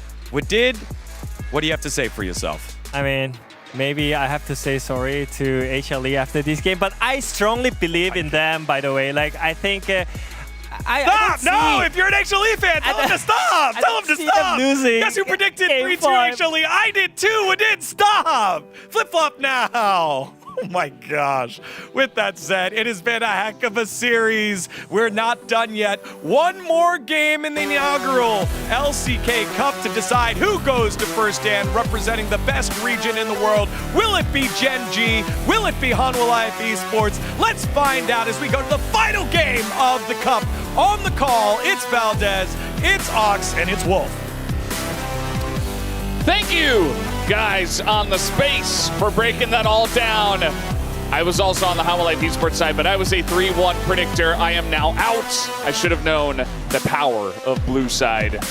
And now we're here in Game 5, and guess who's got blue side? It is Hanwha Life Esports. At least they have side selection. Should be blue side. And with blue side comes bans, which we have seen that red side doesn't get bans. Mandatory to take away Skarner, Kalista, Oh, it's and Peanut's Jace. parents, I guess, based on the name. And Zeka's parents as well. Everybody coming to cheer on their players because it's the only time you can be the first LCK Cup champion. It's the only time you can go directly to first stand. Everybody loves Fearless. You want to be the team that's playing some more of it as we move forward. No surprise, the Hanwha Life Esports pick blue side. You cannot really budget in those Peanut jungle bans. Now on red side as Genji, you're going to be looking at that Skarner. You're going to be looking at that Kalista. Got one extra ban, but it might just be one more Jace ban. And I think we got to be looking at that Olaf pick that has been so big for Zeus in these best of fives. They banned it last game. I think that should probably continue. I think it's one of these situations where these picks can be really powerful in second rotation if they don't know about them. But now they know, so Olaf probably going to get a second rotation ban. Unless you pick it in the first rotation. That's where it gets a little bit spicy, right? Yeah. You know, Genji might be in a situation like, it's fine, we'll just second rotation ban it. If they took it on like 3 or something and then banned away anything that would give it an issue, it could be devastating. So we'll see. We'll see what they do. And obviously HLE, they get banned. They get functionally to choose what they don't want to play against. Whereas Genji, I assume, right? We've seen crazy things happen, but presumably it's just Skarner, Kalista, Jace coming out as bans from them. Okay. I mean, this is going to tell us right here, this first ban. I think Skarner... Right? Skarner is the one I say you must ban. Skarner. I think Kalista, there's a little bit of flexibility if you have a pick prepared. The thing is, I think the problem is these are obviously some of our strongest picks in the meta, but there are like, let's say they're S tier. There's like A tier picks that aren't amazing into them, but can, you know, subdue them. They're gone. They're long gone. Everything that was like meta and could handle them is out the way, so leaving them open just makes them even more powerful. I think we're probably just going to see them all taken away from the side of Genji. Yeah, the only reason you would leave them up is if you get one yourself, but, you know, that first pick almost always would be Skarner, and I feel like you're losing if you're taking the Kalista side of that trade, but taking a long time to at least think about the future, because, you know, you might as well. You're still given time for these first couple of bans, even if you know exactly what you're going to ban. You might be saying, okay, well, if they pinch this, what should we play, etc., etc., even though you had a lot of time before this Game 5 as well. Here's a Jax ban. So, you know what is available? Both of them available, actually. Both Wukong and Nocturne. Yeah, I think that jungle might end up being the trade here. I think that if you want to go for the, like, if the first pick, I think going for Wukong is safer. I think it works with a lot more drafts. You know, you could go for the Nocturne first, and then, you know, Peanut is like, all right, well, now if they pick Orianna away, they have Orianna, so that's a win for us. But then you have Nocturne, so Jace is going to be banned a third and final time. So these 3 picks have been perma-banned every single time. I like the Wukong pickup more. I think it works with a plethora of compositions, can protect a lot of the vulnerable AD carries that are left, and that's what they will go for here. Yep, I think it's a good pickup in this situation, and to see what Genji will trade in return. I feel like jungle pool, AD carry pool, both sort of getting wrapped away. I think as well, picking them before the second rotation, really important to match. Otherwise, they will be denied. So Jinx looking to come through. We saw previously Genji go for Zeri Yuumi in a Game 5, thinking there's no engaged supports to counter this. It feels like that's the case here. Jinx Lulu could be devastating. Yeah, I wonder if they'll lock the Lulu away now. If there's anything they're afraid of that could get taken, or that could get taken with Lulu by Hanwha Life instead. Yeah, I mean, there's Aphelios Lulu. Yeah, you could play like Twitch Lulu. I think they definitely could take the Lulu now to prevent those. Yeah. And maybe now Zeka gets his hands on Victor and can be protected by the Wukong. Can be a decent duo there because the knockups lead to the gravity well getting the stun and stuff like that. But Zeka not necessarily a Victor guy. Is oh man, we're just doing it. Maybe Game like 5. Draven Blitzcrank or something like that. Renata is still available, right? So I think Renata a little. I think the thing is Jinx is so long ranged, and the comp you'll want to go into them. I think Renata and a Lulu just it doesn't really sell that much to me. But they end up going for the, you know, we want to crush the 2v2 with our range. Go on the Kate. Do they follow up with a Lux? Actually, look at the Karma instead. Again, more guaranteed push. Yeah, I feel like it's, you know, Delight's known for his engaged supports. It's not that he can't play the other picks. It's just HLE have looked best when he's on them. So he'll be able to speed up Peanut, but really it's going to be on Peanut to set up those engages and start those fights. And you're dealing with a Lulu with so much potential to shut it down. If they don't lock a jungler here, that pool gets pinched so easily. Does Chovy really want to prioritize something over? Ooh, they just go for the Ornn instead. Very surprising to see this be the opt-in here, considering how unlikely it was to be banned, I feel. Just keeping a lot of options open here, but again, now you're getting pinched. I think this must be a situation where Canyon is confident in the pick he has and doesn't think it's going to get counteracted. I think on the other side, you're probably going to see like Olaf banned away here potentially from Zeus. Makes a lot of sense. And Nivea are going to be taken off first and foremost, though. Yeah. Not wanting to deal with that. Honestly, I think that's a pretty good ban. We've seen Zeus obviously pull it out in the top lane, and you know, we saw Kingin as well. Multiple top laners now have played this in the top side, and just wanting to give Ornn a better shot. I think if you're really hunkering down for the Jinx draft, you just want to make sure you have Ornn, so they pick it here. Kindred taken away. I think that makes sense for the Jinx. Some picks that we could see, like in terms of late game scaling, obviously the Victor that was played, there's the Olaf ban we've been asking for. The Victor scales really well, but Smolder still also a possibility. Doesn't give you great damage profile here, but it is just going to scale incredibly well. Even something like an Aurelion Sol we've seen Chovy have a lot of mastery of could be something that comes out here as that 5th and final pick, because they can lock Jungler on 4 here and leave that counter pick for Chovy to make sure he has a favorable matchup there in mid.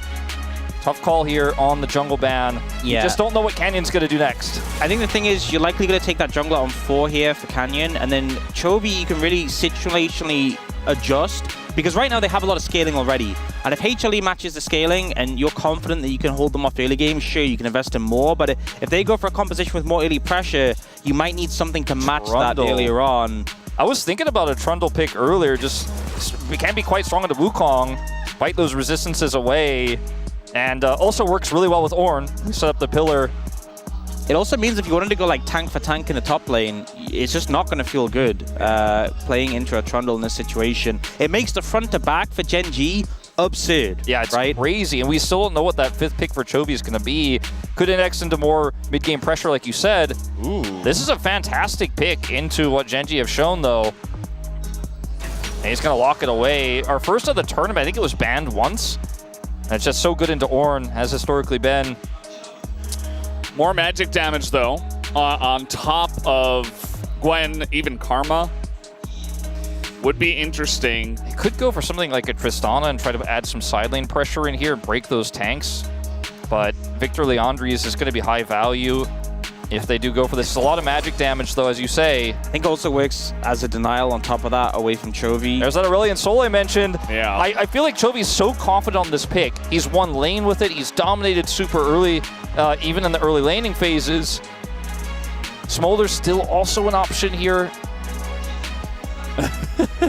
I think the Aurelion Sol's the best one, man. Yeah. There it is. Everybody is so low range outside of the Caitlyn. Yes, Victor has some decent poke and some decent range here, but he's also going to be very vulnerable, isn't very mobile, can be run down. As Aurelion Sol, you can just avoid his gravity well. You can harass him early in lane and start to build up those stacks. I love this pick for Chovy in this draft. And the thing is as well, like, to shut down Aurelion Sol, you get on top of him, you CC him, but like, the whole game plan of HLE and teamfights is just run at them, which is a perfect scenario for him to drop down the singularity and just kind of be like, you can't run through that. Also, I feel like this gives them supreme late game win condition, right? Because if you look at what you have Ornn and Jinx already. They were already playing for that. Now you just add Aurelion Sol on top of that. Even though you've got Caitlyn, Gwen, and Victor on the other side, I feel like still the Aurelion Sol and Jinx should be enough with those Ornn buffs to win in the late game. It's such a sticky comp, and it's got so much power around that Aurelion Sol ult because it basically becomes a global when it's empowered, and that slows everybody. That is just going to be stopping everyone from getting on top of these carries,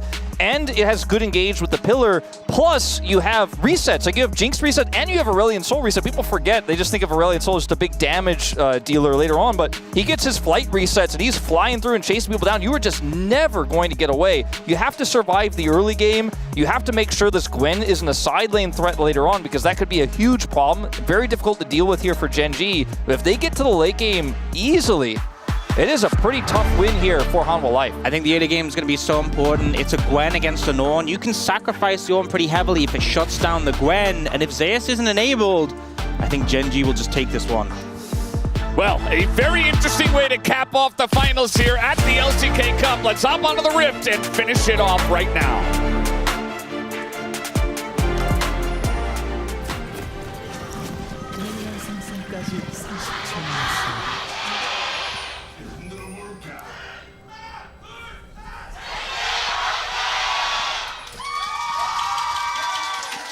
Here we go, Game 5.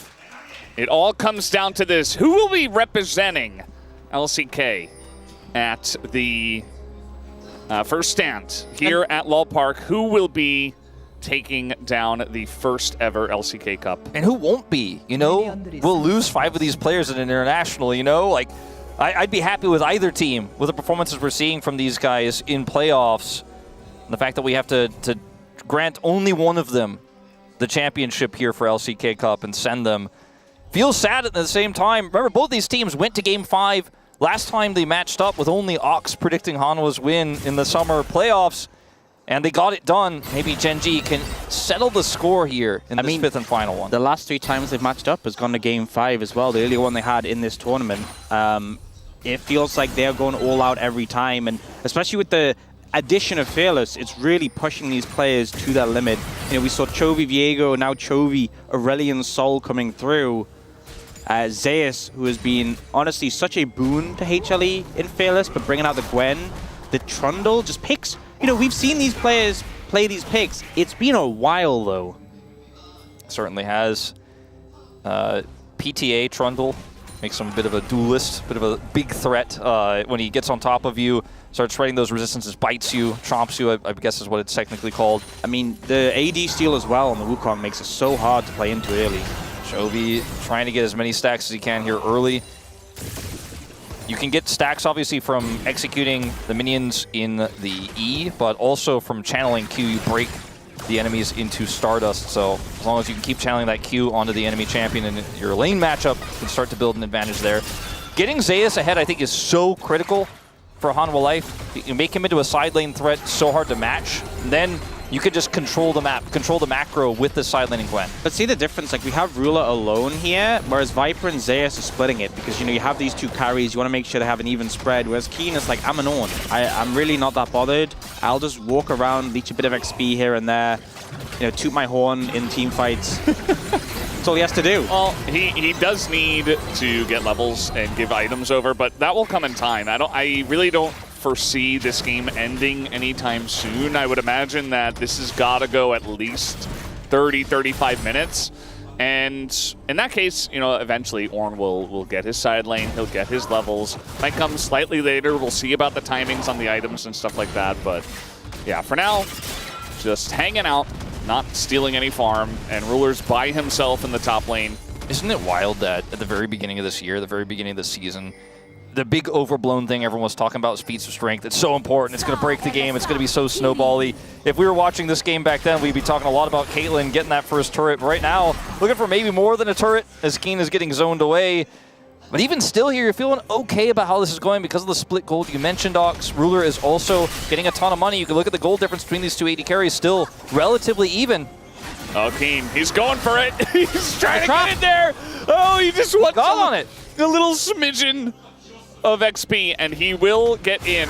Duro, I don't know. The only issue is that, yeah, he hits level 2, but he's still dead. So First Blood is given over, and now maybe Wait, Duro... they might just be able to take...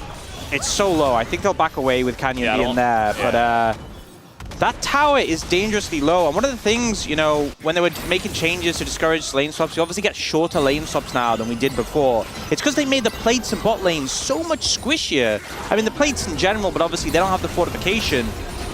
If you let them just have a 3-man, 4-man push, they can take the tower down so fast. And, you know, they're splitting gold. And obviously that means Ruler has got a bit of a lead. But if you lose that first tower early, it's going to feel so bad for Gen G. Yeah. Good defense there, though, will be at the cost of Keen's life. Still sitting on 1 single CS, but now he's going to go to the top side here. And yeah, BF Sword picked up for the Jinx. You can see Jinx actually has that gold lead right now with the split gold going over to Hanwha Life, and he's just been sitting up there solo. And that gold lead has gotten like bigger and bigger as this game has gone on. You know, it's been a long time since there's been that. Remember when it was the 1550 cost BF sword and it was so big to either have that or not when you back? But, you know, this is a situation where you'd much rather be able to back with enough gold for a BF sword. Viper with the Berserker Greaves not going to feel as strong right now, although obviously not laning against each other. They're looking to really put the pressure down on Keen once again. I mean, he has 1 CS. I mean, they're committing TPs to trade turret here. Yeah, it's not like Zeus was going to do anything in bot, so he's like, oh, I'm just going to go top, and we'll just get more plates. Meanwhile, Gen G get their turn to get some money down here. This feels like OG lane swaps we had back in the day, where it would just be exchanges of turrets on the other side of the map, and, you know, you wouldn't get as many interactions as we see with the top laners trying to defend and then getting dove. Jinx obviously very fast at taking these towers here, but Gwen helping the Caitlyn to keep pace. We'll see what happens when the Gwen actually starts getting involved in PvP. As I was going to whiff on Zeka, but does clear the wave. It wasn't quite cataclysmic, that one. No, you know. But like Zeus is 650 gold ahead of an Ornn, but doesn't have a ton of money necessarily. Still has a decent amount of money from all these plates, but isn't going to just automatically going to be because she's 650 gold over the Ornn, able to start really side laning super hard and pulling Genji around the map. But does end up getting a decent amount of money, and now the gold lead evened out until this turret goes down between the 80 carries. Ruler should be able to pull ahead just a little bit here now after this one does go down, but pretty even early game. Both of these compositions scale very well. It's just the more infinite scaling opportunities that Genji have with this Aurelion Soul is kind of an issue, but you can see Hanwha Life so far pretty significant gold lead here in this early game. You know, one of the things that the game does end up going late, I feel like feature strengths, especially after they got nerfed, not as impactful, and also the boot upgrades, a lot of champions don't want to get them so early because they're not that gold efficient. Yeah. But if it goes to like full build, then it really actually starts to make an impact again, funnily enough. So that's a really good point. Can end up being a factor. Now we're just slow pushing waves and or freezing them. You could see down on the bottom side they had a slight freeze down there, but eventually Viper just pushes it Look out. at the total gold for Zeus. Even though he's 600 up, he's still towards the bottom of this graph right now. Yeah, top laners in 2025. I just want to mention that because it looks kind of misleading when you look at the 600 there. It looks like, oh man, actually Zeus is kind of fed. It's a Gwen not with really. 14 CS, and you know. One thing to say though is that it's another awkward back for Viper who doesn't get to pick up the... Actually, I think if he goes Shiv, then he wouldn't want to BF Sword necessarily, but you know, BF Sword from Ruler really strong there going into him. This is literally just ults in mid being used to push waves and just push the enemy out from farming. It's like, who can farm better and more efficiently without having to back as often? It's not even like they're going for kills at all, really. So just farming it out. We do see Hanwha Life Esports, they have Peanut level 6. He's had ample time to hit level 6, just farm out his own jungle. He's done that, and Cannon essentially has done that as well. Just a little bit slower on the Trundle. This would be a second turret for Hanwha Life if they were able to knock it down. Not quite able to get that final plate and take it out, but getting dangerously close. They obviously got first brick, so the feats of strength you were talking about, Ox, they're definitely significantly ahead in that one because they also have the first kill of the game as well. You know, I actually think that the more I think about it, the more I think Ruler's going to be able to actually handle Viper in the trades with that extra AD he has, and they're both going Yuntal Wild Arrows first item. Oh, so Keen is starting to get, you know, it's not a fed Gwen, but still has the advantage in the matchup, and Keen is now starting to get zoned out of experience here now that they face off against each other again. Yeah, he's having a rough time. He needs Cannon here, otherwise he'll never, like, this freeze is never breaking. But the thing is, you know, Cannon hasn't spent a lot of time doing very efficient or effective things in this game outside of just farming and getting the one Drake. So, you know, he gets the Cannon XP. That's all that Keen's going to get. And Cannon's like, cool story, bro, you're Ornn. I'm just farming my jungle. So it's not really, you know, maybe when this next wave comes in, maybe Cannon goes up there. But it's not a priority, let's say, for the side of Genji. Yes, the ganking karma. It's such a heavy investment on Ruler for them to have made the game go the way it has, and it's really making Keen suffer, especially now Zeus' ult, that kill pressure really is there. And we're now in a scenario where it's like, it's all in, but if Ruler missteps, like it's a 2-carry composition, Aurelion Sol no doubt can do a lot, but if Ruler missteps with all that agency put on him, all that emphasis put on him, things can really end up backfiring. And Keen, I feel like so much of this game has just been him wandering about. You know, he's the same level as the supports right now. Which he's a victim of lane swaps, and a victim of a bad matchup when it's not swapped. In fact, he doesn't want to be in either lane. He actually has less XP than both the supports. You know, it's not too strange to have the top laners behind, but this is... Oh. Yeah, I mean, this is what Jinx Trundle offers you. He is essentially just going to be a pillar bot and an ult bot. There aren't any real tanks outside of the, I guess, the Wukong. You can take away some of his resistances, but essentially Cannon's job is to create space with this pillar for the carries. That's what he's doing in this game. And we see the TP come bot. Zeus wants to continue the pressure onto Keen. It does mean they're sacrificing these grubs. Peanut might consider trying to steal one, but I think it's too risky. He thought about it, but at the end of the day, just gonna Power give is this so up. low. He can't. Not only can he not walk up to it, but You see Zeus waiting as much time as possible to deny that cannon's going to die. Can't get anything. Oh, this is so sad. He's a conductor without a train. Well, Chovy is farming well, as was indicated earlier, and he is stacking quite nicely. He's up to 82 now. Keen was given the scraps. He got a control ward. Yeah. Yeah, it's better than not a control ward. 44 CS the difference. This is one of those moments where Chronicler backstage is like, he should buy a support item, and then he's gonna be like, I'm not kidding, he should buy a support item. I can hear a Chronicler saying it backstage. He's got like his hands on his head, he's like, I'm serious. We see these games so rarely, but it does happen. At least Keen has got it pulled to his turret. We have Ocean Soul. Very exciting. It's not. You know, it's not going to matter all too much. There is some I will say, honestly, value. The Ocean Soul gets more value the bulkier teams are, and especially there are some bulkier champions in this game. There's a couple, yes. Yeah, but even like a Gwen with an Ocean Soul, like we've seen Ambessa before, so there's, you know, it's not that there's no value. Obviously, there's a lot stronger souls that could come up, but I think it would still be a big factor. I think it really it fits the theme of this slow scaling, low kill, true LCK Cup LCK game. You know, it's it feels like it's one of those souls where you're not going to secure it and go, okay, we won. But you know, we'll see teams probably trade the dragons. Yeah, for sure. It helps, you know, but it's not a hex tech. Yeah. You know, with all the excitement of Fearless and all the crazy picks and different comps we've seen, this is definitely a way to help us cool off. You know, take a little step back. No, I think it was just they weren't ready for the LCK Cup to be over. And they were like, you know what, let's pick some scaling, let's take it at 60 minutes. We're enjoying the cast, they're listening in. Absolutely, yeah. So Chovy went Blackfire Torch as his first item, so a little bit of power in these next few exchanges potentially.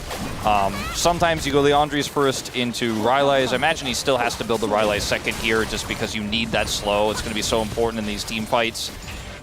He is matched, of course, by Zeka, who went for his own Blackfire Torch. So it's just showcasing what this game is going to be like, is two mid laners trying to burn through some health bars and do some scaling late game damage. We're just chilling for now, not trying to hurt anybody just yet. But if they did decide to, you know, could fight a little bit. Oh man, Keen's so low. And Zeus still has ult. I was like, wait, I looked at his health and I immediately looked towards Zeus' ult. Like, did he ult him when we weren't looking? No, he's having a time. Well, I was looking at Ghost. I was like, can he ult him and kill him? Yeah. So maybe he can. Yeah, potentially. Now Riftmaker's done. Yeah, at least Keen has been able to keep it very close to the turret for last 3 or 4 waves, so that's really going to offer him a lot of safety. Even though he is low, there isn't that kill pressure that you guys are talking about, so just gets to sit back. And, you know, for Gen G, this is what they want to do. Obviously, they didn't want their Ornn to get this far behind, but I think they could have foreseen this happening and say, okay, we'll take that. It's fine. You know, they picked Ornn first as well, but after they saw the Gwen, they're like, okay, we're going to have to sacrifice you a little bit here, Keen. We're not playing for you to have farm. We're just playing for our carries to get fed and play in the late game. Yeah, the thing is, it's like they have an edge for Ruler. Keen has less than both supports. Yeah. We're playing a farming game. Keen isn't winning. The thing is, they have an edge for Ruler in terms of golden XP, but it's not that crazy. You can definitely make the argument, but by him having an edge and having like the BF first, that stopped Viper and Delight being able to put as much pressure on them. But it's come at such a huge cost. I really cannot think it's worth it for how big this top lane lead was. And again, like I talked about coming out the draft that, you know, Zeus being ahead was so big for this comp being online, and it'd be worth sacrificing Keen to shut him down. I'm not sure I agree with it being worth to sacrifice Keen for Ruler when it means Zeus is just so much further ahead, and now he's just running amok in this side lane. You're never going to be able to answer this matchup because Gwen will continue to scale and eventually still just shred through Keen. And, you know, Zeus also fights pretty well into the Trundle, and with the deficit that Keen has, Canyon can't really gank or bail him out. Like, earlier we were like, yeah, it's a, 600 gold lead doesn't mean that much. Now this 2,000 gold lead starts to mean a lot. Riftmaker's online, and he can really push these advantages. May even start to be able to put some pressure on that inner turret if he's just left alone. Yeah. The CS per minute here Keen is also not winning this contest, but Zeus very far behind as well with the lane swap. Oh, could get a fight coming in here. We do have the charged ult from Chovy and Genji moving in. Yeah. It's not going to be incredibly strong at this point, but at least he's level 11, and he's well farmed, right? So they have to respect it, and I think Homolife Esports might just do that. If they're not going to respect it, they got to TP the Gwen, and there it is. That is a very nice angle, as the smite isn't there for Genji, and they immediately just have to evacuate. They TP the Ornn in. I think that was a mistake. I think it was pretty clear that they were out. Yeah. And I think they could have just... He could have got a couple of CS. He could have doubled his farm. We'll try to make something out of it here. That's rough, man. The ult looked cool. I mean, if you like look on the bright ults side, guys, that fly through turrets, sure. I look at this situation and I'm like, I see why Genji want to fight, because their comp actually can, if they get a single pick in an overextension for Homolife, get those resets and pop off. They have the empowered Aurelion Sol ult, but they weren't in position. They committed to backing away. And so, yeah, like you said, Ox, like, Keen should have just stayed and got some more farm. Yeah. Or they should have committed more heavily. It was really scary because Zeus was also on the flank with his teleport. His teleport was more relevant. And if Genji had last minute decided to hard force there, it could have been even worse. The thing is as well with the Ornn ult, if you're using it at a long range against a Karma, a Wukong, it's so hard to actually hit. The movement speed from the Karma makes such a big difference, especially with Shirelias as well. You use your Mantra shield plus Shirelias, no one is getting hit by that Ornn ult. Yeah, it's just never going to happen. You see that we once again return to the farming simulator down on the bottom side, and I just feel so bad for Keen. He had a brief window, he sees Gwen leave, he's like, finally, and then his team are like, yo, we need you too. He's like, he sees the minion dying as he's channeling. Well, that's the thing about Ornn in these fights, is he's not going to offer any damage, really, obviously, but he can offer a lot of utility for that empowered Chovy ult if he's there on time, if they are actually committing, if the setup is there, if Cannon can get a pillar in, maybe they can make something happen, but I feel like they're playing so nervously right now. It's very much a knife's edge. If you TP too early, there is a chance that they just take the Rift Herald and run, and then Gwen is left alone on the bottom side with TP advantage. Duro, he should be okay, but yeah. But yeah, you could potentially leave the Gwen alone in the side lane with the TP advantage against an Ornn that doesn't have TP and is really struggling already. As now, maybe trying to make something happen. Chovy coming on down. He's the one guy who can actually gank Zeus, but Gwen's got mobility herself with the Ghost. Yeah, especially back when Gwen was meta, one of the things that took her away was they made her E cooldown really long early, and then when you max it at level 13, it's a lot lower. And he's level 11 now, he's getting close to that point. He's going to be like old Gwen, where you're just easily dashing out of these situations. Maybe a little catch here. Delight getting pretty low. A chance for a ult. Rocket hits him. Chovy could have committed his ult there, I think, to actually get the kill, but thinks it's more valuable for a team fight later on. I think maybe just wasn't sure, like, it's like, yes, it makes sense if Rilla hits the ult as well, but yeah, I mean, Delight would have just died. I guess he maybe would have flashed if the ult came down, but it would have been a good summon to burn.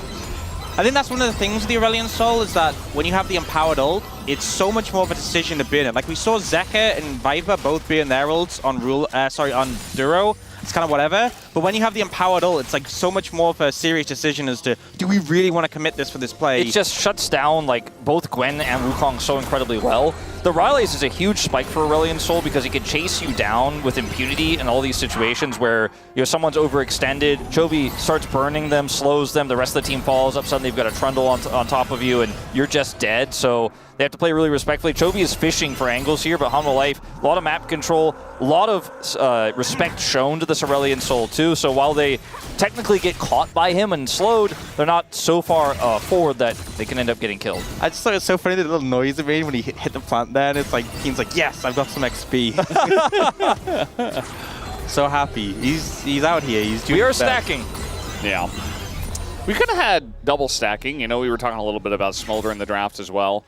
Didn't end up coming through. Actually, Smolder was mostly ignored this entire series. He got banned in second phase once in Game 3. You know what? I'm okay with it. I'm fine with it. I don't miss him. We could have had double stacking dragons, though. That could have been fun. And Genji, I believe, have done that in the past. Just to notify you guys, it's voracious Atacon this game. In case you're wondering. In case you're unsure. Thanks, Ox. Thanks for the heads up on that one. Yeah, just have to verify for you. Yeah. I think people are kind of maybe sleeping on the power of what happens when Genji gets one kill. in this draft. And I think that's why, even though Hanwha Life had a lot of map control, they have this Gwen that's giving them a ton of side control. They're not heavily committing to try to get more because there's so much mobility here for Gen.G. Chovy wrap around, he teleports behind you, he gets a kill, he flies forward. No one escapes. There's no getting out. Ruler gets sped up, he does a ton of damage, and he is just sitting and farming this game too.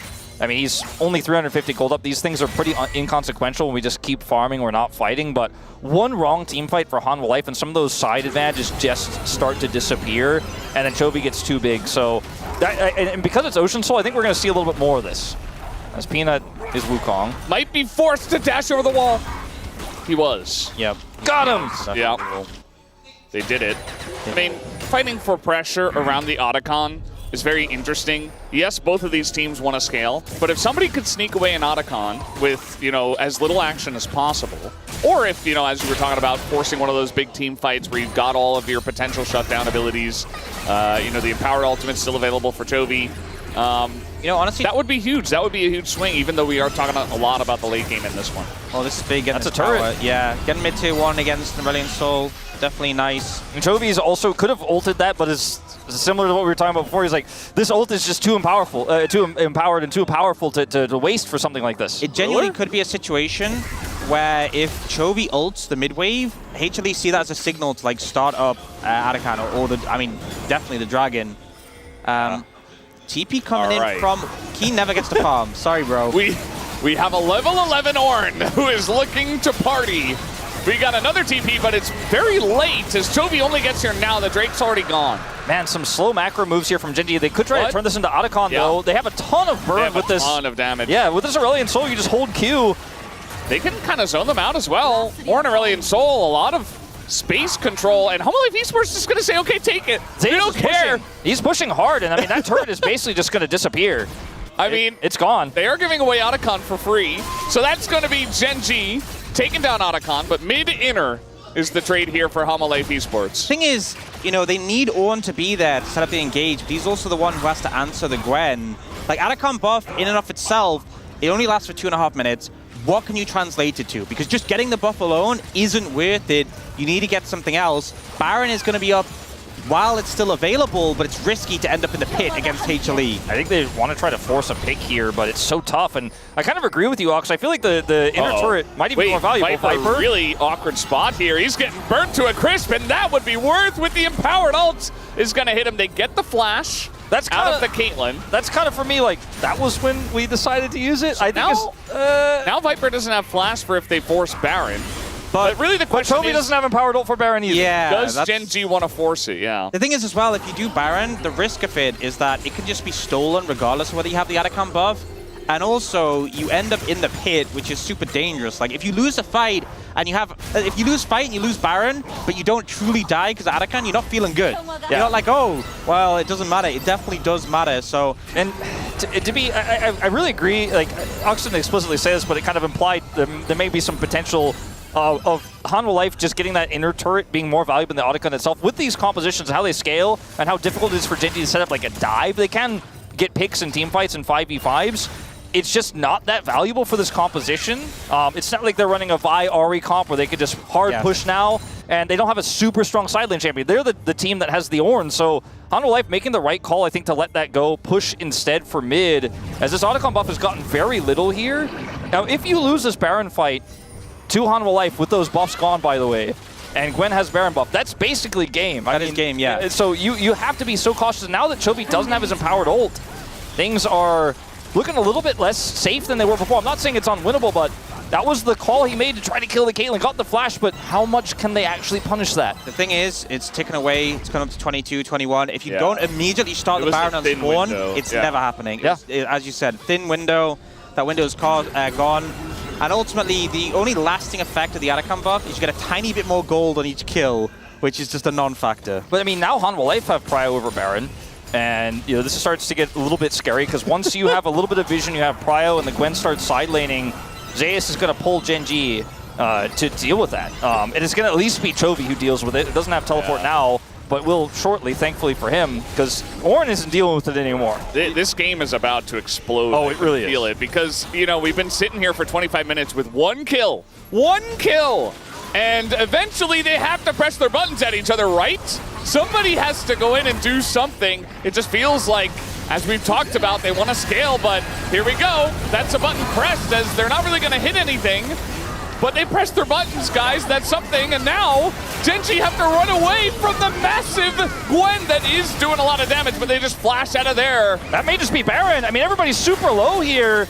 Gen.G have to back away. They got Ornn Flash, they got Chovy Flash, and now, oh, the knockup with the pillar. You see the coordination with the Trundle and the Ornn.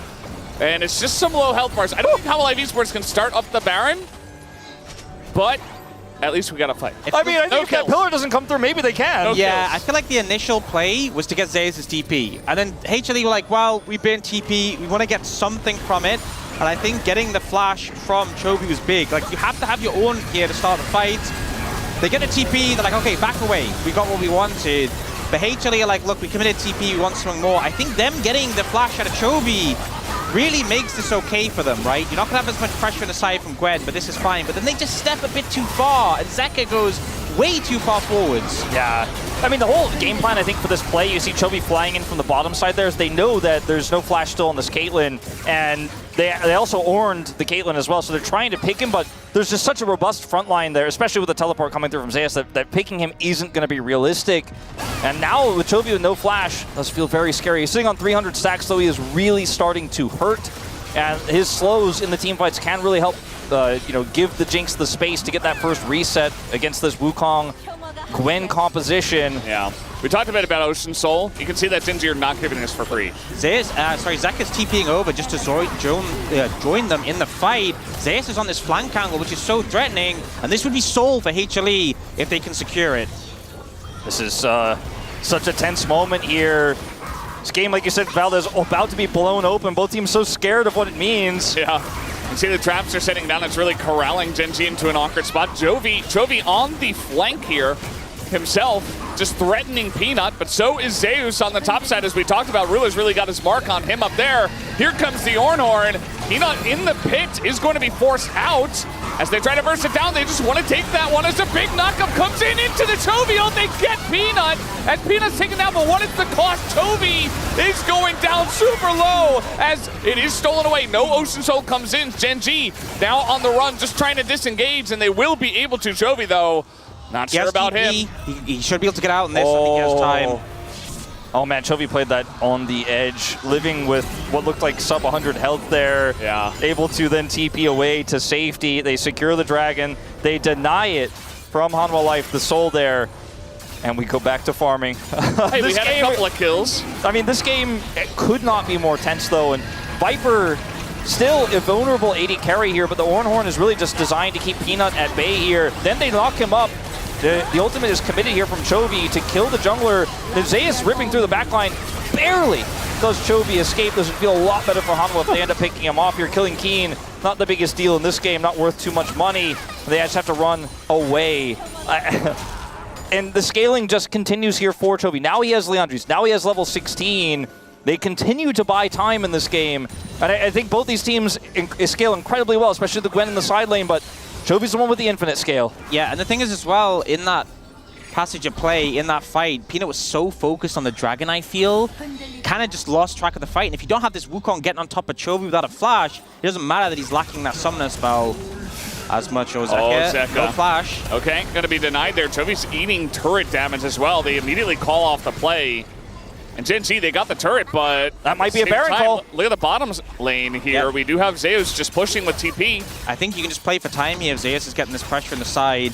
Someone has to answer, though, and it is going to be Keen for now. He doesn't have teleport, but Zeus could just come over here, and this Baron will disappear. Chovy doesn't have TP, he can't back. But he does have the Mega Ult, which is so dangerous to play against in this situation. They're trying to mark him here. You see Zeka gets the vision. Will they commit to this? It's really up to Canyon. So he's going to have to flash over. As here we go, ult is called down, and the burst, it goes to Peanut. He lands that smite, as now HLE Esports is trying to disengage. They're just trying to get away. All the flashes burned to light, and Peanut is trying to get out of here, but Chovy is going to pick off one. He's reset. He's not going to chase too far, though. It's just too risky. And I think ultimately HLE super happy with the outcome. Absolutely. Trust Peanut with a smite, and even though they lose a member, Zeus still has the Baron, and he is the one you absolutely want to on. He is going to be so hard to deal with from this point onwards. And you're going to kind of just have to group and chase Zeus around the map.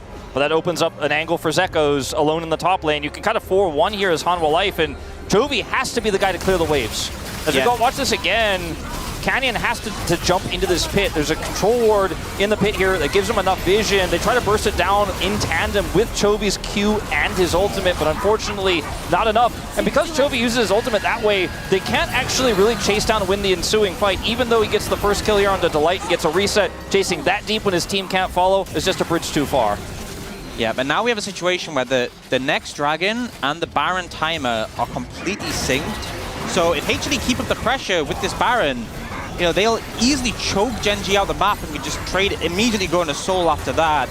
Already starting to put the pressure down here. Gwen's hovering around though, not being split from them, which means an engage isn't even that viable of a strategy since Gwen is there. Yeah, you can see that there was one auto from Viper onto Chovy. He is already chunked out. Both these AD carries just beginning to hit some big items, you know, 3.5 for both of them at this point in time. So, you know, it's really going to come down to a carries game towards the end of this one. I mean, we're already 32 minutes in. There's only 4 kills. It's something to be said that obviously, like, Jinx Lulu's super strong in the late game, but Caitlyn is at the point where she's really starting to hit. And her range with the rapid fire cannon and the speed from Karma, if you get a headshot onto one of the carries, it's a 2-carry composition from Gen.G. If you just take one of those carries out of the fight, the too low to team fight, you just win. Yeah, absolutely. Especially when you consider the Gwen can absorb a lot of the pressure and get on top of those critical carries with the Ghost. It's not Olaf, but it feels like Olaf with scissors in this one in terms of what you can do. I mean, yes, Chovy can fly away, but he's not offering the damage you'd like. He can survive against the Gwen solo, but then Viper gets on top of you and blows you up. So it's a very snowball-y type of situation for both of these teams, but I feel like more so for Gen.G because they have those resets, but Hanwha Life are just not giving them any angles. They're constantly controlling the tempo of the map with this Gwen pick, and Zeus here on a flank now. I mean, somebody's got to face check. Somebody's got to get in. Zekka's doing that damage. Chovy's going to get stunned up by the Victor. Chovy's dead! And he's down! And now it's all up to Ruler, but immediately the Ornn goes down. Can't kill anybody. I mean, Ruler's chasing desperately onto the Gwen, but there's just too many people that they got to deal with. He's able to kite it out as Zekka's mom is cheering. She is extremely happy with the current situation, obviously. I mean, they're pushing mid. Yeah, if they stop them from recalling, they could even look for an end. It looks like they found an angle to get Ruler back. They've got to buy time for Chovy somehow. He's the one who's got the best wave clear here. And this is a Gwen, a Fed Gwen. I don't know if they can defend this. There is a lot of wave clear as a pillar. I think they take the inhib and they just go to Dragon. I think that's a call. Chovy and Keen have TP though. If HLE are going to do this, they need a reset or they need to be fast. Yeah, Zekka and Zeus can TP towards that base if Gen.G try to drop this wave and contest the Dragon. I think there's just no way they can contest the Dragon. They're going to simply have to give this up. There's no ward in the base or anything like that for Hanwha Life to just try to go back and backdoor end. But watching this fight again, critically, Chovy is so important here, but he channels his Q and gets caught by Peanut. You're stunned by the gravity well as well. It's just, I mean, he's just trying to maximize his damage, but put himself in such a vulnerable position. And now he can't kill anyone. The confidence of Zekka to walk up there. This is the guy with the Game 5 win streak, and he's on Victor and a mobile champion. He walks up to the Trundle, to the Aurelion Sol, the scaling champion, and manages to find that angle that leads him to success. Viper as well, flashing on a Ruler. Both these carries playing so confident despite the stakes at hand. Yeah, and it's the combo we talked about with Gravity Well and the Wukong ult, the Cyclone work really well in tandem. And Chovy does have his empowered Blackfire Torch now, is working towards a death cap. The scaling is at work, but you're never going to have that prio, not for a really long time here. 345, they'll have it back when Elder spawns, assuming they don't lose the game before then. But during this time when someone has to deal with these mid waves, they still have a pushing Gwen in the bottom lane that's constantly threatening that inhibitor. You're just never going to get map control back for so long in this game. Still, though, every second that Chovy spends stacking, he's 400 stacks now in this game, 420-ish. He is really big. I mean, we don't normally see Aurelion Sol get this big because games are often decided before, but with the game state and with the comps we have here, he's just been able to freely farm. I mean, might hit 500 plus this game if, and that's what he's hoping for if things continue like I feel like a lot of games against these super scalers, they either end early because you snowball against them, or in your attempts to snowball, you mess up and the game is over early because you lost against the scaling pick. But with both of these teams having these scaling elements and it going this late with not as much action happening, it's really starting to bring into the equation these massive spikes that the Irrelevant Soul can hit, the power behind his ultimate now, the Rabadon being available for him. 18 as well. He's so powerful. Even Rabadon's, you see that Zeko and Void Staff because he's got 2 tanks to deal with, whereas Chovy, well, he's not really dealing with a lot of people that have much MR, so just going the full boom damage builds, not messing around with that death cap, and he's got the empowered ult as well. I mean, yes, Life Esports, they took the soul, they are ahead, they're in a good spot, but this game is not over by any means. Yeah, the Ocean Soul definitely nice, the sustain definitely useful, but it's not a game ender. And I mean, with this Aurelion Soul, it's one of the only champions in the game where you can go, okay, we'll just give Baron because I think we can deal with that. Yeah, I mean, he just holds the wave. Yeah, exactly. Nah. They saw it coming a mile away. Peanuts is not a chance. Not today. And I think that rather than trying to hard force your way into an unsalvageable team fight there and trying to force your way into a Baron steal and losing Trundle, Flash, and just ending the game with flipping, you just rely on that wave clear. The fact that Chovy has so much AP here, is level 18, as you mentioned, Valdez. He's just looking for stacks and stacks and stacks, and they're like, sitting there going, they're giving us a lot of stacks. Like, they're sending a lot of minions for Chovy to clear, and he's getting stronger by the moment. Now, if they can set up a dive, if they can get into the backline, if Peanut finds a Flash Cyclone angle, they could just end. It's risky, though. Yeah, one mistake, one reset for Jinx, and this game is easily Gen G's. So, yes, advantage for HLE right now, and it looks like the Gwen is going to capitalize on that and take the inhib. Now things start to get scary. Yeah, it's got to be triple inhibs, and then the minions do the work. Well, at least the Nexus turrets can respawn. Don't know if we'll get to Not that if the Nexus spot. dies, though. Yeah. Yeah, they've set up Chovy to hold down on 1 inhibitor. They're gonna make their final stand here on the 1 inhibitor, and that's it. I almost start to feel like Gen G are gonna have to make a risky, proactive play here, or they're just gonna get grinded out of the game. Yeah, they couldn't even do that. And I just don't think their composition really allows for it at this stage. It's so hard because all sums are for HLE. If you throw in the Ornald and someone flashes it, you have nothing. Yeah, I mean, all you have is a pillar otherwise. All right, well, Chovy's gonna press some buttons here on the Delight. That's a big chunk, but it's not enough. You gotta get some kills here as Zeka is doing insane damage himself. They're cornered with their backs against the wall. Gen G desperate to clear the waves, but they're losing health before they can even do that. The pressure might just be too much as look at the Nexus turrets bit by bit getting chunked out. They have to go. They gotta go, and they go. Ruler, he's gonna flash away as a big bomb comes out from Chovy, but I don't think it's enough. Zeus, it's gonna open it up, and out come the needles as they chip away at that front line. Life Esports looks like they have finally done it in a grindy game number 5. They will take the first ever LCK Cup victory.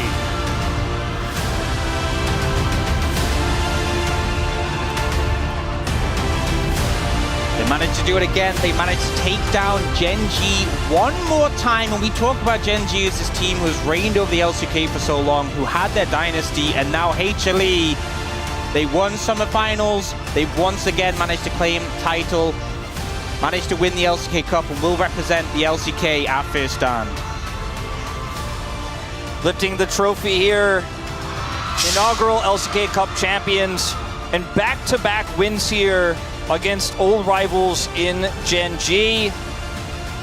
And Chovy, he was able to successfully bring himself to another consecutive finals, but it's a consecutive loss as well for him here against his former team. And once again, Delight triumphs against his.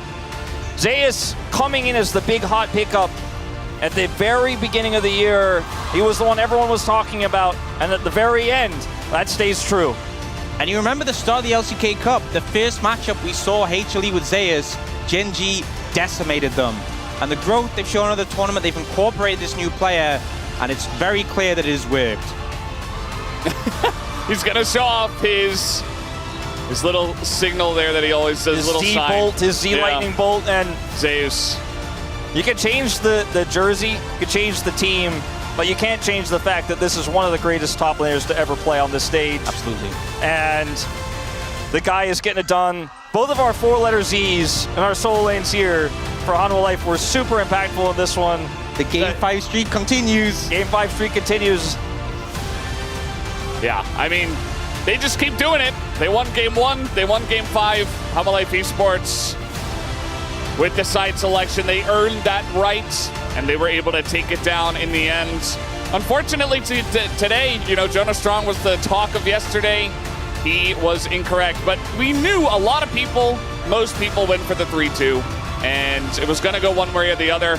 Ends up going the way of HLE Esports. That last game, man, only 9 kills, I think it was, in a total of almost 40 minutes. It's definitely the type of game where if you're a Hanwha fan, you know, you release your fists that were like clenching onto your armrests that entire 40-minute game, because it felt like at any moment, any mistake, Gen.G could have just gotten those ruler resets and popped off in this one. Zeus, very few damages dealt to champions in this one, but damage to turrets, damage to minions and sides. Pressure. He was the one who gave them so much map control, constantly pulled Gen.G around the map. A fantastic Gwen game from pretty rare pick, just like the Anivia he's pulled out, just like the Olaf he pulled out twice in these playoffs.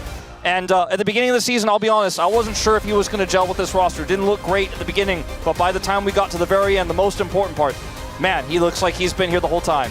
And I feel like that's the thing, is that going into this game, we had this sort of mix-up where Gen.G were like, we're investing in Ruler. We've seen teams be successful with that before. 2023 Gen.G, one of the greatest runs a team's ever made, investing in a Ruler as a carry. And HLE said, well, you know, we have this Viper who's a great carry, but we have Zeus too. They split the investment, and it paid off. It worked so well, and I think that was such a great game to finish on, a show why they brought Zeus in. They won Summer, and yet they still thought they should make a change, and it's moments like this that really make you realize why. It was just a recipe for success, as you guys are all talking about. You know, they have some of the best players, they have some of the best leadership here on this roster, and there's a reason why they can win when it comes down to the wire, when it comes down to a Game 5 and a game that's so tense, even for us watching, but for players as well to actually play it out correctly and get the win. Really tough stuff, but they do it again on a really big stage, and they're the first LCK Cup champions. They will be moving on to represent the LCK at First Stand. I'm very excited to see what they can do there, because, as you guys have said, you know, the growth over this LCK Cup has been massive, and to play more fearless as well, they should be the favorites of the tournament just based on what we've seen. It's going to be awesome to watch. Zeka, also a player who, just a few years ago, we were like, this guy can only play melee carry champs. He can play the Akali, he can play the Sylas, he can play the Yone. He was patched in to DRX's win. Then he grew. He was playing the Azir. He's finding some other control mage success. Now he's playing picks like the Galio, getting pentakills. He's playing a lot more utility. To play through that, what you just mentioned, both either being able to play through Zeus or being able to play through Viper, this team looks like it's got a super team mentality in terms of how it was put together, but also feels like it's got no egos. It can play through so many different sides. It's so well-rounded. The drafting is improving as the year has gone on. And I can't wait to watch this team at First Stand. And also for, you know, a team who has a mid laner, as you said, there were concerns about his champion pool in the past, to have a support who's so good at engaging at one particular style. Peanut, who has had like a limited pool sometime of champions he's excelled on, to win a tournament with Fearless, I think is another element to it. You know, first tournament we've had for these players with Fearless, it's gone deep every single time. So many 5-gamers for this lineup, and they've clutched it time and time again, and it's difficult. They've had to show so much depth when it's come to these games, and the style they've played, and the champions they've pulled out, and the scenarios they've been put in, and yet every single time consecutively, they've come out on top. It's been such a battle for them to get to this point. It's so clear how much they've deserved this. Absolutely. Well, it's been an awesome LCK Cup. We do have an interview on stage in just a moment with Ji-sun for the translation with the winning team HLE Esports. Thank you very much, guys. This is Ji-sun for the post-match interview translation, and please welcome the LCK Cup 2025 champion HLE Esports. The inaugural champion of the LCK Cup goes to HLE Esports. Please give them a warm round of applause. First up, on the top lane, Zeus. Throughout the playoffs, HLE played 20 games total, and you are the first one to become the LCK Cup champion. How do you feel? LCK Cup was the first tournament after I moved the team, so I thought it was gonna be a little more difficult, but you know, things went really well until the end, and I was not expecting, you know, winning it all from the get-go, but here we are winning the trophy, so I am very, very glad and happy. Another 3-2 victory. How are your feelings on your way to Low Park? 힘들더라고요 나는. 그래서 좀 최대한 기량 유지하는데 Well, I just wanted to focus on keeping our good kind of form and momentum, and I had some good sleep, and I think that's a plus. Your performance on all the picks that you played today were awesome, but I want to talk about your Aatrox because it was matched up against Vayne, a pocket pick. How did you manage to deal with it? I mean, as if Vayne can kind of attack on Aatrox 1v1, yeah, it's a frustrating matchup, but our comp as a whole was a really good kind of counter into Vayne, so it was not that difficult. With this victory, you also qualified for the first stand, a new international tournament. What is your resolution and mindset? You know, I want to keep this momentum going, and I wish we can win the first stand as well. Moving on to Peanut. Another win up against Genji at the finals. Last time it was the summer finals, and today here at LCK Cup. What did you focus on the most dealing with Genji? Mostly their top side and also the swap strategy, early jungle pathing. So I really focused on the early macro plays and map kind of control. And Peanut. Another thing to celebrate is that your 10th year debut anniversary is just around the corner. How would you like to look back at your entire career? 제가 프로게이머 시작할 때는 Well, when I first started, 10년 넘게 I was not 할지도 몰랐고 expecting myself to hit this 10-year mark, and I couldn't imagine myself being loved for such a long time from the fans. I am very grateful for what I have right now. I want to say thank you to every teammate that I played together with. 남은 시간들 더 잘 사용해서 I hope I can also continue to show the best out of me with the remainder of time that I have as a professional player. And also your parents were in the audience supporting you as well. They were very supportive with the baby Peanut fan sign. Anything you want to say to your parents? Thank you so much for your support throughout my professional career, and I will always do my best until the very end. Lastly, anything you want to say about the first stand? 죄송합니다. 네, LCK컵을 진짜 재밌게 즐기면서 I had so much fun throughout the LCK Cup. Together as a team. All 5 players were having a great time together. I hope we can keep this good atmosphere going throughout the first stand, and then the good result will follow. 이어서 제카 선수 만나보겠습니다. 제카 선수 LCK컵 초대 챔피언 등극하셨습니다. The inaugural LCK Cup champion. How does it feel to be the first team to make it happen? Well, 20 games throughout the playoffs. We were able to level up so much with the amount of games that we played. And with that experience, you were able to gain a new nickname, the Game 5 Devil. Now you are on a 9-match win streak when it comes to a 5-game best-of-5 series. How do you do this? I mean, somehow I am on a 9-match win streak. So it also adds a little pressure that I should not drop any best-of-5 game number 5 in the future as well. I guess I gotta keep up the good work. So you are on a 13-match win streak when it comes to best-of-5 game number 1 and 9-match win streak for game 5. And also you have 100% win rate when it comes to the finals. What kind of finals can we expect you to perform in the future? Another Worlds finals? Well, right next up is the first stand finals, so we will do our best to make it all the way to the finals in the upcoming global event. then anything you want to say to your family out there? They actually made their way to Low Park after a while, so I'm very glad that they were able to watch me win the LCK Cup. Now you have about 2 weeks to prepare for the first stand.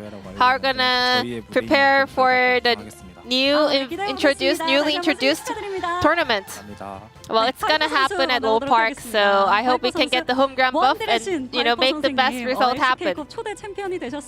Viper, congratulations on winning the LCK Cup. How do you feel? With the new Fearless draft format, we had so much fun together, and I'm also very happy that we not only had great experience but also had a good result. Speaking of Fearless drafting, it was a new kind of format for the Champ Select, new format for the tournament as a whole. So how did you experience the new LCK Cup? So I think we were able to play a lot of different champions, and we were able to work together as a team to kind of bring out the best strategy and drafting possible. So I'm very proud that us and our coaching staff were able to make it happen. Yesterday, your former teammate Tarzan and Flangdra, they on a post-match interview, they mentioned you actually. They said, "We're not going to scream today. We're gonna just support Viper all the way." Any message over to them? Hope you guys also win the LPL, and hope we can have a reunion over at the first stand. Last message to the fans out there. Starting from the group battle up until the finals, you guys are so supportive. So I really, really appreciate it, and I cannot thank you even more because the support and love from the fans is unpaired and unmatched. Now moving on to Delight, how do you feel winning the LCK Cup? I am very, very proud of what we pulled off together as a team. Alistar, Rel, your team fight champions were so on point. Was that the plan for today? I'm gonna be the one going in for proactive plays. I mean, not really, but for many matches, I have been making jokes like, I'm gonna carry you guys, but today I for sure got carried, so I appreciate that. And then game 5, we were going for a full scaling comp on the both sides, so it was a very long game and a very high tension until the very end. How did you keep your concentration? I mean, even from the start, the macro decision from our team was so on point. We were able to get a head start, and we were winning all the trades, so we were pretty confident going into the late game. And I hope we can continue this momentum up until the first stand and get another great result together one more time.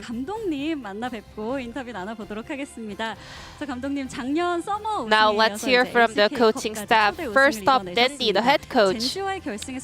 Back-to-back title for Hana Life Esports. Last year LCK Summer and this year's LCK Cup. How do you feel? We started from the playing stage here at the LCK Cup, so all the players are working so hard. I'm pretty sure they're very tired and exhausted at this point, but they never gave up. They were always giving their all, so I really appreciate all the hard work from my players. Who would you like to give an MVP? I cannot choose one. They were all displaying an incredible performance. So I want to say thank you to all 5 players. Great job, everyone. Lastly, what is your resolution for the new international tournament first stand? We were able to set new good records by winning a lot of domestic tournaments so far.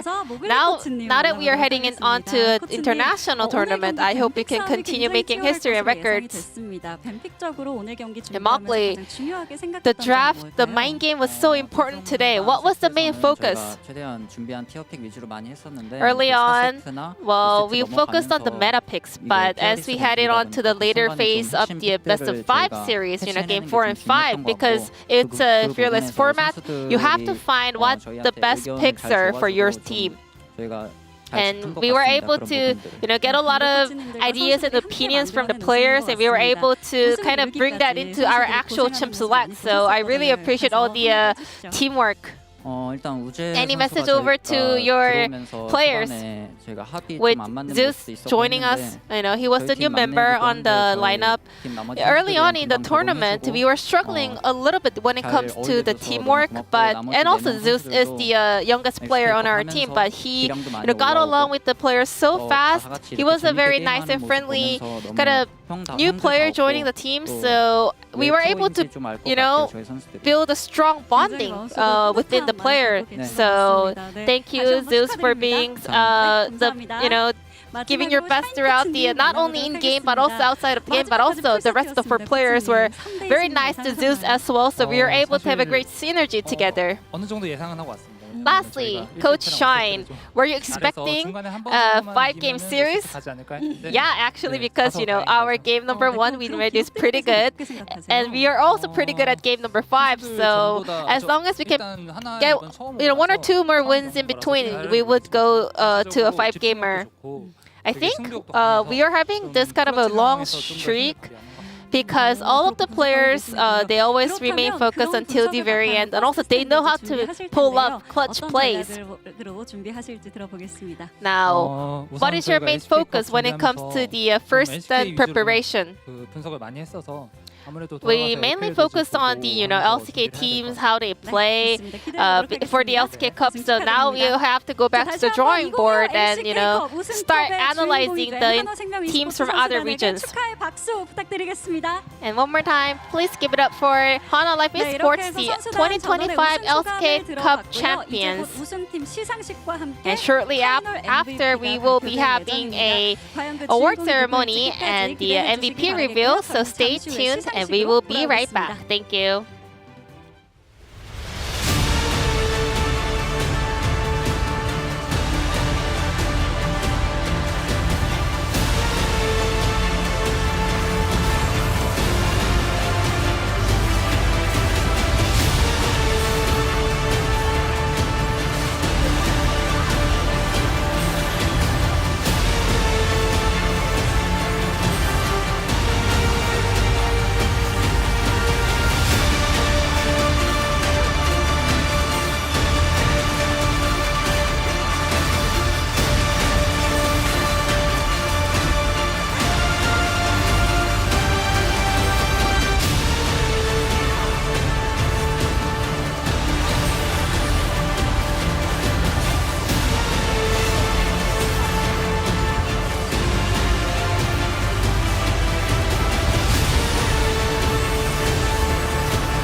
Well, thank you very much, Ji-sun, for that awesome translation of the winning team's interview here at the LCK Cup. As we're getting ready for the award ceremony with, of course, Kasjun there on stage. And we will be having the trophy ceremony as well for our inaugural winners here at the LCK Cup. The first time ever in history. That's right. And of course we have Aiden Lee, the LCK Secretary General, and Jae-Gesung, sorry, excuse me, from Woori Bank. Sorry for botching that in front of everyone on live television. There he is. There he is. Yeah, I could have just waited. He could have introduced himself. And let's see what he has to say here. 바로 이 자리 우리은행이 함께할 수 있는 영광을 주셔서 감사합니다. 소환사의 협곡을 뜨겁게 달군 선수들의 열정 그리고 이 자리를 빛내주신 팬 여러분들의 응원에도 진심으로 감사드립니다. 이후 정규 시즌에서도 LCK의 뜨거운 열정을 우리은행이 끝까지 함께하겠습니다. 감사합니다. 네. 아주 파이팅 넘치는 우리 부장님. Thank you so much for that, General Manager Jae-Gesung. And awesome to have Woori Bank, as always, as our sponsor here at the LCK. And we are going to move on to the MVP award as well.